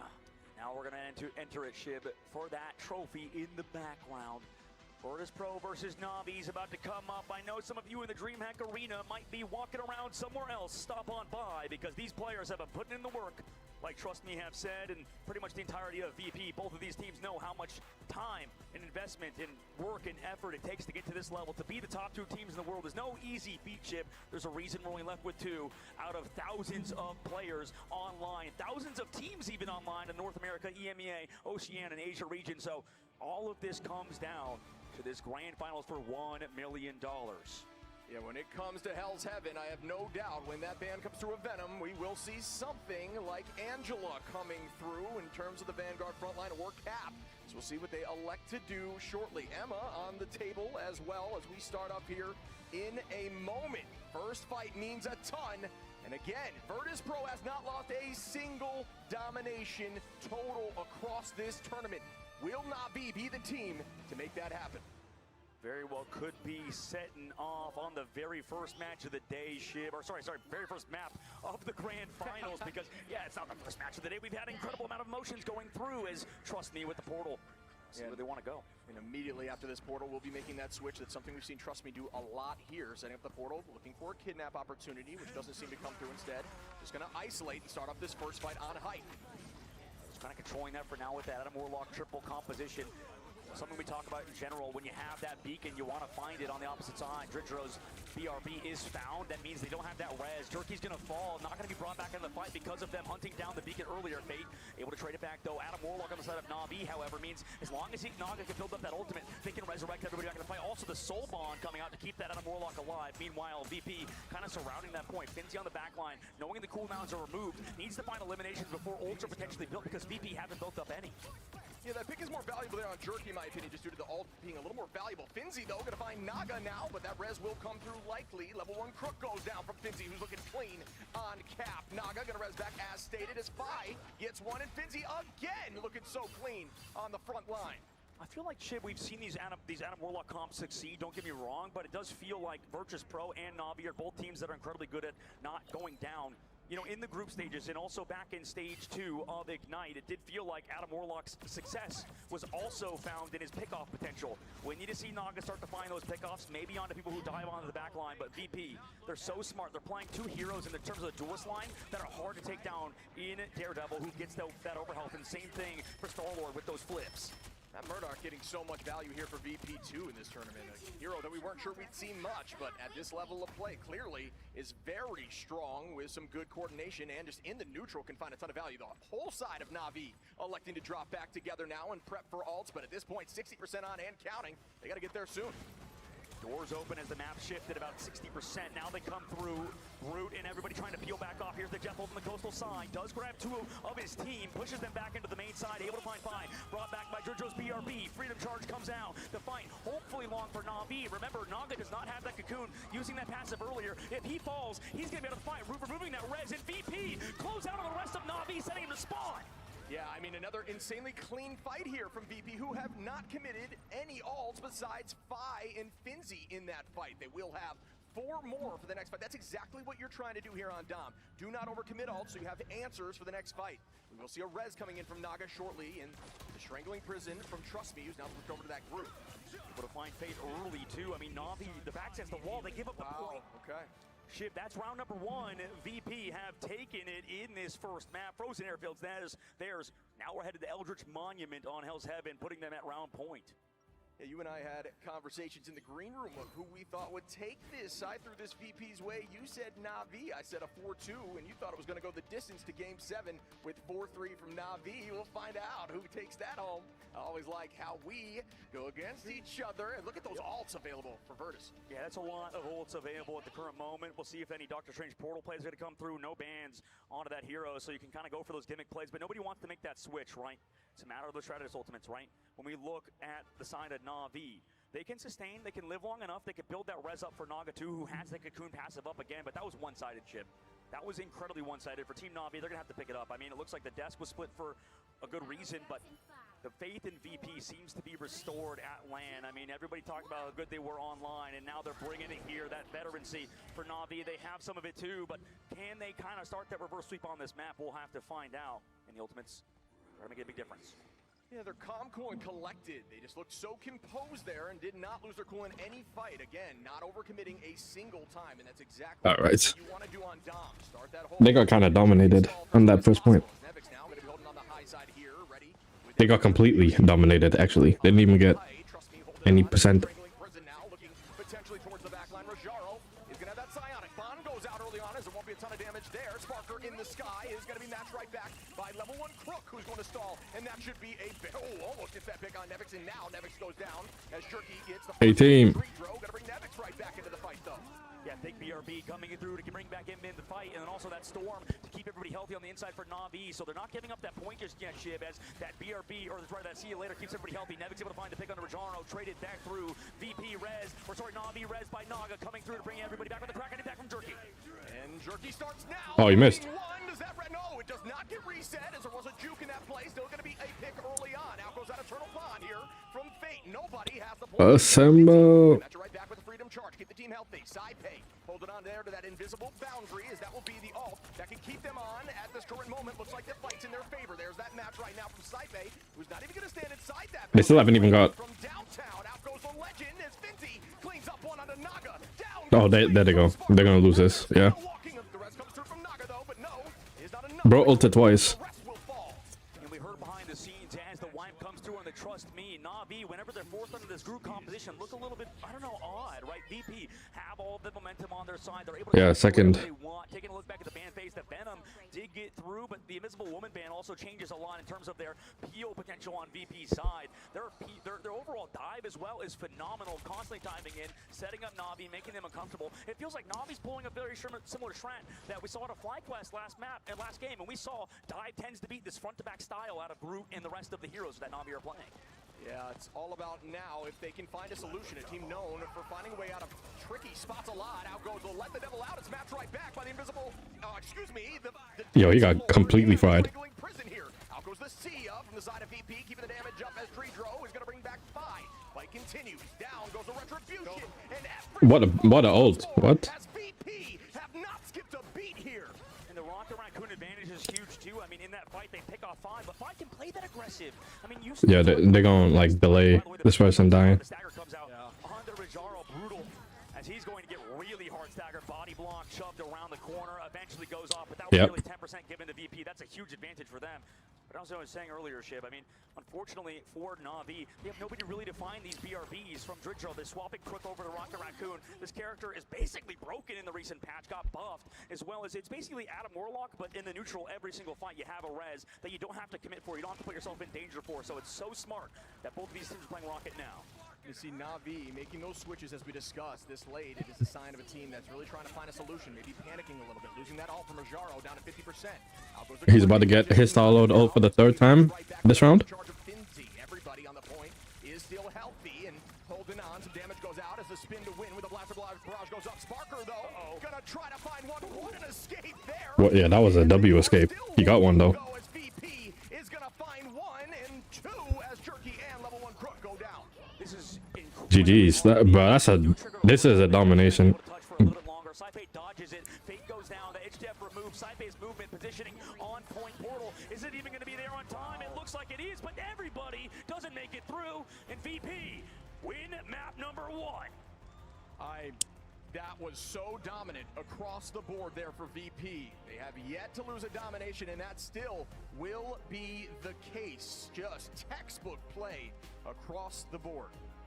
You can see they were locked in before when we saw the stage, right? The player announcements coming through, and you know, look on the other side. That was the former Finals MVP you saw on your screen, by the way, in level 1 Crook, in which we were obviously gassing him up a lot yesterday. But today he takes down that first map loss. And this is what we talked about when we look back at the midseason. People were saying Envy was that number 2 team. I mean, they made it to the grand finals in that midseason. But this man, Sparker, everybody was wondering. Yeah, this is looking bad. Will they play on land? So many questions were in the air. But at the moment, they seem to be answering them, Shib. Map number 1 going their way, and they're trying to build that momentum that Na'Vi now does not have. What's good, Trap It? I did just see your message that you're about to see the Chainsaw Man movie. What's the verdict? The verdict is it's way better than Demon Slayer. Everyone that I've seen that watched that movie said it's gas. So you should have a good time watching it. Can't wait to see one of these 2 teams lift that baby in unison. We'll have to see who's crowned that final MVP too, because that does matter. Crook, as you mentioned, was that finals MVP last time at the midseason. He was kind of Anime gotta invest in more movies. Na'Vi almost played right into VP's hands. I'm gonna be looking for more anime studios and shit. I mean, I can't count the amount of times Finzi was finding an elimination, not only in the backline, on virtually everyone is playing very. This is a wash though. This match right here is, yeah. Which is a testament to just great positioning and knowing engagement timing. Should do for the last arc? Yeah. Facts. JJK should absolutely do that. Like you said, Finzi doesn't get enough credit. Yeah. I mean, neither does the opposite side in Nevix, right? This VP team. I look at wish Bleach had a movie for like the last part, because that would be gas. Gojo vs Sukuna movie, yeah. I think every big like anime fight needs to have a movie. Like Gojo versus Sukuna. Whatever else, I don't really know. I haven't really been catching up with animes like that. But whatever anime has like a really big fight, it should be a movie. That's exactly what you're looking for from somebody playing Daredevil, because once you get that initial pick, you snowball, and then you just walk down the rest and get that all quickly. Cool. I mean, let's take a look at the stats. It was crazy games out of both Finzi and Sparker, like you said earlier, Shiv. You could see exactly that. I mean, Finzi nearly with 9k damage, but no casualties. Like you said, no deaths on his angle. Having a 22 KD, what the hell? That is crazy. I mean, to be infinite, basically. And then for Sparker on his angle as well, same thing. And then also nearly doing 14k damage. So these guys are both popping off. The whole team is on another level at the current moment. We'll see if Na'Vi can catch up as they have Convoy and Convergence to pick from now. Business standpoint and for the fans, yeah, because they will make way more money on a movie than they will on a regular anime. That's for sure. And then they'll be able to actually pay their employees. I might start an anime studio. Let me see how much it costs to even start one. Or I'll just invest in one. Either way, that's better. I don't want to do that much work, to be honest. Is it on the big screen? Facts. Big screen, way better animation, way better sound. Investment? Yeah. I'll invest in a couple, maybe like 3. I'll pick like 3 ones that I see growing, and then I'll do it in those. Some animes, some game companies. I need to change it up a little bit. I have a bunch of other ones, so I need something for fun. We're seeing these teams elect to not run Emma as much and still finding much more success. I mean, that's an excellent point because of what we saw in the ban phase. We'll see if they do it on Convoy and Convergence, but teams are starting to realize, I think, that maybe it's, as you said, the Emma bans could have been a waste earlier on in the tournament. Maybe not necessary for this squad, and it does feel like Navi's played a lot better since doing so. But taking a look at Sparker too, another guy that you've mentioned, and then everybody talks The One Piece about NB movie exclusive. You know, he's been around, he's hung around this block, and It's gonna have one movie every year. of this team in FlyQuest with energy building his way up. You know, was a future 3 of those movies is gonna be the team on the sea. he was as old as energy is. I believe they talked about it on the desk as well. And this guy, nowadays, a veteran in the scene and still living up to expectations. Yeah, putting time in and getting into the big stage. I mean, this is the first time we've seen this team again, folks, here at a LAN, and they are acting like they've been here forever as we glance over at Trust Me. We talked about this over there on the analyst desk as well. A leader of comms, bans, strategy, team fights, and ultimate commitment. So that is a ton on your shoulders. That's a lot of pressure, and it seems like that's the common story that all these pro players, especially the in-game leaders that we have. I don't think that's talked about enough in this game because it's a bit faster than a thing like tactical shooter IGLs are. But in a hero shooter, I mean, you got to think on the fly. I mean, it's a lot like comparing tennis to baseball. Or like the downtime is just not there, right? You're constantly thinking things. You can't do set plays. Going over to the next map, we're headed to Spider Islands 2 ship. That's the pick that Na'Vi had. They're also very interesting. They do some very interesting picks with those map picks, specifically taking us to Kunlun and those type of maps as well. This makes sense out of their squad. Yeah, this is definitely a dive-heavy map where you can set up on high side and commit towards the back line together. There's some off-map location as well, so we'll see what they elect to do. This is also very good for triple-triple as we head into our second ban phase of this grand finals. We gotta see here if Na'Vi can bounce back and make this a 1-1 series on their map choice. It's map number 2, and if you're in the crowd or in the audience, after this one, you're going to have a little bit of a break if you need to go to the restroom, get some snacks, because this is going to be a nerve-wracking game. I mean, even in the last one, you saw the fans of FlyQuest. This is a first of 4. Incredibly nervous for a good reason because there's still So. an incredible amount of money. $320,000 for first place, right? If you go anywhere down below that, you are slightly, losing basically half your money. So it's a big deal. Na'Vi going for that Mantis ban opposite. Yeah, that's a W first prize. 320K. You better play as best as you can. Lock in Finzi's cap right there, and then back over to Trust Me's Venom, which I think is a huge lock for them. I think this will enable what they want here from their more divey composition, and they are electing to attack first as that ban out of Sylark and Star-Lord, which we saw the match back and forth there once the Sylark was banned. I think that makes sense. I think the Star-Lord ban on the opposite side is interesting too, because Rocket still is making it through the overall. Oh my goodness, Brand Phase, excuse me. I just was walking around. That's a W custom. What? The Star-Lord one? For Na'Vi, they pull out the Star-Lord ban, opposite side for Jeff. Or I just get a human like Jeff is in these games, right? For VP, they love playing around Dridro and Jeff. It makes sense to keep him on it too. Dridro, one of the best Jeff players in the game, and also one of the first to do it on the opposite side. And Fate, make sure he doesn't get it. He can't get his comfort pick. Yeah, that's a really good ban and lock right there. Dridro's had huge ultimates on Jeff, which we've seen from Fate as well, but it's almost back-to-back consistency there from Dridro every time, and this is definitely an off-map location where you can find those eliminations. So we will start to see what our final bans out. You know what, Na'Vi, I do like removing the Mantis and also the Rocket. This enables them to ensure there is no damage boost. The alt charge will not come back any quicker. You can't hard pocket something like the side of Sparker going in heavy on some sort of duelist, or even Fi on Daredevil with that extra damage. So they are instead going to take and lock in that Rocket they found success with. Makes sense. I think Rocket is one of the strongest heroes in the game, as well as, and that's crazy to say. I mean, all these heroes, Jeff, you talked about before. That was the big thing we talked about mid-season. But we're heading into it. Yep, Mantis. Yep, all these heroes that people underestimated now coming into the limelight and now have been the main sort of heroes played in the main stage, in which you are here. If you're in the audience as well, make some noise for your favorite teams in Na'Vi versus Virtus Pro. You're over here in DreamHack Atlanta, Georgia. It's 2025, Shiv, and I can't wait to see what this future has in store, because these two teams are trying to cement their legacy, not only at mid-season, but they know the grand prize is right here, right in front of them on Spider Islands. That's one step further, one step closer to that end goal. Personally, a huge fan of this map. VP 1 up here against Na'Vi in this grand finals. Best of 7. Yo, I've never noticed that robot on that map. Na'Vi bounce back on the map of their choice, folks. Like, I've seen the little van there, but I didn't know there was a robot in there. I was just watching smoke go down. Some dog bones earlier. Maybe that's why I had that burp in the draft phase. Now Na'Vi starting an attack. Gonna play that Rocket Raccoon matchup that they have unmatched on the opposite side. I feel like I like their draft at the current moment. and they're going to start off the Storm Comp 2 for a second to see if they play against that triple ship. I mean, it makes sense. Sparker onto that Adam Warlock as well. They're figuring it out. They want to play Jerky onto the Adam or onto that Hela. You know how good he's been on that earlier in the series as well versus FlyQuest. We'll see if he can play it to a high level here.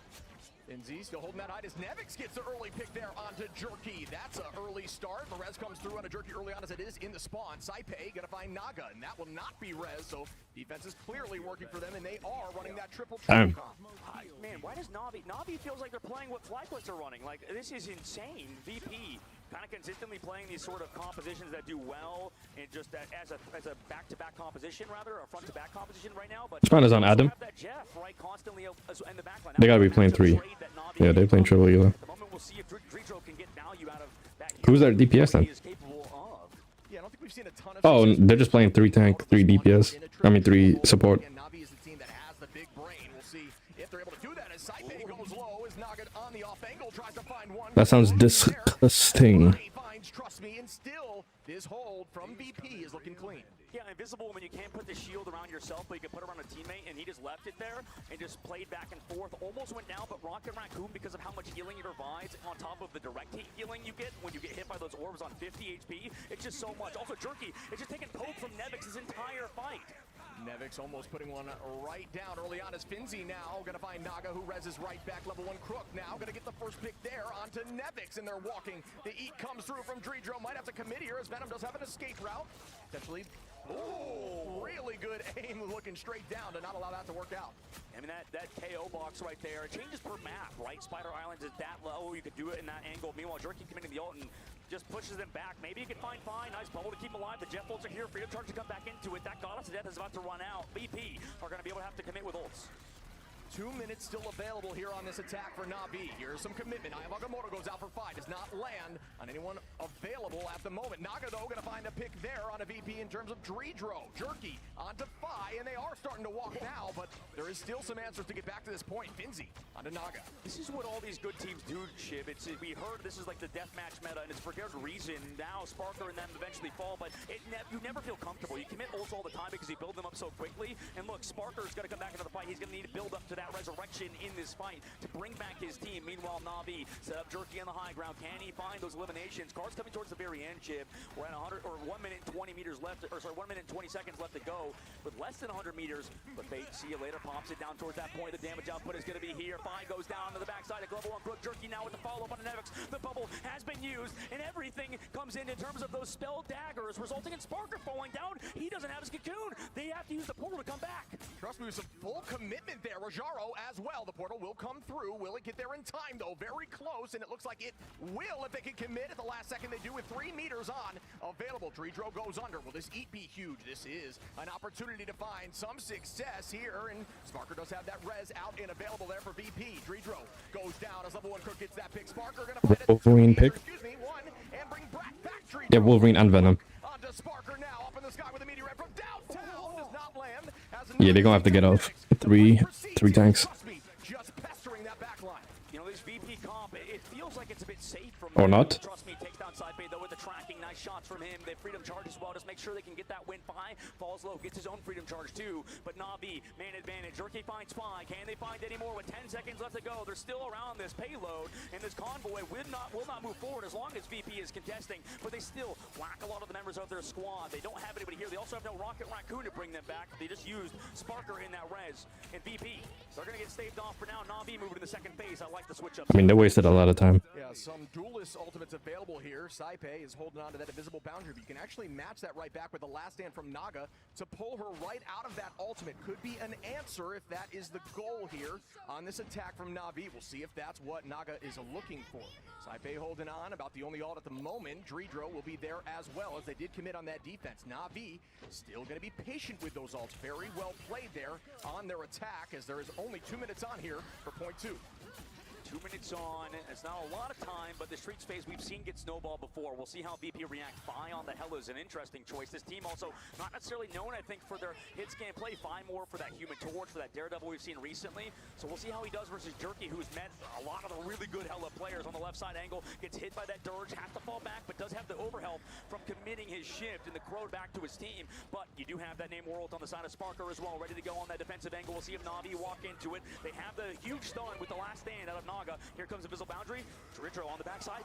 Or Jeff Ult is going to find one. You got this too. Work out heading back towards the team, knowing that the off-map potential may be low with that jump right back from Invis. Sparker onto Naga, though, who still did commit that ultimate, and it did not seem to work out too much. Saipe did go. Hell Unleashed. Sparker holding on here to that Orna Brody as we see Fi in the sky. What a snipe. Make it two. Why don't you? Out of downtown throw there. Trust me, is week 2 is going to burn that E cooldown and going to reset with the team. I mean, Fi's one of the smartest players in this game overall, and that's why he's here in the grand final. Sparker also with the follow-up. Obviously, we talk about him a lot more, but Fi has really put his name on the map for our international audience in this grand finals and in the playoffs, group stages. He's been a huge component in Virtus Pro's success. Now Na'Vi want to walk up. They do have see you later engagement. We'll see if this fight stalls out with these freedom charges. When is this Namer whale going to come in from Sparker and Naga? They do have 2 answers right now in terms of ultimates, but you can be a little more aggressive with them as there is no duelist ult you need to counter at the current moment from the side of Na'Vi, and gets pushed away 18 HP and does fall there as the undead squid pops. Looking for Jerky in this off angle. Nevic's gonna find 2 with a 2-piece. Do I see 3 here? Gets matched right back with a Sia though, and up in the sky. Will we see a pick here from Jerky? He's trying to find an angle. Doesn't look like that will come. You're not killing no one. Moment, but the space is being taken here from Na'Vi, who still have Rajaro and Naga available. Fenzi with the freedom charge, dives to the backline. Sparker still with that whale. Same thing with Naga. That's going to be the biggest component. Dirge on the backline to slow down Saipe. They're all connected with the overhelp, but where is that whale? Is it going to come down? Naga already finds Saipe without it. Meanwhile, both teams kind of stalling out on the objective. Here comes that Jeff. Ultimates Jeff on the backline. Jerky gets slowed down, taken down by Fi. Here comes the whale. Blocked by Trust Me, though. Nice job staying away from it. But what did you get? Members of their squad are going to need to rely maybe a port or something. Oh, he got the healer and the tank. Oh, they won. Nice. WJF. WJF. Winnable. Just not committing those ults aggressively enough. Coming in heavy with the Itch Jet, finding a 2-piece there onto the back line, and that will be the swan song of .2. Not able to get it quite there. Na'Vi gonna have to defend a little bit tighter here. Let's see what composition they run to hold them on .1 for as long as possible. Good stuff out of VP there. We'll see them as they switch over to the attacking side. You can see at the very top of the screen the attacking little sword, and for Na'Vi the little shield. Yeah, I think one of the major things we need to see there, again, we talked a little bit about Na'Vi just not committing those ults. A lot of the times they were trying to wait for the perfect moment to make a play, and that is the downside to trying not to overcommit, is sometimes you don't commit enough, and Na'Vi seemingly holding those ults when they could have cycled them a few times. And Saipe on the opposite side, Invisible Woman. You see the pools, you see the trophy, right? Saipe's trying to almost force physics that trophy to his team's lap right now. Like, he was doing so much in terms of setting up a squad, countering Trust Me. Because in the mid-season, we talked about how good Trust Me was on Venom, and how no one really was at that level just yet. For Trust Me, he was shut down. I mean, honestly, it just was constant pressure from the backline of VP, and you talk about that being Saipe. He is a star. He is probably the best strategist in the game right now. Sparker is going to be showing right now. Ooh, they are going to switch completely to run that Namor Hella composition that we saw actually prior. And here goes the engagement off the rip. There is no triple comp here for the side of Na'Vi on that defense, selecting to run a little more divey focused self-survival, but still going to do that Hella Namor. It feels like a little bit of a mixed comp. It does, Trust Me. Goes in for Jerky to try to hold the W key to the rest of VP's side, but they go for that dive to peel off. But guess who's brought back into his team? It's Naga from Nevix. Angela is such a menace and is going to be looking for that res there on Naga, looking for on the high side, going to deal some damage and drop back towards the team, and only took, 69 damage at that moment as Dritro is going to take out Trust Me there, and wow, just walking forward 5, cleaning up the rest, and Nevix, Fi again, and that is enough to get them through this early start. Yeah, brutal fight for Na'Vi there. I mean, sent back, they do have the BRB advantage, but they're never being able to trade it. I mean, the momentum we've seen from Na'Vi in the past have always been when they're on these more divey comps, they can go aggressive with Trust Me, but nobody's there to follow up. I mean, Rajaro on the cap could set up with Trust Me, but he's usually on those anchor heroes. VP, meanwhile, able to change momentum when you have Nevix on that Angela. Could see a combo here coming up from Na'Vi with that damage boosted whale, but not quite sure that's what they're looking for. Sparker holding on to I'm feeling someone's getting taken off. Redro going to have that itch Jeff in a moment, but at this point they've already walked up to this spot. What a ult. Is gonna find a two-piece from downtown, make it 3 as Fate gets that res right back once more, trying to stall, but they are down heavy in numbers. And now you start to question, did Na'Vi really send themselves back? They tossed their own Angela back in. Nevix, like a bird spit out of the mouth of some sort of trap, comes back into the fight now into that sideline of Naga and crew, throwing the whale out in desperation, it almost seems. I mean, the portal is there from Jerky. They have the squad. He's able to find one at the very least, but Naga gets traded out, so it's a Well unleashed. portal waiting for Finzi. He's not going to be here with this fight with that freedom charge, but Rojaro's going to have to build his own. Yeah, was able to find some success with that whale, surprisingly. Is more of a zoning ultimate just to try to stay up and healthy, but did not work out, but did find the trade. So it's kind of up for debate here. What a tackle there from Nevix, who's keeping the pressure up. Assemble back. And is owning this front line right back towards the back line. And Fizz is gonna fall. Crook gets taken out with a follow-up from 5. And what a play there. Sparker gonna take out Jerky. Level 1 Crook back in the fight, though. And we're seeing the value of this invisible woman at just such a high level as Saipei finds Trust Me, the portal was used, so they're gonna have to give it up. Na'Vi does, using every single ult too. So we're headed to the second phase. This is a baking session. And this team is looking so good and synergistic. Flawless. Nevix sets them up with those grabs. Here comes the see you later though. Spider-Man. Naga, Saipei gets traded and Dridro falls, so just as we're talking about him, I mean, you have the Spider-Man coming out to try to stall. Put my Spider-Man socks on for a reason. Somebody's got to put on the mask here as Jerky is going to be able to find one elimination at the current moment. They are going to retake here. Finzi in a dangerous spot, but does find one. Oh, he should have went for the... See that switch, likely going in there just to try to get the touch.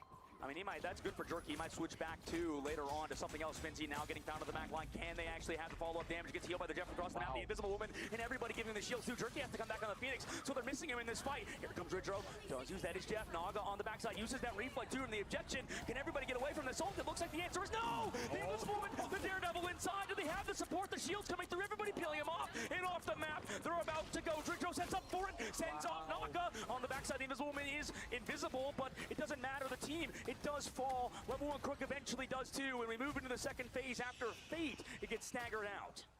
Again, look at that location we saw from Dridro going towards the left side of that off map. He talked about different locations of the off map being tighter in terms of windows so you cannot react, and found that spot and always commits right there with the It's Jeff.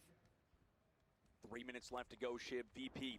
They do have a little bit of advantage here in the second phase, but Na'Vi, I mean, they cemented their legacy on this map versus Envy in the very last game of that series at the 6th map against Team Envy.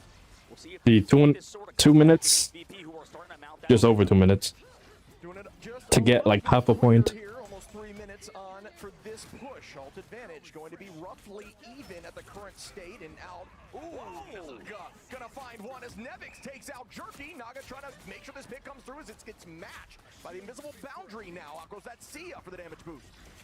There's so many off-map angles you talked about earlier, Shib. Here comes that piece of the miss from Trust Me, trying to chase down the Jeff like a anglerfish sort of almost, but he's the one running from his own sort of. That was funny. There, Naga on the right side able to set up 2, but this is what we were talking about earlier. I mean, Na'Vi was able to start a 4-minute hold versus Envy in the second phase of the map too, and if they could do it versus VP2, they would cement themselves as one of the best Spider Islands teams of all time. But VP are going to be charged upon by a freedom charge from Rojaro. Jaro walking them forward, being aggro with that ultimate. It's something you can do with Cap as Naga gets another pick there, looking very strong here on Namor. Fi is going to hold on here to the Goddess of Death. Sparker does have that whale available, but Naga does. And yeah, both of them on either side. Let's see who gets more successful ultimates here in this next fight. He's setting up on the right side angle, but both have been slow with it, like you said earlier, Shib. I mean, he does have the BRB advantage. They know that they can use it. Jerky into the sky, and the Goddess of Death forced out. Maybe VP doesn't even want to fight it. Yeah, it's more so just a defensive utilization there from the side of Jerky, who will not be able to get any pick at the current moment. Is going to drop down now and stay healthy, but was used as a way to stay healthy and not get KO'd. Out goes that freeze from Dridro, does not land. The teams are still trading back and forth, and nobody goes down until, of course, I say it. Sparker and Jerky with a pick there, strategist, and a Vanguard. Sparker now out of Rojaro. You can't feed. That's the number one thing. You can't go in like Rojaro does there. You also can't use the Goddess of Death earlier in VP, showing that they are one of the most veteran teams in this genre just by popping those ults at the right time.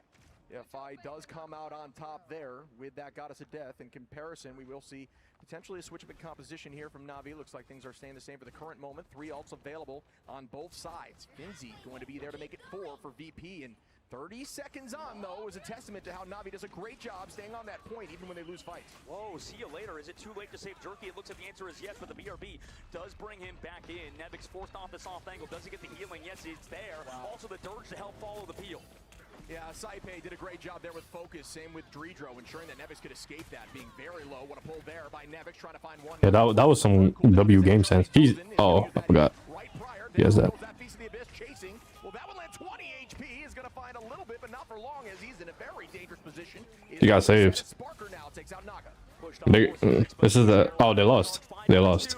Can they find any more? I mean, just Rajaro to touch. He's dead. Needs to come now because we're only 4.86 meters. Rajaro has to stall forever. Does he have enough healing over the height? Well, never mind, he's not dead. So they're coming back for that retouch, but God's death isn't here from Jerky. Needs the healing and doesn't have it. The better ultimate comes through in terms of timing from Dreedro. Out goes that whale with the damage boost. Does not let us. Finzy now gonna find Rajaro. They died again. And that could be it here as they're working through for point 2 and map 2 trying to take this. Yeah, GG's. Sparker level and Crook gets one trade, but it will not be for long as they are dwindling. Sparker, Finzy, that could be it. He's about to get his ult. Hell Unleashed as. VP are now up to Gone as a Death to just sort of a victory 2-0. for this squad on VP, and they're looking composed. You can see on his face, Finzy flexing a little bit.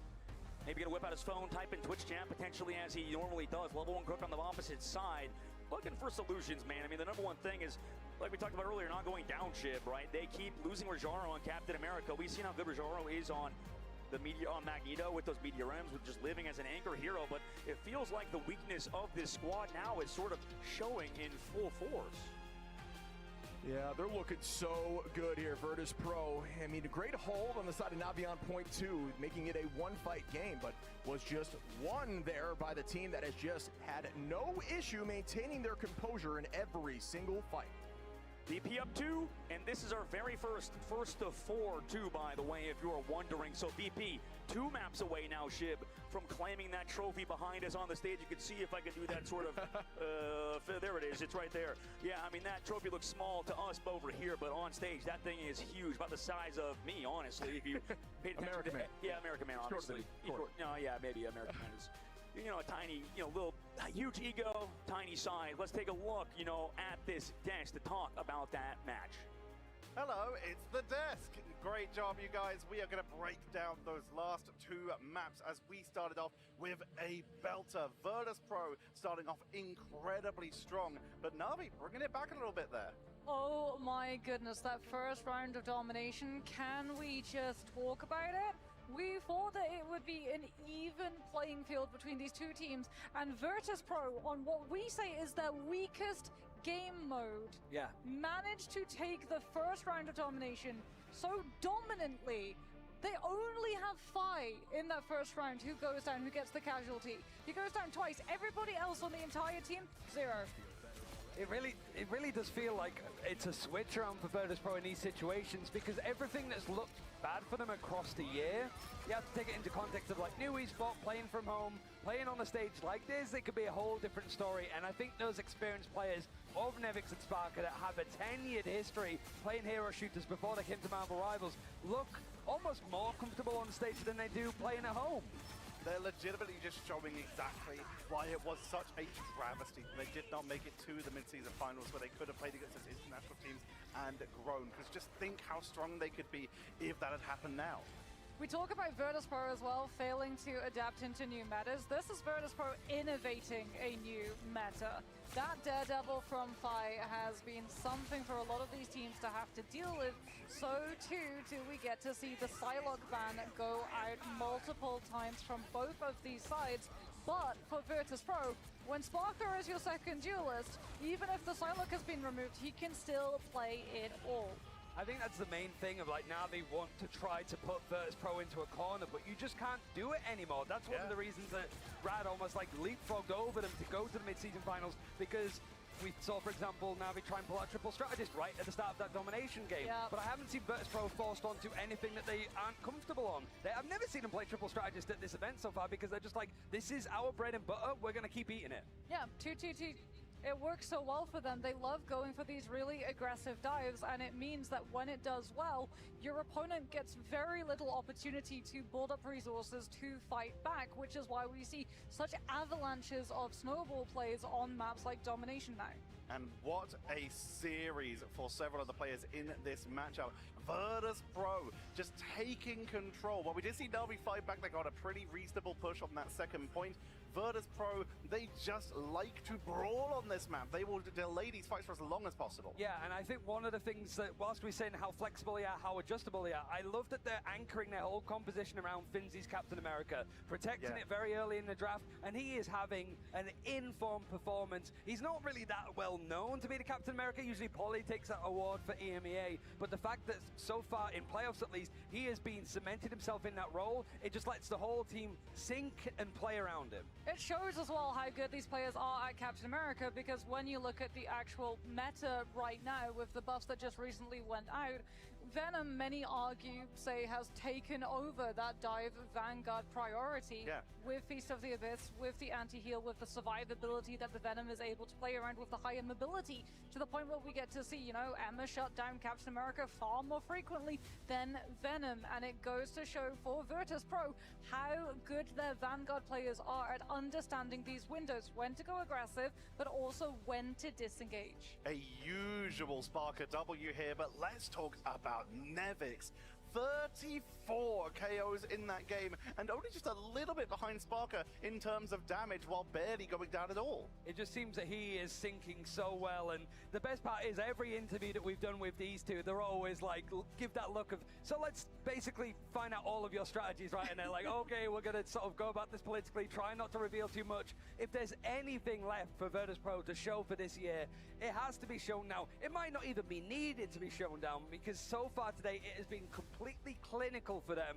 And whilst Na'Vi do make nice adjustments, I don't know if they have anything left to try to rattle this team. I mean, the one adjustment that I think we're all in agreement they should make right now is saving that Psylocke, right? Yeah. It worked against FlyQuest. If you can manage to secure the one-sided Psylocke, then Virtus Pro have to pay respect to what the Psylocke on this meta can do. They have to go for something that's either going to directly counter it, or they burn ban draft slots on things that would empower it. Going for a first save on the Psylocke would put the pressure up even further. But where's the juggle there? Where is the priority? Because if you protect that Psylocke, you might potentially be letting your opponents ban out something else that could be extremely important, Ryan. That's what I'm scared about with Virtus Pro. It seems that like Nevix and EQO, they stay up at 2 AM trying to theorycraft what kind of like comes. But the thing is about their draft is there is a follow through. There is like, okay, we start here, we end here. It's not, we're gonna start here and then we'll see what happens. I don't know. Oh, they banned Mr. Fantastic. Let's go do this. Like, it feels like they know exactly where they want the draft to go. And since they've started doing that,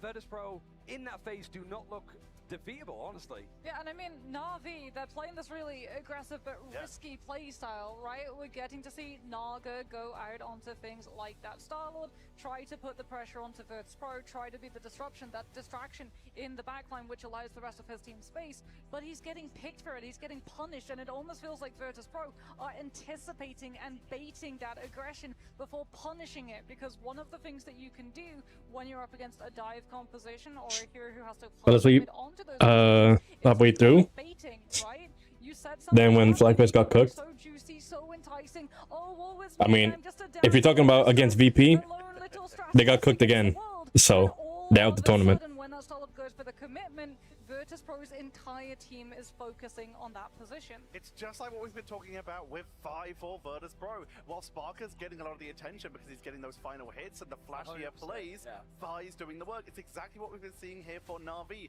While Jerky's getting a lot of the attention, Naga is putting in the work, and it seems like Virtus Pro might be isolating that as a potential target. It feels like it, yeah, and I think that's a hard job for Naga when you've got one of your your duelist combo with Melio going to another team. Like, you have to bring somebody in, help them acclimatize, and honestly, just make them look good. Just like, here's Jerky. But it does allow more of the focus to go on Jerky, that Naga has the freedom to change to different characters. So a little bit of Jean Grey, for example, where it doesn't feel like it's as strong as it was last stage, but in those moments, certainly when What's Grand Finals looking like? Oh, it's looking like a wash. It's 2-0 right now. Certainly when it comes to the duelists. And those duelists have been a lot of the key things. You already talked about the Psylocke potentially getting saved and protected here. What else do you think might be high up in the priority? We've been seeing a lot of Hela, for example. I was gonna say, we've seen a lot of Hela, and I feel like that's another reason why Virtus.pro have been able to acclimatize to this 4.5 meta so much faster in comparison to those that came before, because FiZe Hela has been a staple. We talked about Virtus.pro as a team getting to play together all the way back in Season 0. What was meta back in Season 0? Well, it was Hela. They know exactly how to play Let's get Savage. up Hela on the off angle or with the team core. Yeah, but I think while Sparker can play like the Psylocke and pivot to Hela, it's a different story for Na'Vi because your best Hela Nemo player is on the bench. Like, it's Crisis. Like, I put this game in the bin. Damn it. How you doing? I'm doing amazing.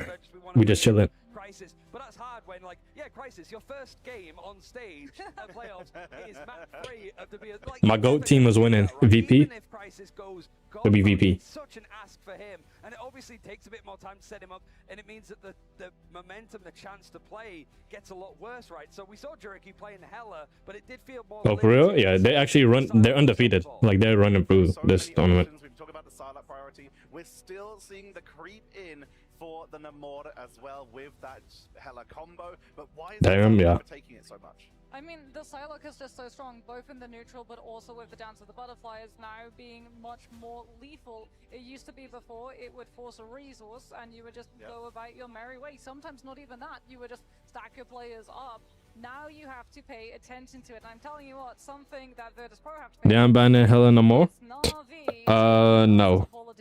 They were, and then they ended up getting ran through by Psylocke and Star-Lord and Winter Soldier. So they can't ban all of them, you know. So they decided to let Hela no more rock and ban Psylocke. This man, Sparker, got 3 Star-Lord ults in 1 round on domination. Undefeated this event, 5-0. If there is a map to save Na'Vi in this best of 7, it has to be this. And just to make it worse, it was 100% to 0%. It wasn't like it was a close round either. Like, they dominated him and he got 3 ults in 1 round. Yeah, I was gonna say, if it isn't an instant save onto the Psylocke, Virtus.pro are going to remove its second and save themselves the captain. Crazy, bro. Like, it was insane. I'd actually cry. But it was cooked. It was so cooked. And let's not even talk about the Psylocke. Psylocke had the same thing. Every time she ulted, she got like 4 people. So they had enough. Which I was here to watch, but you know how it works? How it work is? Yeah, I know how it is. Especially with Na'Vi getting their hands on Venom, I was gonna say, Virtus.pro have their hands. FlyQuest got baked. No, they got kind of cooked. They were undefeated, and then they lost 3-0, and then they lost 3-1 right after that. As well to make sure that he wasn't going to be in play, but a one-sided Jeff is going to be in the cards for Virtus.pro, just allowing a bit more pace. And like we said before, like there's so many different ways that you can put Jeff into composition. For Virtus.pro, they just want to sort of play that 2-2-2 divey rush style. It suited him so well. Why wouldn't you change it? This is not a role sweep though in terms of bans. This is not direct. I don't know who this guy is, but he might be the coach. Trying to force someone to something uncomfortable, and I think that speaks volumes for the flexibility of all of these players in the rosters, the flexibility to swap on to something else. As Na'Vi are going to be banning out the Rocket Raccoon because Virtus.pro got their hands on Jeff and could potentially have played an undivable composition. Jeff protect? A 2-2-2 strategist lineup with the Jeff and Rocket. The Zootopia backline removed from the board here. A Star-Lord will get protected, giving them an aerial assault. And there's the counter rocket being taken out. This map, you do see teams do struggle to retake onto that first point with Portal sometimes, so that BRB can get so much value. Not just that, but Jerky's other hero pool does extend into the Phoenix, so having the Cosmic Hidden Amplifier with the Ensong Inferno could have been something that Virtus.pro don't want to deal with, especially because Phoenix has the mobility on the attacking side of Holo Dejalia to post up to the high ground, but you know Hall of Dejalia. to take over that high ground control. Oh, this is the domination map. Of these teams. Brian, final thoughts before we head over. They need more domination maps that aren't Flintar. Or Celestial, was it Celestial Husk? A garbage map. Shib and Dustin Dogma to bring us map number 3 of the Grand Finals. Map 3. Oh, this isn't a domination map. I always get this one and the other one mixed up. Together with those Rocket jump packs, but Rocket has been removed. That is some homework done there by VP, not allowing that strategy. Give them that early space to take point. VP struggled here in the past. Will they again up 2 right now? VP struggled here sometimes, but are still undefeated here. Na'Vi also kind of struggled here too. I mean, versus 100 Thieves, they almost lost this map. That was a full cap out they did in 6-5 end up score-wise. So Na'Vi is great at this map, but VP's better, and that feels like A shortcut to space. anything that Na'Vi does, VP seems to do better. Na'Vi trying to rewrite that. And then he switches. As they start off with that teleporter on the high ground. Oh, he switches to Venom. That's low-key smart. In the back allows your strategist to patty cake and still have a solution if the damage is a little too much. Saipe in a dangerous spot here. Fi trying to find an angle here on that. I hate this POV. Pushed right back through here from Nevix, who tries to look forward now to Rajaro. You mean what, like when they switch it around? Yeah, that's a good change you want to see from Na'Vi. I mean, even when he was playing the Hella The other one. Oh. FlyQuest earlier, there were times when Vision Energy was looking really good. So for Jerky, he needs to kind of step it up, play really at a high level, and he's doing so far. Does get the idol. Trust me, on the opposite side, not even having to worry about it, forcing out the Cocoon on the Saipe, which could be impactful later on. But Saipe finds the pickoff on the Naga. Jerky right back though onto Nevix. You talking about the one where it's like in the sky and you see everybody fighting? Yeah, that Luna's cooked. Oh, the Jeff got right. Yeah, but I like that one when people are using their ultimates. When everyone starts using the ultimates and you see it from that point of view, it's hilarious to watch. It's just straight BS on the screen. That was a W Adam ult. The ticks that stay alongside your cap rate. So Na'Vi, I mean, they could at least set up themselves for later, but at the moment, I mean, VP have done well with his defense, maybe setting up on the high ground too. It'd be scary for Na'Vi as they This tank player, this Cap Finzi, he's low-key him on tank. Legend just going to take this space and own this space currently, but that all not getting too much value. Does pull out the dance floor, which is a win at the moment as Rajaro and Fade have ults available. Down goes the feast that lands with that 30% reduction in healing. Nevix is going to be very Yo. He's 30, but he's the best tank that I've seen today, for sure. Bro had the same amount of final hits as the Star-Lord on the Psylocke. He had like 15.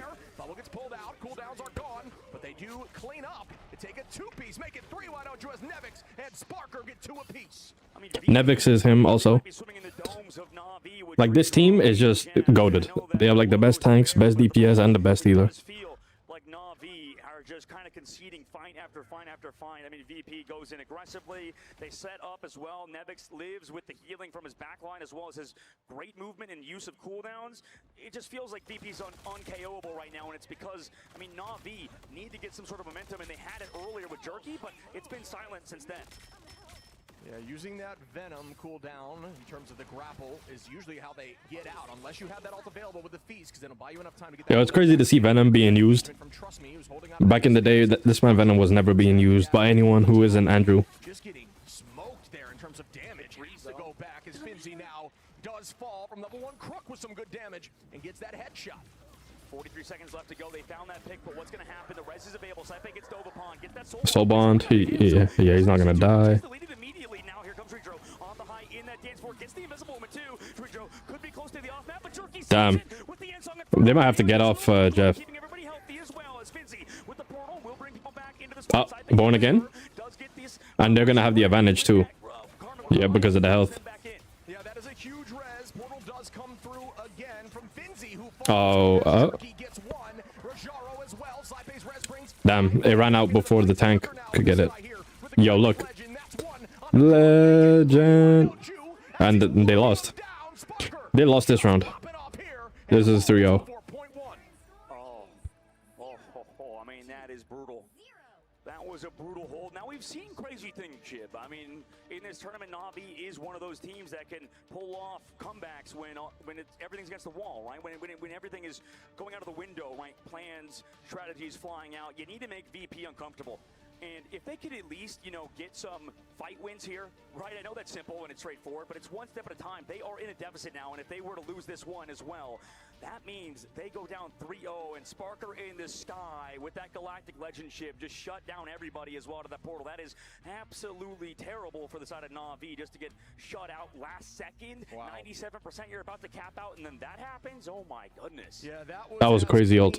As can be right there from Sparker with some good commitment from the team, and that just buys them enough to shut them down just millimeters away from capping that first point. Na'Vi are playing on their heels, and they've got to wake up right now. There is some serious money and title on the line, and getting etched into the history books. Time to lock in, everybody, as now VP are looking unstoppable.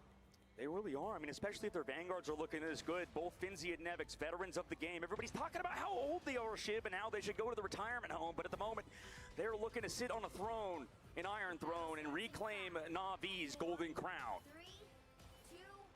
That would be a great way to come into your first land here from VP as they're starting up now. Nevix, he's going to be on that. Here comes the TP. Strategy. The protection comes through. The portal play will follow up onto that high side near the health pack. Ooh, looking for a crook here potentially. And they could get on. Look, he's sneaky, right? He's trying to use the Luna Snow passive to get that speed boost and run away, maybe dive away from this portal, and he does so well. Yo, what kind of portal was that? I felt like he couldn't get through. Takes out 5. That's going to be a big target. They need to track down 5, make sure he's uncomfortable on Daredevil. A lot of value in the distraction that you can have as Oh yeah, that was a bad TP. But at least they got this out the way so that they can go through. Now towards Saipei, who's going to drop back as a unit. As Finzi falls here, and very good work here by Na'Vi, looking a lot stronger on this defense. Yeah, I mean, These men are insane. Yeah, that was a bad bad teleport. Now go ahead and let them run through. Yo, that's crazy. You see, like they were right there. Number 1 cap. Probably. In that sort of ghost form. At the current moment, he's not going to have that passive. That's going to be something to note later. Sometimes what happens here is when you get that defend, you hold them on point 1. You become a little bit complacent. Nevix in a dangerous spot is going to be able to escape there. Good W Nevix. Of those cooldowns as you had discussed prior, but as I was saying before, when you get a little complacent, when this Jerky guy, he's pretty good with Psylocke. Nevix is cooked. Yeah, he got stunned. W Star-Lord diff. The trade as the numbers are evened out once more in this fight on the high side again. Sparker looking for more, and this could be a huge ult as it does. Take down. Oh, he got the Sue. Likely need to come back as out goes the dance. Sort of match it right back, but maybe just a little bit too late. And Sung Inferno potentially with damage boost coming in here in a moment. And the Itch Jeff is under. This is the counter play as it's down in that garage. Yeah, I mean, yep, that's not gonna work. That was W. They have to get it back from the spawn with that portal, like you said, but also let the devil out. Off the map by Dridro. He got the eat in the back line. Finzi falls to 1 HP. Eventually falls with the portal coming back in. Nevix Jerky. Oh yeah. Team fight. They won the team fight. Because he ulted. The Star-Lord, I mean the Adam ulted. Nice. Yeah, they kept it. Yeah, GG's. They're out. Oh. That's 2 ticks given. We're right at the very end. All they need is 97.33%, and they're here to touch. Touch comes through, but it's now going to be in a dangerous spot as the numbers are dwindling. And again, trust me, gets yo, the Spider-Man. Goes down too. Slowly they are going down as Naga. Yeah, it's cooked, bro. You about to get his ult again. Still going to be able to stall for a moment. Na'Vi somehow still has bodies on. Nevix on the fade. Level 1 crook goes down, and that will. I've been trying to tell people about this VP team, bro. Like they just win all the tournaments that they enter. They had a little part, a little bit where they weren't winning, but it's cooked. They weren't really pushed to the limit on that map, and they are now 3-0. Dejected is Rojaro on the opposite side. They won every MRC, probably. Like every time they play, they just win. They won like 90% of them. They have like, wait, that's not it. No, this is first of 4. It's grand finals. But yeah, they have like the best players. Nevix, Finzi, Sparker, Safe. Them 4 alone are like the best tanks, DPS, and supports in the game. They always have been. Which is crazy.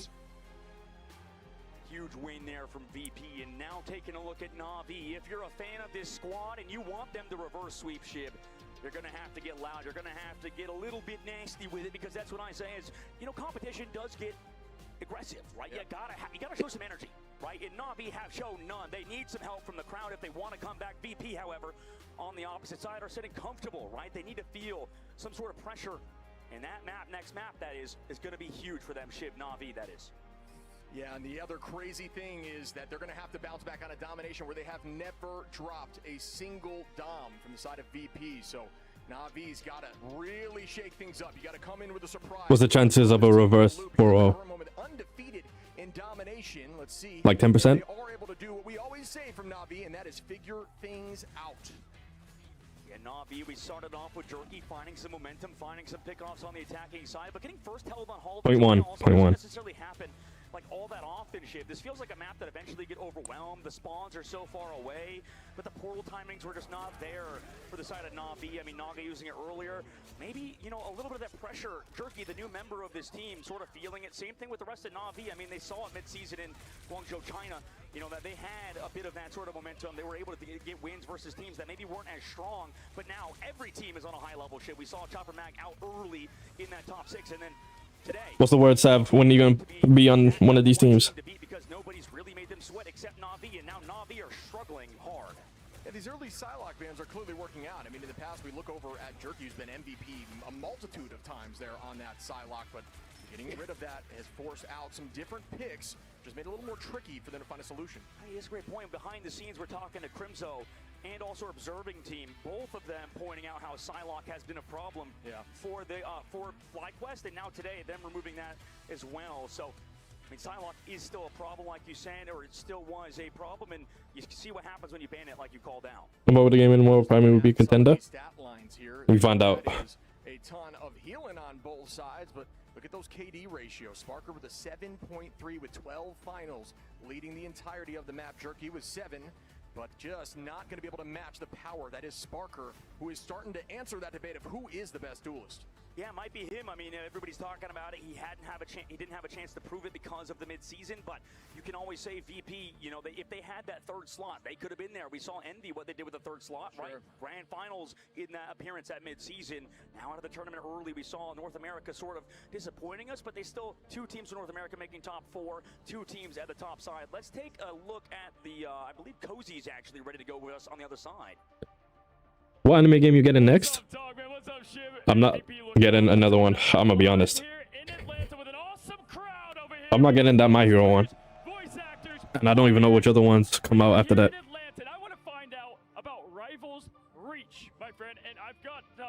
Why? Because they always suck. Like, every anime game I buy, I'll just trash. Now, why come all the way to Atlanta to DreamHack for this moment? I'm a big fighting game guy, and my homie over here, The My Hero one. #1 Hawkeye in the world. I have a feeling it's gonna be mid. I already heard it's mid. Because it's the same, it's basically the same as the ones just this game. From what I'm hearing. I'm gonna go with Na'Vi here. The reverse sweep, people! Love to see it. He would continue to find where people are raining from. If it's anything like Demon Slayer, that game's rad. Okay, I've been seeing you all week. You have different sides, different hits. First of all, what's your name, sir? My name is Julian or Slamtaro. Julian or Slamtaro. Now, today's the perfect Marvel Rivals meta tier list. The other day, I saw the best voice lines in the game. Love what you brought here. Now, are you from Atlanta? No, I'm actually from Las Vegas, Nevada. Okay, all the way from LV. I didn't play OJ, so as a A-tier list, as a costume, but he has the Rocket Raccoon amp in S tier. God gamers and goated aimers. That's exactly what I'm going to hear, man. He has the Punisher turret in S tier. I love the show. Let's continue this thing on and see who else. Hold on, let me see what y'all's saying about that. Crowd here. Go with this guy right here, my friend. What's your name? Where are you from? Brian Puspos. I'm from Houston, Okay. Texas, but I came from LA. Oh, okay, from LA, California. Why come here over to DreamHack? Why are you here? For the vibes, man. This game is shit, bro. So. No, man. Speak it like it is, man. Do you have a main? No, because- Main, who you play? I'm a strange main. Yeah, I Brian Vagamonde, my friend. Well, I appreciate you coming down. And listen, we've got an awesome crowd here from all over. They've been keeping it up. I'm crying, bro. This guy has absolutely zero vocabulary. Bro can think of a word to say. Again, in the very first land in America. My friends, it's the grand finals. It's 3-0 VP Na'Vi. Who will win? We will find out here shortly. Thank you, Cozy. Thank you, Crown, for your amazing participation. And that was kind of hilarious. You know, you come in, Atlanta, Georgia. Yeah, get some crowd, get some cheers going on here at DreamHack. Natus I know, why would you come with Delaware, man? Ben Steer? What? What kind of name is that? What does that mean? By the way, but that's hilarious. We also have a sub coming in just a second. As by the way, in that crowd, we saw some of the Citadel players in that front right. I believe we have a ton of players watching these games. We do have a sub on the backside angles. We take a look at Saipe earlier on. Obviously, still back in the game yet again. We'll have to take a look at what that is because that's going to change a lot of things, Shib. And you know, it is a lot of fun, though, to see all these players in the crowd, as well as the Citadel guys. I just wanted to, real quick, take a moment to say something about Citadel, because they're here, and so are a lot of our fantastic... People really think they'll reverse sweep. But it's no fun if you don't vote for the underdog. Checking around all the stuff, even if they're out early. And I know that Citadel, I think, is getting a lot of flack for talking a lot of trash on social media and stuff, and maybe on the... They know damn well they're not going to win. But you gotta have hope. It's fun, and it's not necessarily that they're the villain of this game necessarily, but you know, it takes guts to kind of come out here and talk and, you know, be yourself on a main stage with the camera pointing at you, and as young as all these guys are. Shout out to the Citadel guys, honestly. I have huge respect for them, but they are not competing for this trophy. Talking about trash talk shit. They still get bread regardless. Two teams on the stage right now. Yes, they do. They get half the bread that they would if they would have won. You know, shout out to sportsmanship as well as they are in the audience. And here is our change as Naga goes out and Crisis comes in. We talked about needing to shake things up, and this could be just that. The Na'Vi with that change as we head over to domination. That's the halftime. They enough to pay for the rent? From both Moxie, Ryan, and Tetra, all three of them. They mentioned what if you live in Mars, bro? Might not be enough. You gotta pay the Martians. That's scary. I don't think we've seen this much out of this team. To make a sub like this shows me a little bit of panic. All right? I mean, it's nice to see a hit scan guy come in, but now I'm sure on the opposite side, you're like, okay, we can go for specific bans. Yeah, I mean, that's definitely one way to take it, but my personal take is they needed something. Going down like this, especially after being first held, like everything in terms of the mental right now is likely at its lowest. Your back is against the wall, you need to find a solution or change something up that's going to hopefully just shake up your opposition, and I think this could be that, but we'll find out shortly. Yep, and Na'Vi, we talked about them, right? This roster is starting to build their legacy of their own, and then if they were to lose this, that could rip that legacy out of their hands, right? We were talking about how good Na'Vi was at the international level. Sometimes in esports, we could talk about Crisis here coming in for Team Na'Vi. He has been here regardless. Let's go listen to that discussion earlier about Crisis on Team Na'Vi on that desk. Get alone. Getting alone is not tech at all.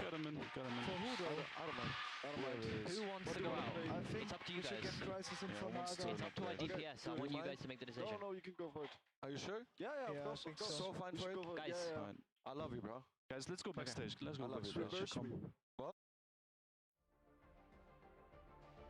That was awesome to see, and that is a sign of a team that has just built a friendship, a team that has a title already and is willing to fall on the sword there. Naga, what an absolute champion. Yeah, I mean, the stories that are being told at this event are unmatched, and you can see, you know, just in those comms, right? They just believe in each other. Like, let's give this guy, you know, his shot on the main stage. Let's see what he can give us, right? Can he give us some juice? Naga being, you know, falling on the sword almost, right? Kind of it's honorable, right? Yeah. To kind of sub yourself out, be like, oh, you want to go jerky? I'll go, you know, because they know VP's a really good team. Give everybody the shot that they deserve on this main stage because everybody puts in work, even substitutes like Crisis. He's been here the entire time, right? Just kind of helping the team out behind the scenes as well as being subbed in, I'm sure, sometimes. So it's huge shout out to the squad, and putting aside your ego to play as a cohesive unit is what matters most in Marvel Rivals, because you know, Ship, there's so many egotistical people in ranked. That's also the same thing at this professional level, but both of these squads, both VP and Na'Vi, have shown nothing but respect this whole tournament, and you can see in their play that that respect is definitely perpetuated throughout their entire roster.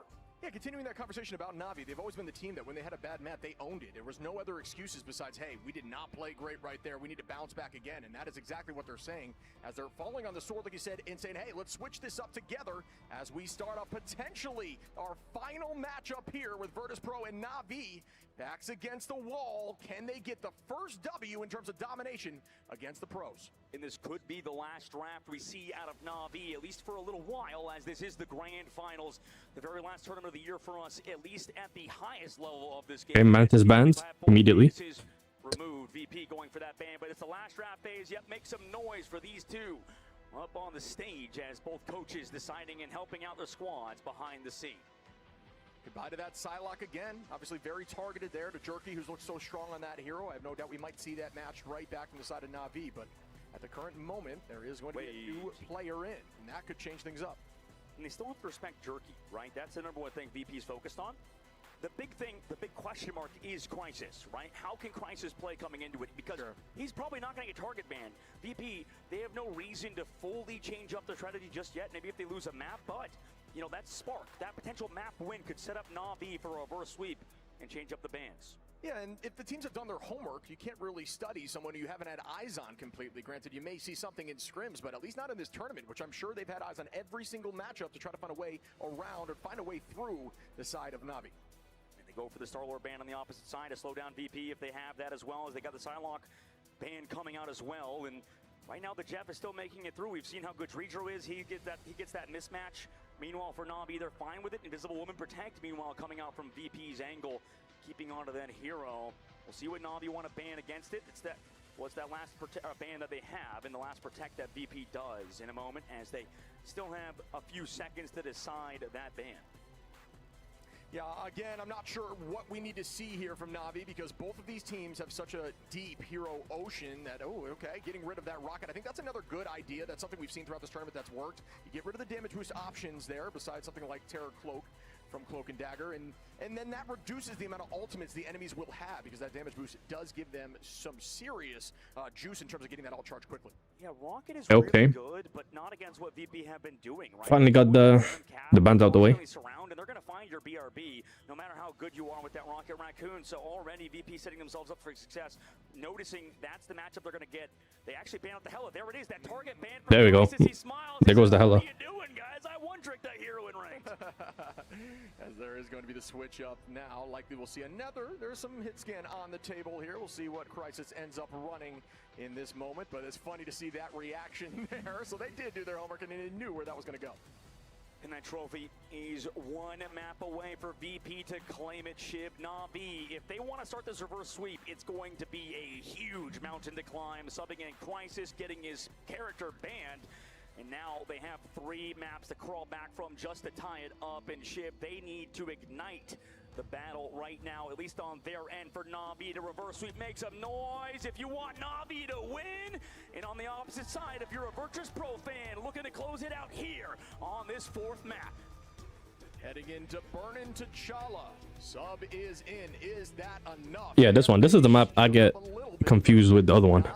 The Hall of Djalia and Burning T'Challa. They just cannot ban all of their strengths. There's just a little bit too much at the current moment. And we Hela map. I mean, Hela got banned anyway, so good thing she's not here. Well, she's banned for the other team. But now we started out. Bucky, by the way, not touched. It was played a little bit more earlier on, but looks like Na'Vi really kind of ignoring it for now. Meanwhile, for Virtus.pro's side, But this is a good Hela map. Trying to play away from it, setting up for that full dive again. Need to see a little bit more of Rajaro on this map. And the fight begins. Jerky there is going to also be playing on that hit scan on the right side. As we can look over in Crisis on the Star-Lord, which also has that hit scan. Finzi early on. You're cooked. Level 1 Crook, and again, Finzi's looking very strong. Yep, you're cooked. Both of you, all 3 of you are done. Daredevil and Cap fried.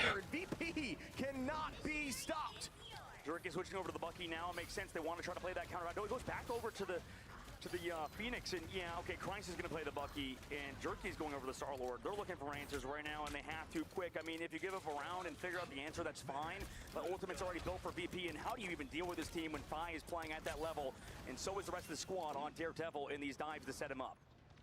Yeah, those early switches are either a testament to a team that knows a solution or a team that says we need to find something and something quick. We can't give them any more percentage on point. 25% and climbing here for VP, and they're just maintaining pressure, just standing on it with no care in the world. Trust me, on that Venom, already popping that E. Crisis gonna find a pick there on a Finzi to try to shut down that cap, but Oh, her stun is kind of stupid. good movement there to stay up in the sky. Yeah, he was gonna die. Now with a pick, trying to get this point taken over, but it's already at 42% and climbing, and they're still going to maintain presence here in terms of VP on point. And this is so hard for Crisis to come in cold, but no, he is not. That was clean. That's 2 in the fight for Crisis, and on the point, they're here. Random as reset he got. But he comes back down to shut down Finzi, taking a 4K, and the rest of the team is on this point to clean everything up. Na'Vi, Nice. that spark they needed. Crisis says, put me in, coach. Let me show you what I'm made of. As 4 go down there, and the whole team needs to reset. Na'Vi holding on to ultimate. That's was it 2 out of 6 Bucky ults doing something? You're typically looking forward for a one-fight situation, so we will see if that was enough for them to take this first point. Let's see if Fi really is that guy on Hella. He has been so far, he's been able to match, but right now they get engaged on by Na'Vi. Fi goes low there. Sparker takes the height, burns those cooldowns, and is going to find a little bit of damage, but nobody falls just yet as Rajaro now walks backwards, keeping the team up in that fight with that freedom charge. I'm crying. That man Finzi was just wasting time up there. Assemble. One goes down there from Fi, taking out Crisis, turning that right back in their favor. There goes that Beast of the Abyss, too, from Nevix, but that one does not seem to land in terms of enough damage for a pick. Out goes the Galactic Legend, Rajaro. Legendary. Nobody gonna die from that though. Oh. Never mind. Dreedro died. You got to see it later. Do they want to use it here? You pop it towards that point, but the target focus is going to happen to it. They're alive. This is real firepower. Stalling it out though is Na'Vi. I don't see them surviving that. I see Na'Vi getting this. Oh no, never mind. They have a Luna ult. Now they do. Finzi died.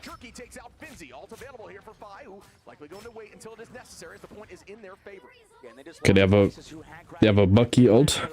Buckaroo. Ultimate out of Trust Me, but Fi staying alive has been huge so far. You don't have to hit all the shots, you just have to play the character to a good enough level. Dives come in from Trust Me on the backside. Kraken Impact will make its way back. Hell Unleashed about to happen soon. Looking at that cam, calm, cool, and collected. Just another day at work here for the side of VP. Looking so strong. Out goes the dance floor here. Made of both worlds match. One goes down on the side of Fi, as that was an early hit. Finzi cooked. Can they turn this again? That's a two-piece. Do I see a reset? I do. Even if they all die here, this is still in VP favor. Well, I say they all died, them 3, because now they still have a chance. And they're about to have a Su ult. They're about to have a Hella ult. They just gotta make it to point. They want to set up for maybe even a one-fight territory situation, but Na'Vi 20% away from capping this out. Not VP as well. Last fight territories for both teams, round number 1. Ult advantage for Na'Vi, the best they have looked yet. Out goes that piece of Okay, well, there goes that ult. which was the intended target with that damage boost. Instead, they are going to still find one. Finzi. From level 1 crook to the backside, taking out Finzi. Will this be enough as it's 90 and counting, 93 up as Jerky looking now. Out goes. Yeah, this is they're gonna get this. Take out Sparker. Fi gonna find Crisis on point though, and OT has begun. He reads it. He reads it. He's going to find a Hella out after, but they both have the idol. Neither are really eliminatable in this situation. Fi goes to touch and he goes down. That's our early pick again. That's necessary. Nice. They played that well. And Na'Vi are looking the best they have looked yet. Summoning Crisis. Naga sacrificing himself. You can see a little bit of love shown by our audience. And Na'Vi, if they can start to bring this back, it seems to be both these maps, or both these teams are really good on basically every map. So there's not necessarily a huge advantage that VP have over Na'Vi, and it's the same thing. The advantage is Crisis is now in, and you have a backline as good as That man Finzi died a couple times. Sparker on the opposite side, looking a little bit worried. I mean, honestly, for Fi there, he didn't show up. It was a tough map for him. He just missed a few shots, but that's what happens when you're so practiced on Hella. When you're playing on a low DPI, a low sensitivity, like Crisis I'm sure is, you can pop off on that character and absolutely diff an insane player in Fi on that hero. Yeah, and you see here Crisis 7 finals coming in. I want the ball. Let me find out low sense is the tech. So strong here. 15 and 3, Jerky 17 and The problem with that, I hate having to move my arm all the way across the table. just to look slightly left. Coach, I want to plug in my keyboard. Coach, I don't know. I want the mouse, coach. I want the mouse. It's wireless, but give me a cord. I'll do something with it for sure. Oh, as we start again. Map 2 here. This is typically a very strong Jeff and off-map location. Na'Vi does have that combo, that damage boost from Rocket available with the Feast of the Abyss coming up in one of these fights soon. I have Agamotto available for Rajaro, who does not want to switch until that is committed. But there's a lot of answers here for VP. You'll want to protect your rear. They're costly surrounding Freedom Charge committed by VP, saying gold. Na'Vi, though, in the main side, lose Crisis. That's a huge pick by Sparker. Yep, that's a big ult. Up on the back angle, also finds Rajaro as Crisis is brought back by the BRB. Crisis finds Sparker. Numbers are even right now. Rajaro still has that eye committed level 1 Crook. Gonna start with the dance floor. Nobody has point yet. Crisis looking for a pull on the back line. Fi almost missed it. Grab there, but good understanding of full distance. Commitment comes through from Crisis. Yeah. This is gonna be big. Crisis, yes, I do. Built different here with his Kraken impact. An absolute monster. But this guy is he doing his thing with Winter Soldier for sure. Momentum is being built by Na'Vi. You might be a little sweaty as VP, but right now you still have a 3-map advantage. You have a cushion. You talked about complacency. That could be eating at you if you're VP, but we've seen even a map get taken and reverse sweep not stop. The fire, the ignition put out. Can Na'Vi actually start that fire up, get it growing into a roaring blaze? Again is all they're hearing right now in their nightmares. Fi on the high side here, looking downward. Now it's all about stalling here for Na'Vi, which they do incredibly well. Huge commitment there by Nevix with the retribution on the back line, and it is gonna find one. Make it Legendary. down there. Good start on the fight there for VP. The rest comes through. Good freeze. What a freeze. Awoken in that moment. Very low from the Galactic Legend up in the sky. Fi finds By the eye. Pushed. but that one does not seem to work out too well. This match is kind of crazy. What a cancel by Fi. He hit him with the stone. Okay, they got it. So shuts down the Eye of Agamotto. It might have not happened anyway because, I mean, you're down 2 players on your team. The Res came out. Nice kind of hero plays by Crook, but regardless, VP set themselves up. They shut down Jerky with that Galactic Legend. Jerky's been really good on the Star-Lord so far. That adjustment to him playing it has enabled them, and also forcing the Hellaband towards the end could set them up long-term, but we'll see what happens as Na'Vi only got 46% on the board. And Rajaro able to get over on that cap is definitely going to work out. Kind of locked in there to Strange in a comp that wasn't favorable for Strange, so that will enable them to play a little more aggro onto that strat line in the back line. Sidepay with some good position against Fi. We are Venom. Rajaro bang coming in here with a feast. Does land on one onto Dreedro. Get some really strong. Yeah, didn't really kill. He's not gonna. Oh, he got him. Yeah, you're not gonna kill Cap. Right now, up in the sky we go. Freedom Charge out. Crisis keeping the damage out. Does have that impact once more. Will we hear again? Should be fun. Their Venom is out of there. Yeah, I mean, Sparker's the only one getting eliminations again, but here comes that Kraken impact, finds one. The BRB also brings back his teammate. Can he find Hell Unleashed. That was a good answer, the Hell Unleashed. Even though somebody still died. Stu isn't gonna get ult. A-team. Finzi, he's gonna die. 70%. Luna ulted. Yeah, I don't like that portal he just did. With a huge heavens distribution where you had the follow-up from the Dirge out of Sparker on that Namor. The team up has been big with the Hela to keep that sort of kind of momentum going forward for VP. Yeah, Crisis is looking like a secret weapon right now at this current state. Looking incredibly strong. Jerky going to commit here with that Blaster Barrage. Does have ult available. Match right back.